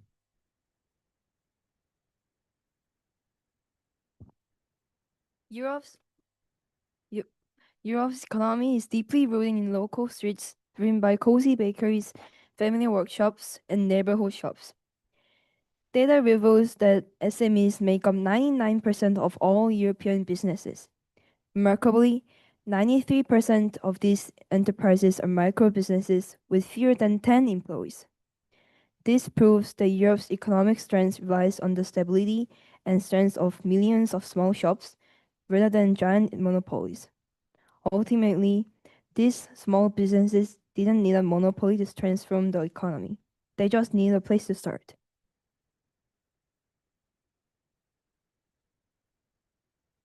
This slide shows why SMEs are important in Europe. First, 99.8% of all EU businesses are SMEs. This means almost every business in Europe is a small or medium sized company. Second, SMEs provide 89.4 million jobs, which is about 2/3 of all private sector jobs. They also add 5 trillion euros to the European economy every year. Finally, SMEs are expected to grow by 2.5% in 2025, showing they continue to support Europe's economy. SMEs are crucial because they help local people find jobs and make the economy stronger. Supporting SMEs will help Europe continue to grow in the future.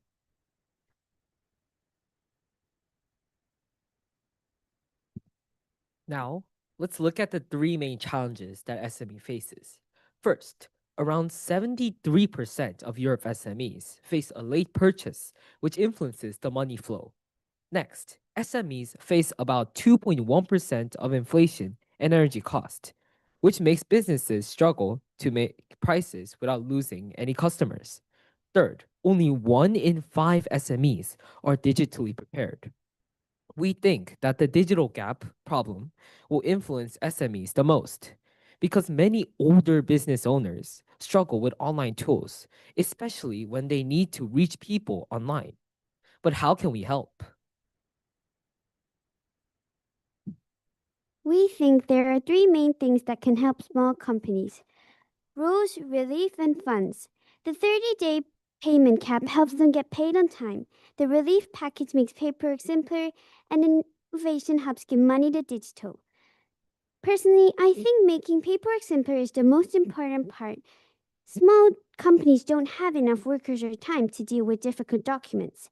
But if we clear these hard rules, they can focus on their real work. To me, this smart support is the best way to help them succeed.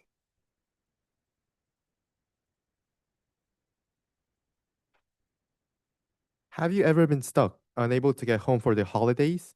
In 2006, a man in France was. No train ticket, so he thought, what if I share a car ride? That idea became BlaBlaCar, now used in over 40 countries around the world.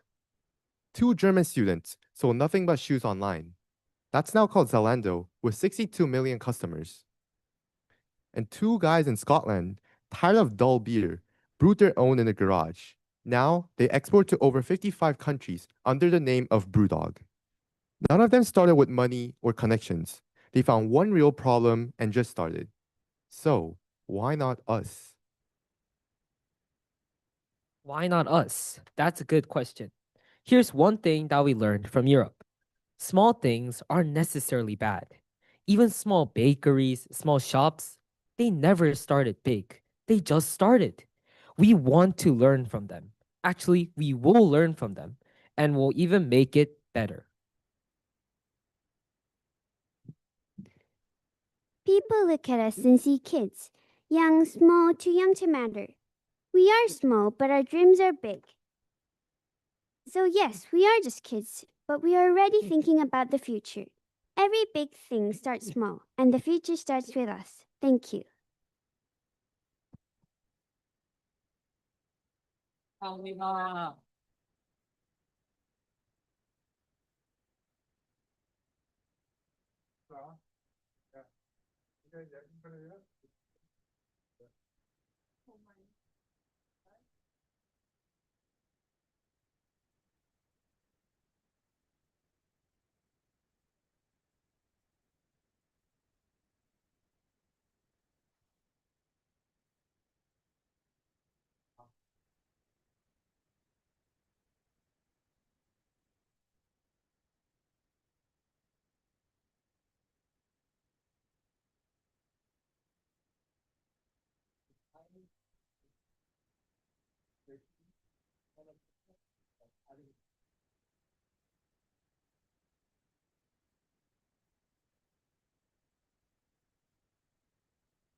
Okay, yeah.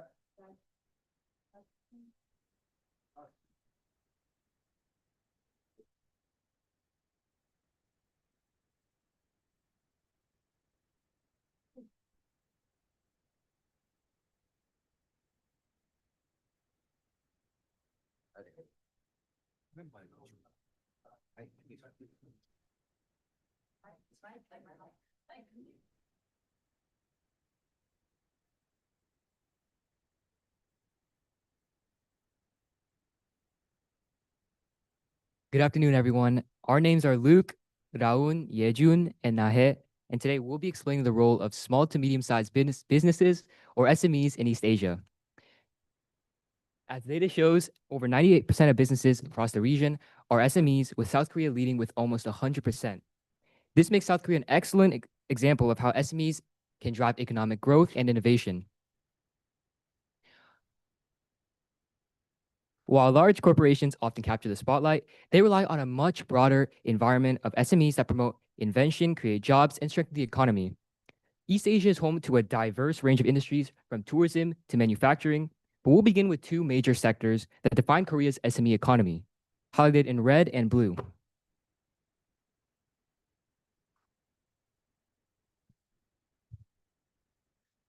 First, we will talk about K-contents. Currently, K-contents is a dominant cultural trend in Asia. The most notably, webtoons, K-pop, and K-dramas are highly popular. And as you can see on the slide, webtoons like True Beauties are gaining huge popularity online. And in K-pop, global groups like Blackpink and BTS are leading the music chart across Asia. And when we come to K-dramas, hits like Squid Game have been widely loved.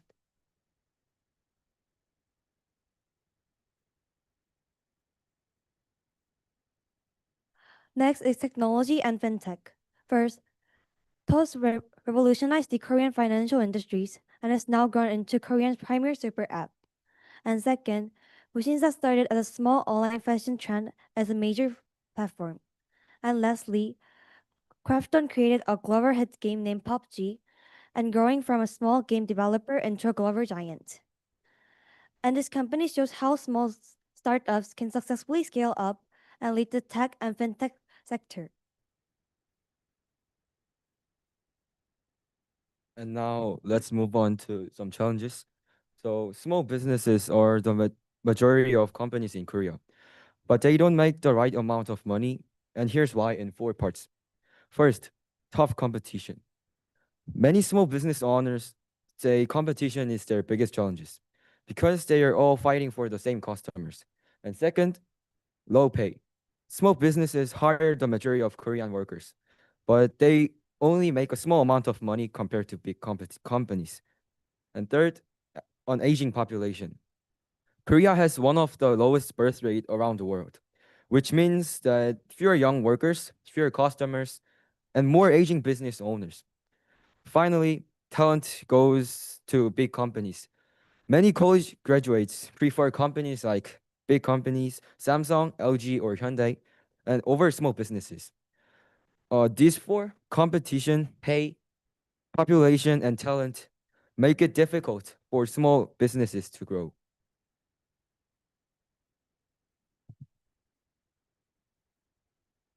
Now, let me talk about what we can do. First, start with a small market that big companies don't focus on. Second, keep costs low and use automation to save time. Third, focus on older people. More seniors will need services in the future. Finally, give people equity. It helps them work harder and stay longer. Today, we learned that Korean SMEs have many challenges, but also many opportunities. If we solve this problem, SMEs can grow and help Korea's economy. As future business leaders, we can make a difference. Thank you for listening.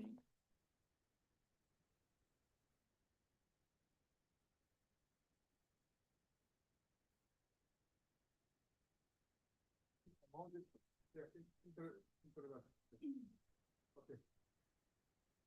to meet you. My name is Brown Char, and currently I'm 13 years old and I'm computer software.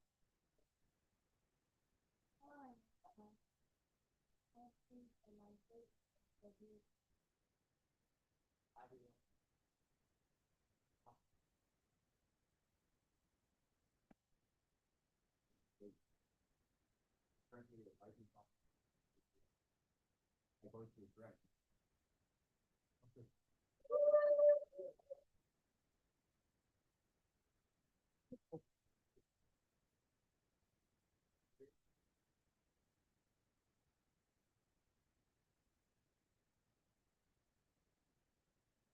Okay, yeah.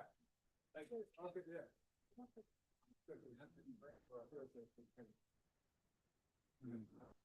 Okay, yeah. Thank you very much for your cheering for Korean delegate. They are very young. Yeah.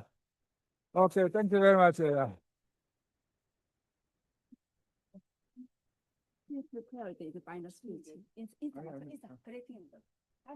Okay, then they wanted to give a greeting to everybody. Okay, okay.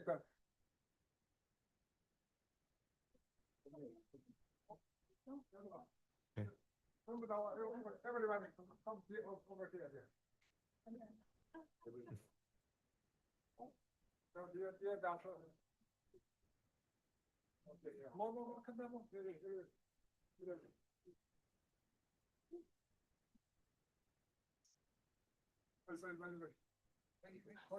빨리.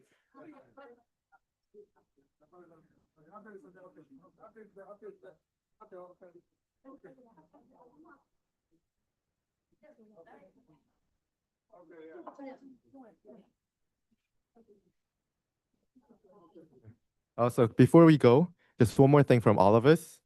4 days ago, we walked in nervous, a group of Korean students at a global stage, and we wondered if we really belonged here. But today, we all walk out grateful. Thank you, ICSB, for inviting us for these 4 days and for treating our young idea as if they truly matter. That means more than you know. Once again, thank you for inviting us.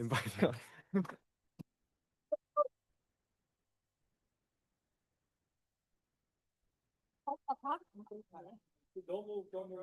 Ishan, stand in the middle. Okay, yeah. All right? Yeah. All right. Where's the gavel, Ishan? Okay, yeah. Okay. Yeah. Don't Yeah. Oh, yeah. Okay. Again, I peacefully hand over this power to Casey. Okay. Thank you. Now you have the power. Hi.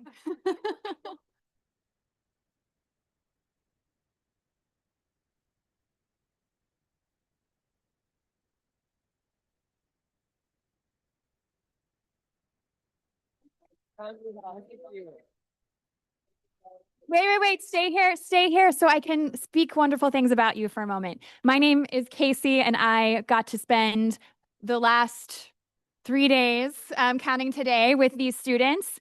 And it's as impressive as everything that you just saw was.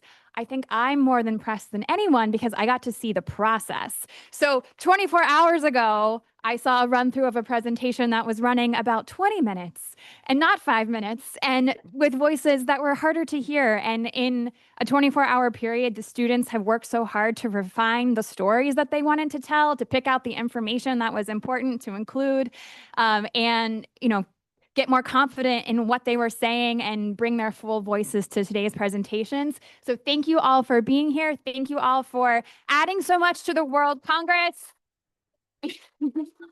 You have brought so much heart and soul to this, and it is really inspiring to have you all in the room. Thank you so much. Oh.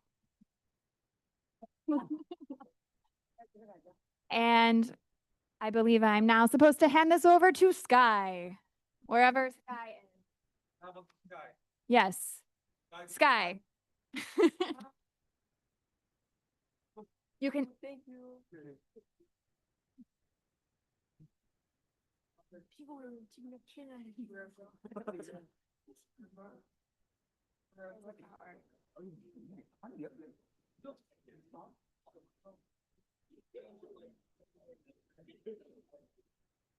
Hello, everyone. I have the honor of introducing our next section, which is the Academy Cup, National Championship Final Pitch Competition. Our students are still working on their pitches, so they're slowly coming in, but I'll introduce the judges that will be judging their pitches. As you may have know or may not know, over the past couple days, we have students from over 6 countries competing to create the idea that addresses one of the UN Sustainable Development Goals. Their ideas and pitches is to create a business that will help reach the 2030 UN goals. And so to judge this competition and all the impact they may have on the world is Dr. Jeffrey Alves, Dr. Ruben Escua, and Dr. Rita Grant, and 3 fellows of ICSB and have seen many pitch competitions from around the world. So very excited for you guys to hear all the ideas and the hard work they put on. They've been working all day. That's why they're all coming in. And we're really eager to hear what they have come up with.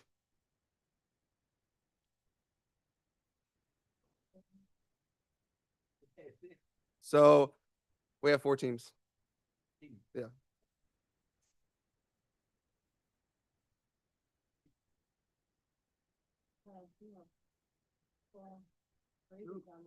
No, it's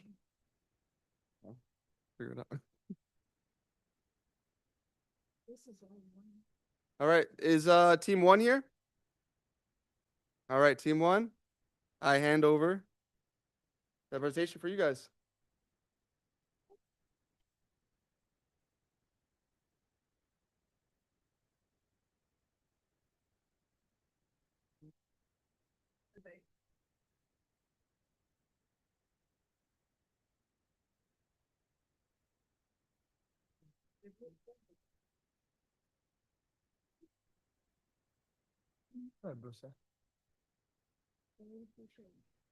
We missed one component.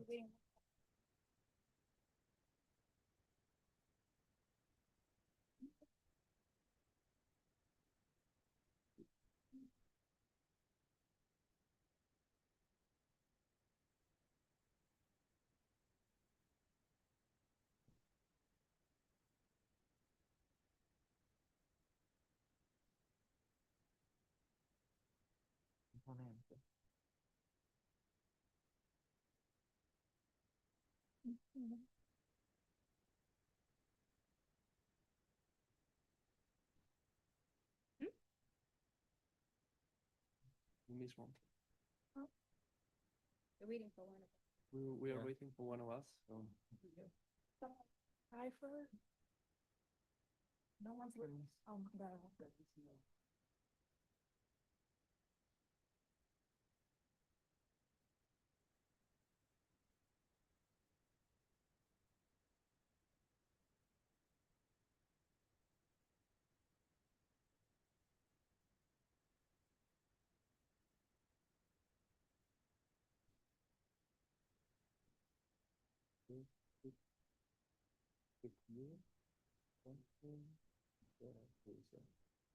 Right.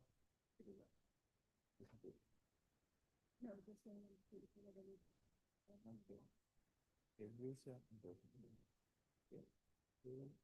They put that down.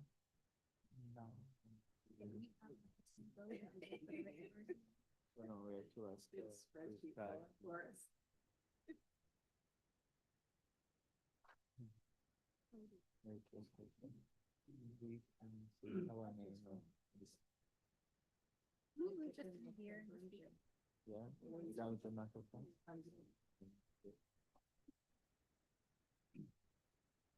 Somewhere to be found? Okay. Let's just wait.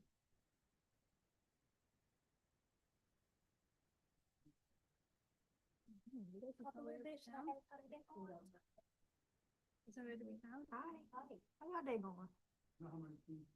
There's 4. Four. Mm. Interesting. No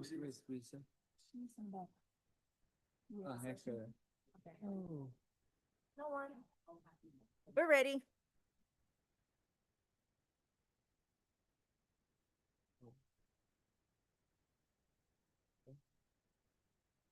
You wanna go? Let's go this way. Right there.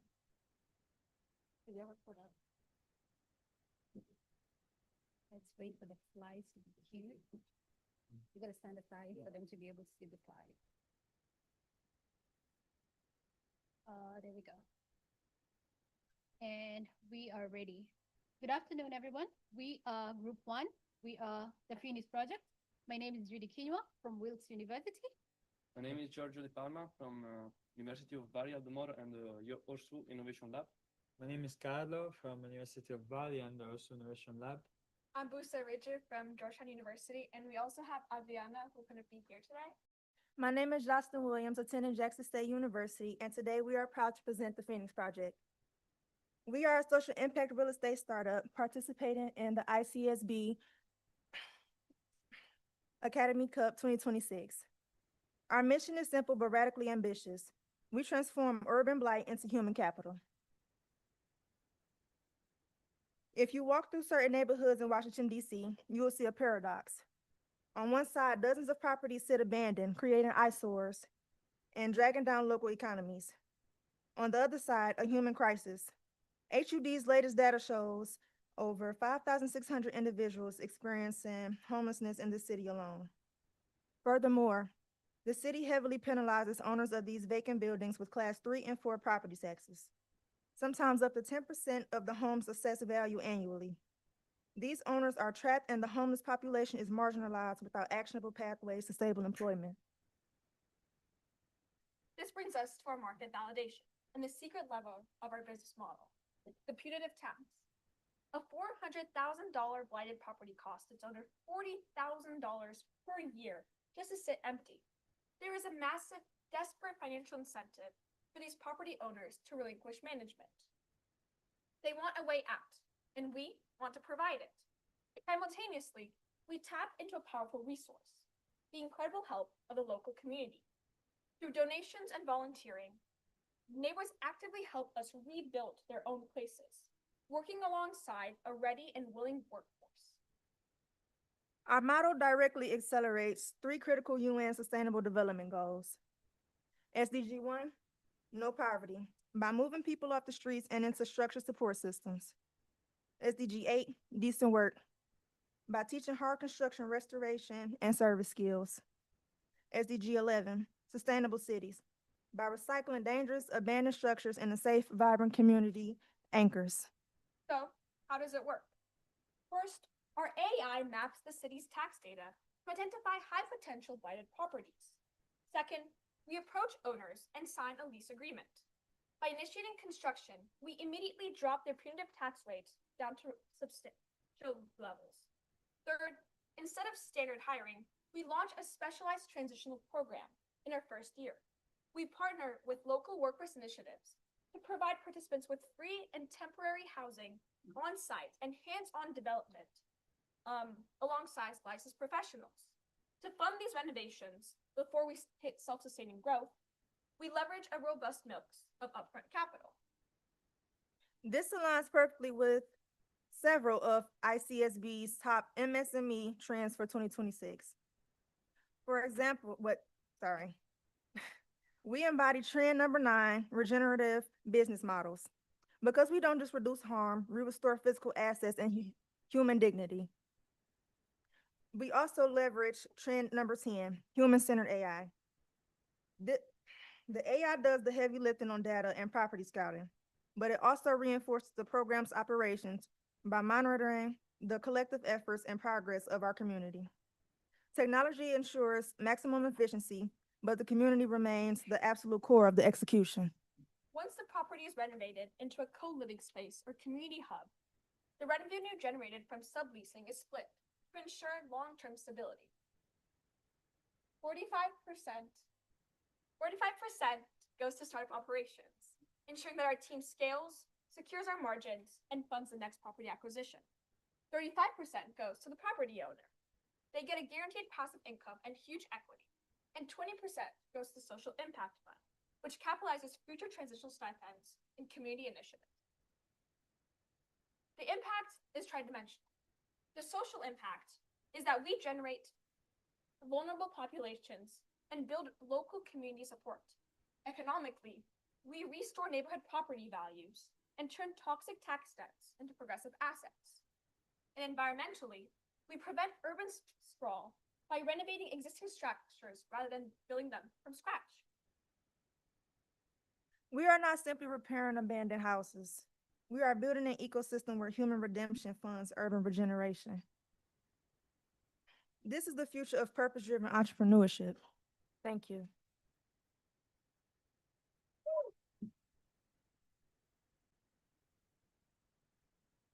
Five minutes question and answers from the judges.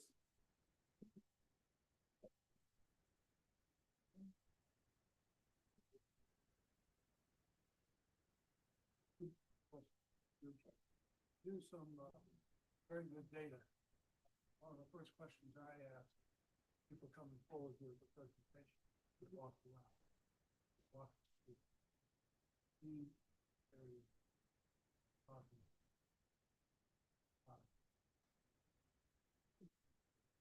Yes. Yeah. I've walked the streets, yes. Yeah, I think we all have been in DC for the past 3 days. And because we saw how big of an issue homelessness was in our community, we realized that we wanted to do something about it, which is why we decided to focus on that. And to add on to that, it's not even just in DC. There's plenty of other states where homeless people. Oh, sorry. Where there are homeless people walking the streets with carts full of bags and cans trying to survive different weather changes and crimes. Yeah, we've lived. Yeah. Okay, how is the management of the regulation about the private properties? Because it's very interesting and attractive to analyze the market, more than 200 different properties, but at the same time there is a regulation of the city hall, or how is included that side in this project?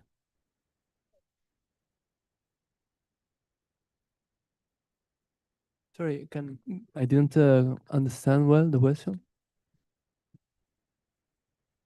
How is included into the project the management or the connection with the regulation of the and rules of the every city? Yeah, for example, we talked about not hiring people because that's a transitional program. That's because we dig about the legislation, and that was the best way to do it economically, because the aim is introduce people toward the working force. As like for the buildings, we opt to the leasing contract because it's the best way to split the revenue and make it the process works towards a revenue that not just arrives to the private, but also to the people who need. That's because our benchmark was the lab we did in Italy, but the legislation was different, so we had to adapt the project to a more private. It was more private oriented, because we may have a public una spinta, a public approach, but then we have to shift it to the private side. So we've had a speaker a couple times from the affordable housing office here in DC. Have you thought about perhaps trying to connect with them? Yes, we looked at initiatives that already exist and similar initiatives as well in cities like Milwaukee, San Francisco, and others. And we decided this approach our approach is focused on truly reintegrating those individuals back in society, not just providing them with housing, but also community and support and hopefully long-term stability that they truly do need in order to reintegrate back into society. but we are open to any partnerships with both private and public sectors. We have time for one more question. All right, thank you guys so much. Okay.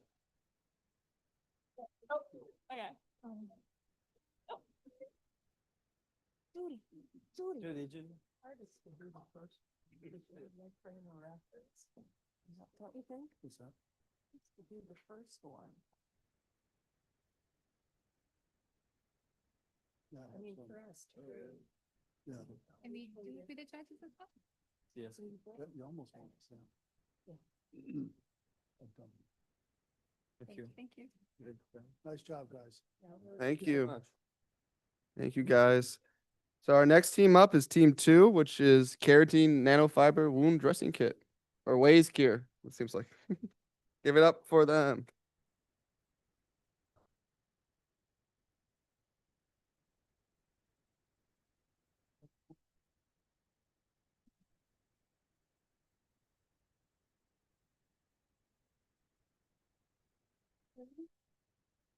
Okay, we're ready.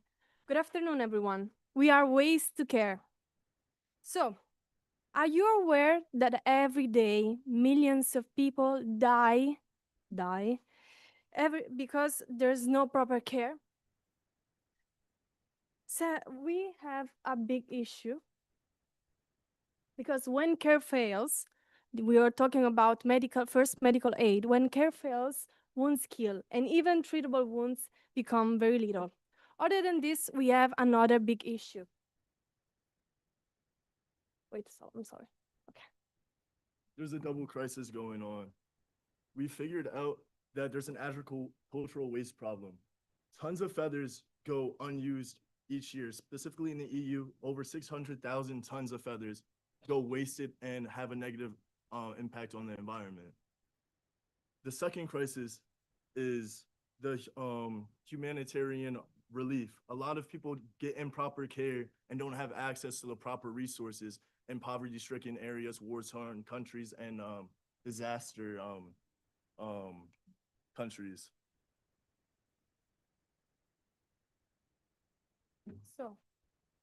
So who is Ways to Care? This is our group. My name is Martina Mari. I'm a student from the University of Bari, South Italy. My name is Logan Blanks. I'm from Keyport, New Jersey. My name is Taehoon Jung. I'm from South Korea and Sungseo University. My name is Michelle Kasanga. I study at the Jackson State University. My name is Martina. I'm from Italy, and I'm a student from University of Bari. My name is Nairi. I study at the Jackson State University from Waldorf, Maryland. And our goal is to create regenerative nanofiber wound dressing. Our headquarters are in the United States, specifically California. We have a sustainable plan, regenerative. We want to make a social impact and have a global reach. This is our product. Oops. This is our product.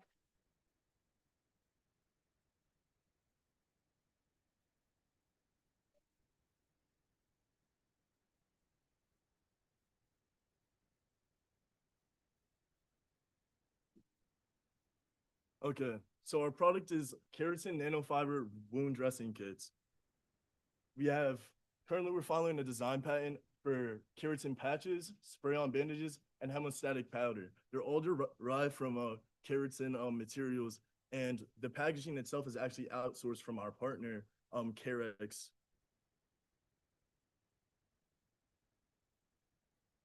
So how does it work? First of all, we collect the feather waste that would be, as I said, wasted. We use it, we extract keratin then we transform it into wound care material and package it as first aid kits to globally export it. So we want to make it safe, effective, and sustainable.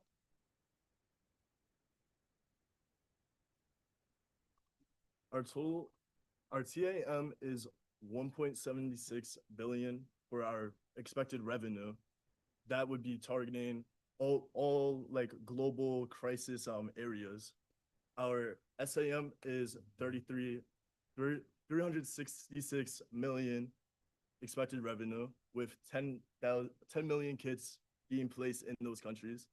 And currently we have 5.2 million dollars in revenue, with 150K kits being placed within Sudan, Ukraine, and Venezuela. Okay. So, ways to care SDGs are the SDG number 3 for good health. We want to unlock affordable wound care in low resource settings. SDG number 9 for innovation, introducing advanced keratin nanofiber technologies. And then SDG number 12 for responsible production, upcycling poultry fodder waste into medical biomaterials. We cannot forget about the SDG number 9 for industry innovation and infrastructure, and SDG number 17 for partnerships. We're focusing on ICB trend number 5, human healing and empowering small farmers. We're also focusing on number 8, developing local resilience by creating regional supply chain and manufacturing hubs for jobs. Okay. So our business model is based on a $35 selling price with 11.65 cost for each kit, and with a total of 66.7% of gross margin. These are all the information of our breakdown. This is our breakdown of the unitary price of each kit.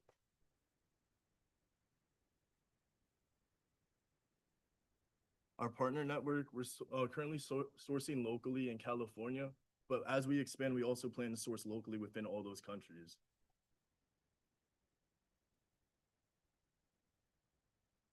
As you can see, this is the forecast for our three years. The first one, year 1, there's a clear loss of 316K, but for the year 3, we project a 2 million net income. Oops. Our impact's immense. Think about it. We're turning waste into life-saving materials for people that truly need it. We're taking a product that's damaging the whole ecosystem, being burnt into damaging carbon emissions and just filling up landfills. Something that's unproductive can be turned to positive. Our company, Waste to Care, we're curated by a team of people from many different backgrounds, and our products there going to help many people from various backgrounds across the world. So with that, being that we're at the World Cup, let's kick the ball forward with Waste to Care.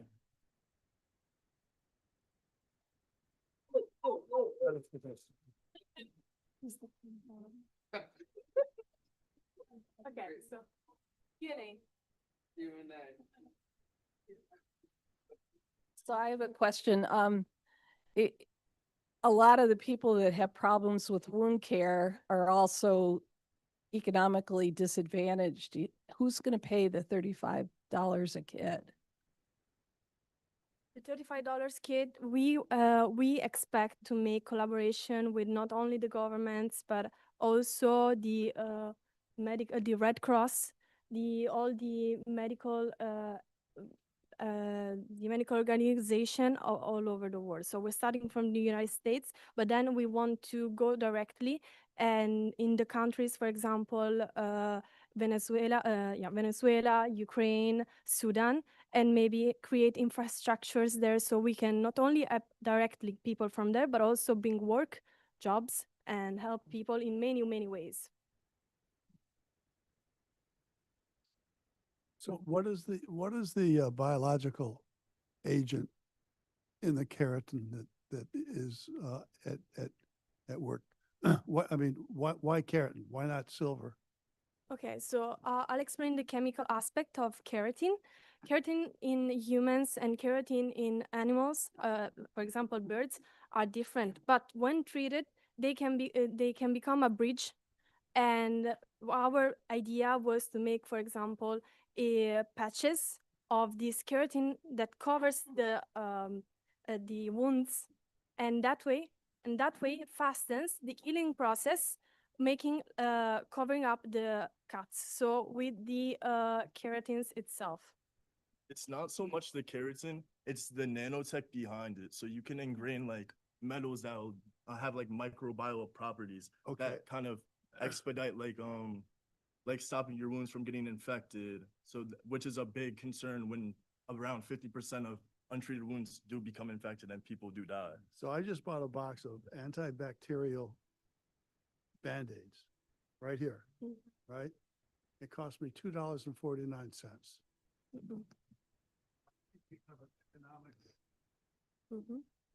We want to set the whole kit, and it could be something different, or like it's an emergency kit. So with that, as he said, we have the different types that for immediate medical aid.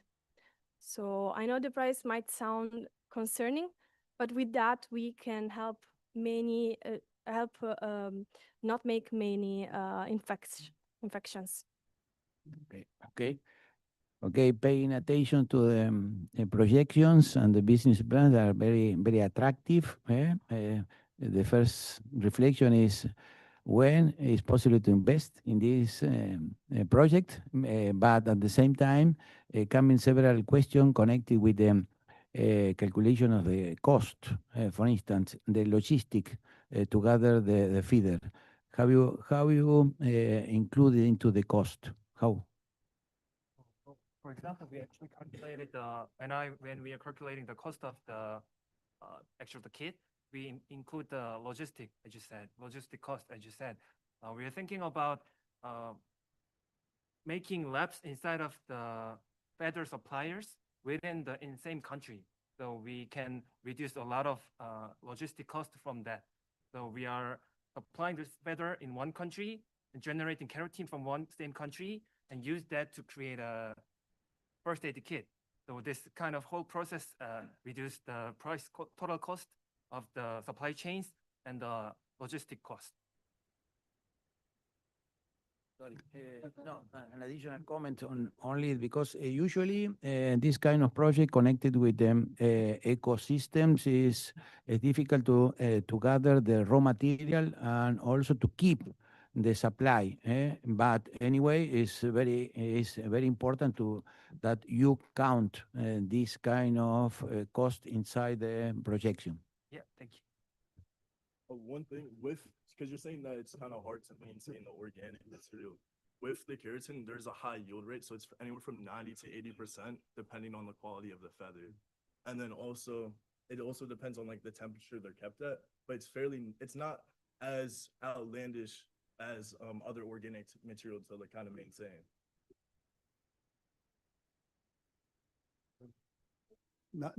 Very novel approach. Thanks. Thank you. Thank you. Wait.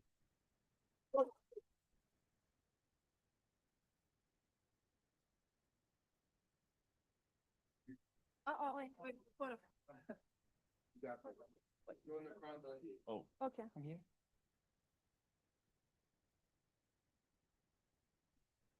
Oh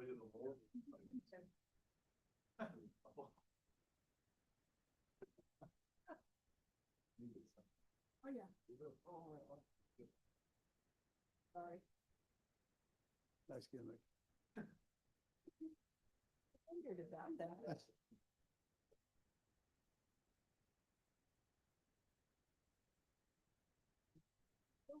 Good job, guys. Our mentor. Okay. She brings the idea.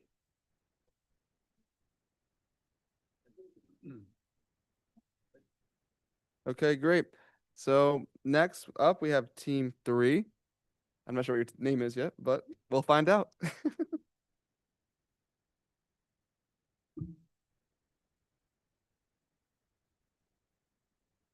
Should we all come to this to stay on?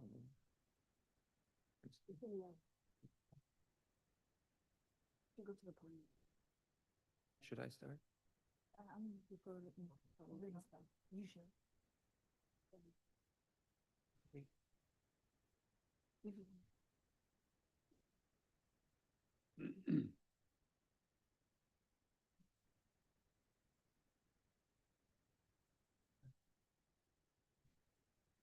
Good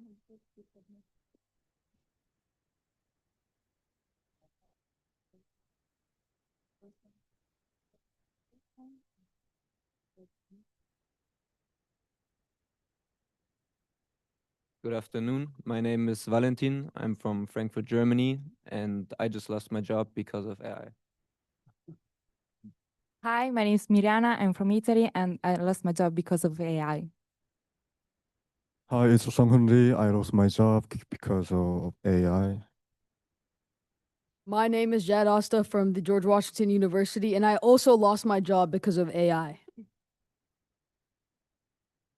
Hi, I'm Niccolo Giannini. I come from Italy, and I've got a solution for you.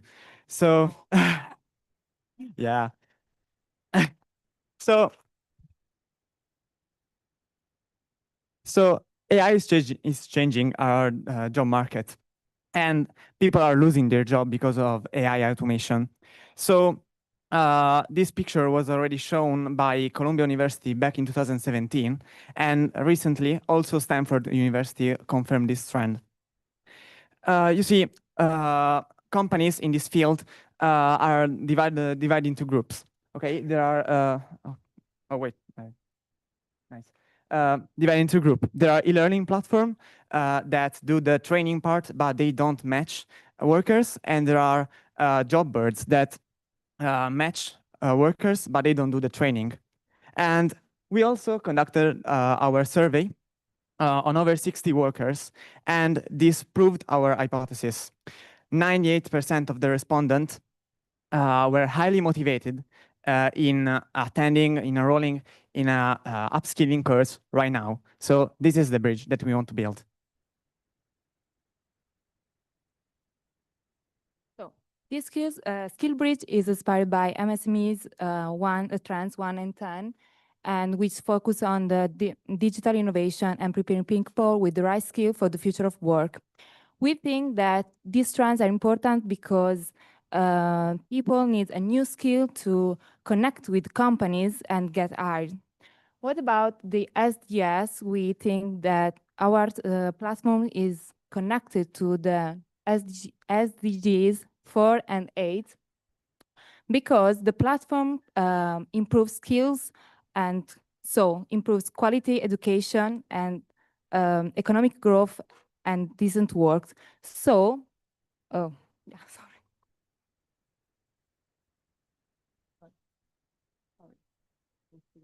Over the past few days, you might have heard a million times that AI is taking over the world and it's going to automate several industries across our planet. And so here is our solution. Our mission across Asia, North and South and Central America, Europe, and even Oceania is to bring back jobs for millions of frictionally unemployed workers and the economically displaced across our globe through two distinct services, education and matchmaking. In regards to education, for individuals who are at risk of losing their jobs because their industries are at risk of automation, as measured by certain metrics like the Automation Index by the United States Bureau of Labor Statistics, they're able to get a subscription with SkillBridge and engage in a number of educational courses, not just regarding the foundational aspects of artificial intelligence, but specifically how it relates to their industry and how they will be able to employ those tools so that they can remain of value to their companies. And so they are no longer at risk of losing their jobs. In regards to matchmaking, for those who have already been laid off, they're frictionally unemployed in search of work because of artificial intelligence, they come to us, SkillBridge, and list their skills that they used in their previous professions. And with our partner companies, we matchmake them with specific jobs and positions that they would excel at. And I'll give you an example. For an accountant whose job has been entirely automated, who used mathematics and worked with numbers throughout his whole career, is able to be matched with a company who's looking for someone with those same skills, but it's a different job. And so with that, we reduce frictional unemployment all across our planet. And so our impact cannot be measured through one statistic or metric that's tangible or can be realized on our screen. In terms of the economy, again, we're reducing frictional unemployment, not just here in the United States, but across all 7 continents, maybe not Antarctica.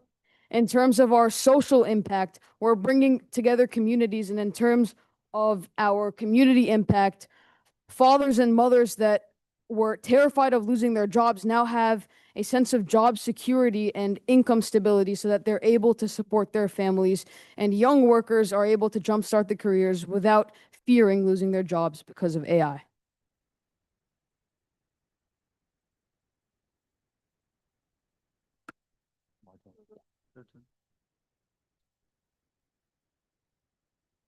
So most of small businesses need job-ready workers, then they often don't have enough time or budget to create training system. So we start with what they already have, like manual, job instruction, and that kind of thing. And then we turn them into a role-specific course, like assessment and hiring signals. Our call to action is simple, like that if you are small businesses, just give us one document and one role, and otherwise, if you guys are worker, just scanning our QR code and just test one course.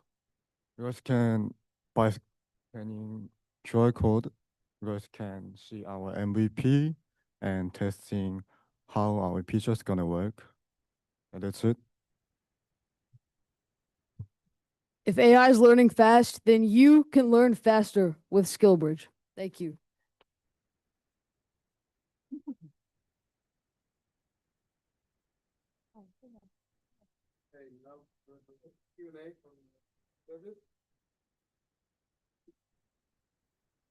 So accountant here,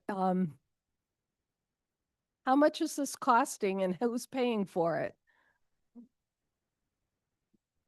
So we have the employees who get the certification for 50 euros.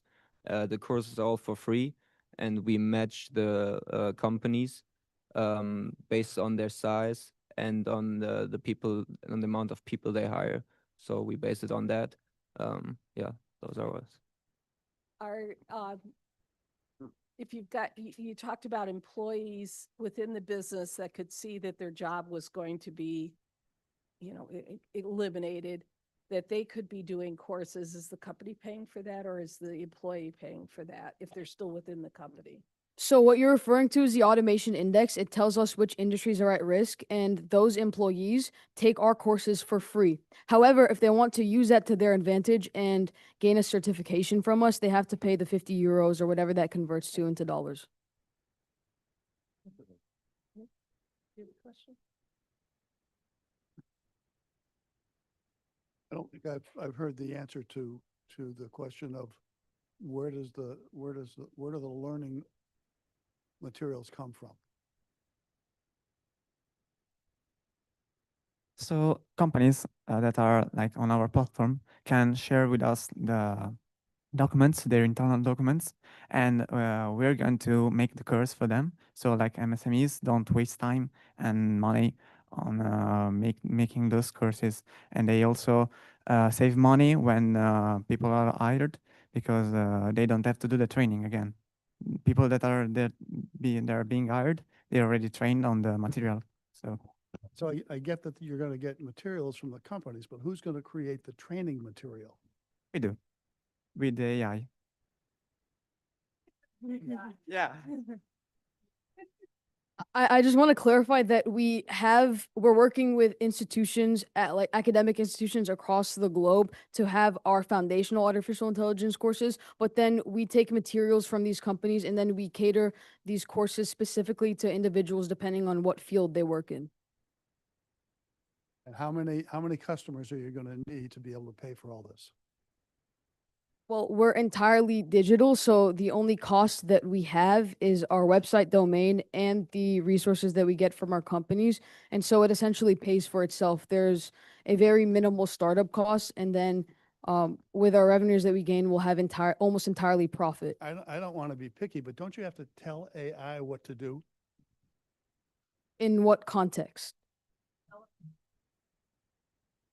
Well, we're not creating these, Somebody's got to come up with the training material. which is why we have our team. And that's also why we are partnering with academic institutions, starting off in the United States where we are based, and then branching off into the different continents that we are going to be.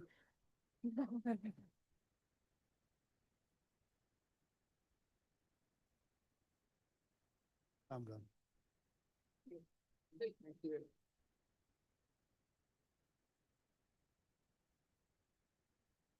Oh, we have a picture.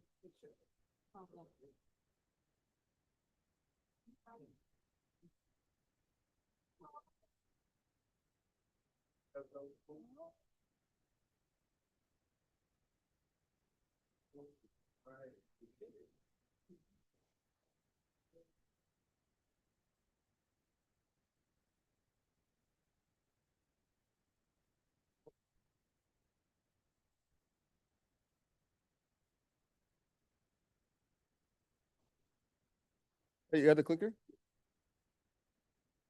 You're gonna use the clicker, right? All right, now I'm happy to present the last team of our session in our competition, Team 4. I give you guys the floor.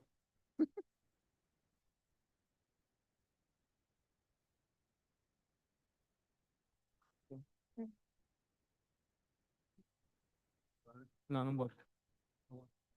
No work. No works, yeah. Are you introducing it? Huh? Are you introducing it? Yeah. Working?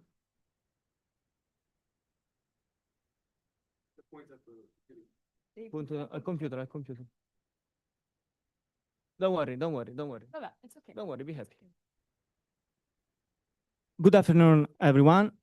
It's a pleasure for me to present our work, our opportunities, and our team. Matteo, William, Lorena, Roman, Chiara, and me, Vincenzo. So it's a pleasure for you to ask us. So, Gotcha. Hi, I want everybody to close their eyes and I want them to visualize a beach. Good sand, blue water, and you walk across the street 200 meters and you see a family standing on dry, cracked soil and they're struggling to grow food. And then you see farmers that don't have the resources to cultivate their land.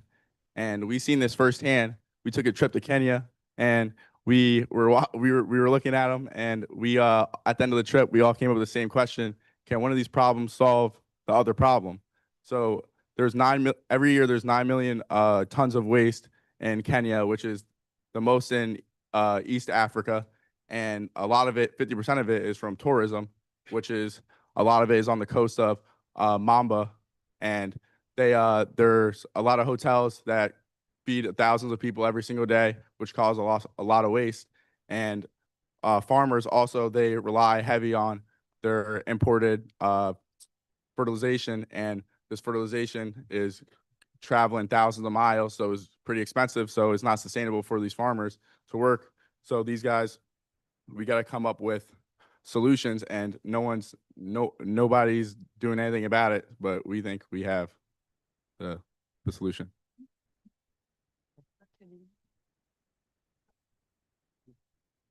We got our goals: zero hunger and responsible consumption and production, and those really tackle our SDGs.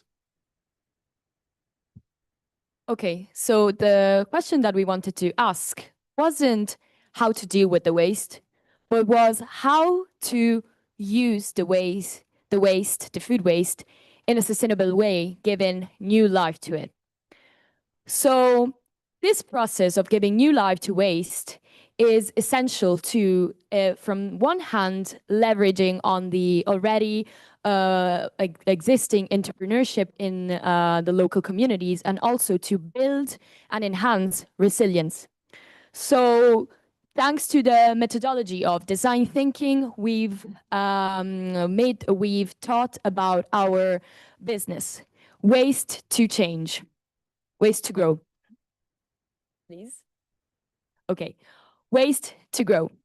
So Waste to Grow is a business that is based on the alternative production of biofertilizing by using food scraps. How does it work? We collect the food scraps from the hospitality sector. We bring it to our biorefineries, and after a process of bacteria anaerobic fermentation, it comes out as a organic biofertilizer that is gonna nourish and enhance the nourishing values of our soil at every time we use it. But why us and why now? So everybody knows how much geopolitical instabilities has affected local communities, especially in the recent period, because communities like Kenya are more and more reliant on like conventional fertilizers. So that means that these communities can't be independent. So we asked, how can we help them to be independent and to fill this void? And a very important strategy, it was not to compete, but to build connections with the already existing partners, such as NGOs like One Acre Found. One Acre Found has currently 330 hubs operating in Kenya. So our aim is to build connections with this NGO to help them with their supply of fertilizers, selling them our fertilizers using a Next Sugar refinery. So we're gonna operate as a for-profit social impact enterprise, operating mainly for a B2B organization with the NGO. With us, hotels and restaurants are gonna have a waste solution, and the NGO is gonna have a local resilient supplier. The farmers will also have a more productive soil. We crunch the numbers, and to achieve break-even, we have to sell 45 bags of product a day for 10 kilos each. That is less than 1 ton worth of food waste that we could easily collect daily from 20 resorts in the area. So we're gonna start from Mombasa and the coast part of Kenya. And then we're gonna move to the touristic hubs of Kenya, like the safari parks and Nairobi. And then we're gonna scale to Tanzania, that has the same touristic logic, and One Acre Fund, the NGO, is already thriving and operating in that territory. We're gonna then spread know-how and create strong agricultural communities even there. Then let's go back to that beach. The food is still being thrown away, but now it's following a more circular path. It's going back to the soil, creating new food and a sustainable economy. This is waste to grow. We're not managing waste, we are growing what comes next. Transforming waste through global impact partnerships, premium eco-friendly fertilizer for healthier soils, nourishing communities and fostering sustainable wellness. Let's grow together. Ladies and gentlemen of ISCB. Transforming.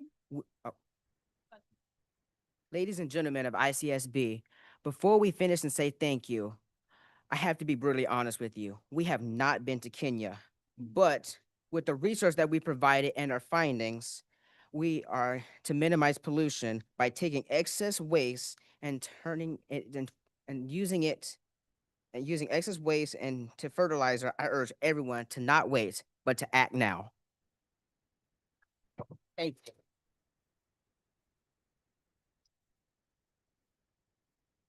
Thank you for listening us, and I'm happy to answer your answer if you have. Yeah, your questions, sorry. The technology exists, the processes exist. Why hasn't somebody else done it? Well, technologies is now developing and are starting to put in the market, but there isn't a real and strong business. And this is the first one in our thinking can be. That's. Well, what we were thinking, our hypothesis is that Probably chemical fertilizers have been preferred because they're more effective, but because of there's an existing problem of soil being impoverished by the usage of chemical fertilizing, we are on one hand experimenting the an increasing problem with soil poverty because of the fertilizer, and on the other hand, we've known how now fertilizers have a political meaning, because with the recent petrol crisis, one of the first problem was hunger, because there was a lot of nations that were actually facing hunger. We're about to face hunger, so we were thinking about what is something alternative to the conventional fertilizer. So that's why, like, now we were thinking about it.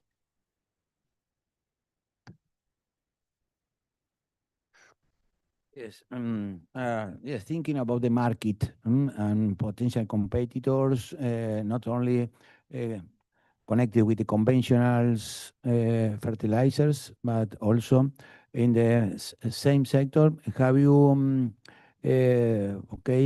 found it a kind of potential competitor, because the time is running, and the plan is for the future? Yes, our strength in our business is the costs. Our cost is very low, so this make us a very set for, because we can make our price very, very, very competitive. Yes, in another one. Okay. Other costs, we calculate a revenue lower in the first 2 years. Yes. And then a major revenue in the third, in the third to the fifth, and then we can scale to other countries. So others the competitors are not a problem in this case, because it's sustainable, and also the cultivator, yes, don't have the problem of sustainability, maybe, no? But the real strength of our product is that our fertilizer make the same product of the others, but make straight the earth after the first crop. The second crop, sorry, the second crop can be more the majority. May I just add one thing? Sorry. Yes. Regarding the current situation, the fertilizer is being supplied by either the government or it's being imported, and the prices are really fluctuating right now. And the local communities are even trying to having a rudimental approach, like even local farmers, each one of them are trying to build to generate this kind of fertilizers, but they are doing it without the technology and the know-how on how to do it, and they risk to damage the soil also. And right now we figured that our main competitor is actually the NGO that's going to be our partner, because they are distributing the fertilizer in the country. So we think that being the main trusted supplier of this NGO is going to turn them from competitor to partners. Are you going to be paying the hotels and restaurants for the food waste, or are you doing them a favor by taking the food waste away?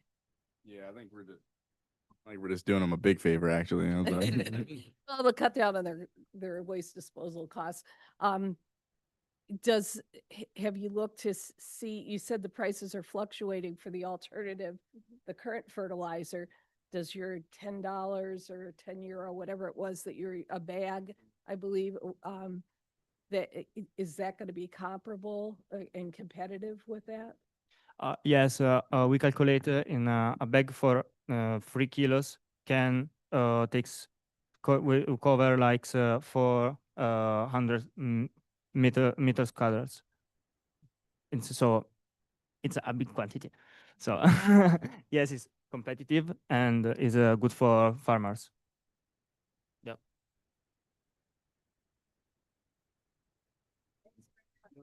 Thank you to you.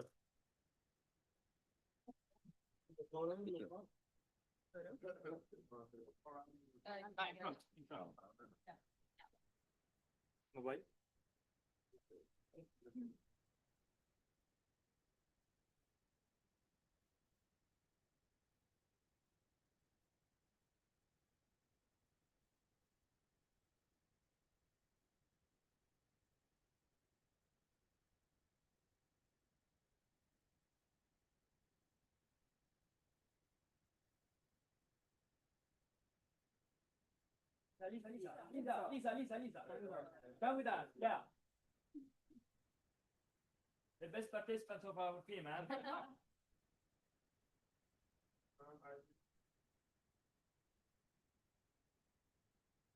Thank you.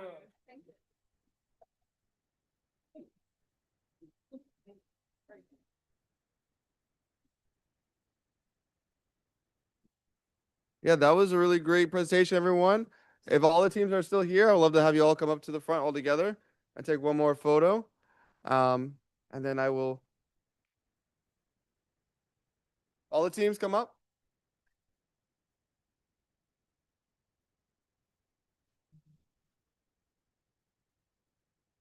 Going to the front.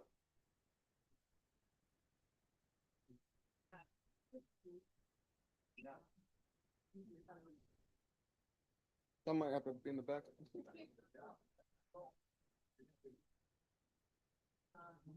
Come closer. You're so tall. Go on your typical. Oh, Logan, you can come in the back, bro. Shoot, back.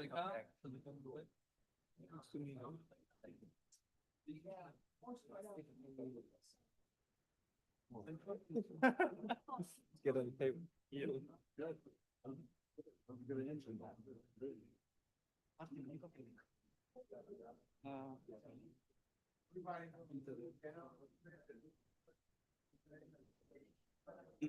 San Vito de Normandy. San Vito de Normandy.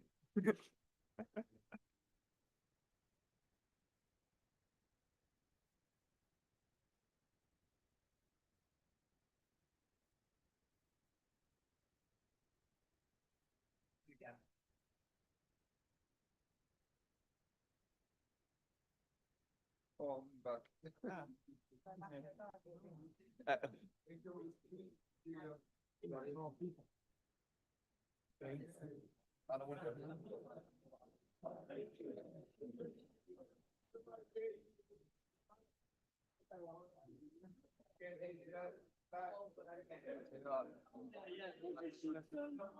No, that's okay. It's okay. Okay. Go to the left.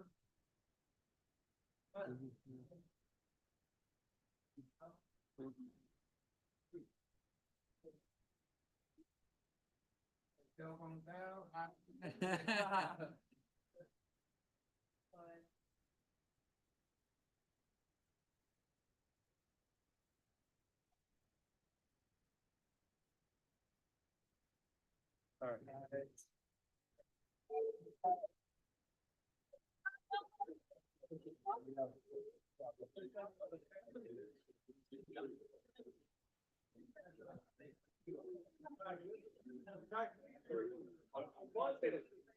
One more time, man.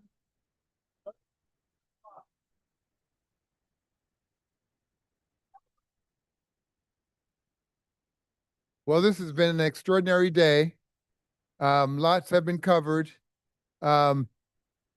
Just as a wrap up, we have the gala tonight at 6:30. The dress is black tie or traditional dress. And we hope to see you at the City View room where we had the reception. And dress code is enforced, please, because we have a lot of people that are coming in and we want to take nice pictures. So please make sure dress code. My team will be out there and I'm not going to be the mean guy. Yeah. I think Rico with the gavel. Okay, just to recap, we had an exciting day of presentations. We started out recognizing that this week or this day, we have the 70th ICSB World Congress, along with the 250th anniversary of the United States. So I hope some of you will stay around and see the fireworks. We touched that economic development and entrepreneurship go hand in hand, right? But there's a focus on the human condition, that when we think of entrepreneurship, when we think about what is the purpose of what we do, we want to improve the lives of humanity. And so I applaud each of the presenters here today as you discuss your idea. The focus was to help, whether skills, whether it's wound, whether it is tourism. It was to help the human conditions. We heard from women CEOs. Women leaders seek parity and equality without a need for special status. That was evidently clear. We also had a session where we went around the world to look at what are some of the different challenges that we see with entrepreneurship, and also look at some of the gaps. There was a focus on the role that education will play. One thing that came out was that, yes, we may focus on unicorns, but family business, SMEs, play a major role. And for many of you, we hear about the wealth transfer. There's, the baby boom generation. There's a tremendous wealth transfer that's taking place, but also there are a number of businesses, a number of SMEs and family-led businesses that will have to be transferred, and maybe some of you will become and lead those businesses. And so, and of course, we heard from the youth. The youth was served today from South Korea, from Italy, from the United States, from all over the globe. We heard that they're not waiting for us to step aside. They're pushing us aside. And so, but we know that the world is in good hands. And so there are many to thank for this day. The board of ICSB, the leaders, the ICSB fellows, you for sticking with us through the entire day. I know that I'm going to leave out some people, so I'll just pass it over to Iman because he remembers everyone. Yeah. Okay. Stay here. Yeah. Thank you, Dr. Winslow. And let's give Winslow one more time a big round of applause for helping us reserve it. Thank you. No, thank you very much. And then I also would like to thank all the team members that helped put this together, right? Everybody, all the people that are running around like crazy. Let's just give them a big round of applause, everybody. And I think tonight is the award ceremony of the gala. We will have the game on. The TVs will be open with the game on. So don't worry, we'll keep the scores going here and for you, and we'll announce the winner tonight. With that, we'll have a lot of exciting things happening here. So with that, I think we will end the ICSB World Congress program officially. And what I'd like to do is invite, you have the gavel, so you need to hold the gavel, right? And then let's hold this out of the way. And then what we can do is we'll all hold it together. Casey, Ambassador Martin, right? The gavel is very heavy. Heavy is the crown. What? Heavy is the head that wears the crown. Heavy is the hand that holds the gavel. He's coming. Okay. This gravity is pulling us down.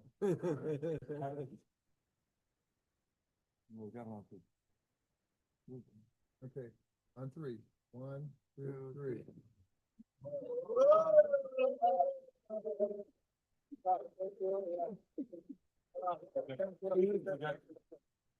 Thank you very much.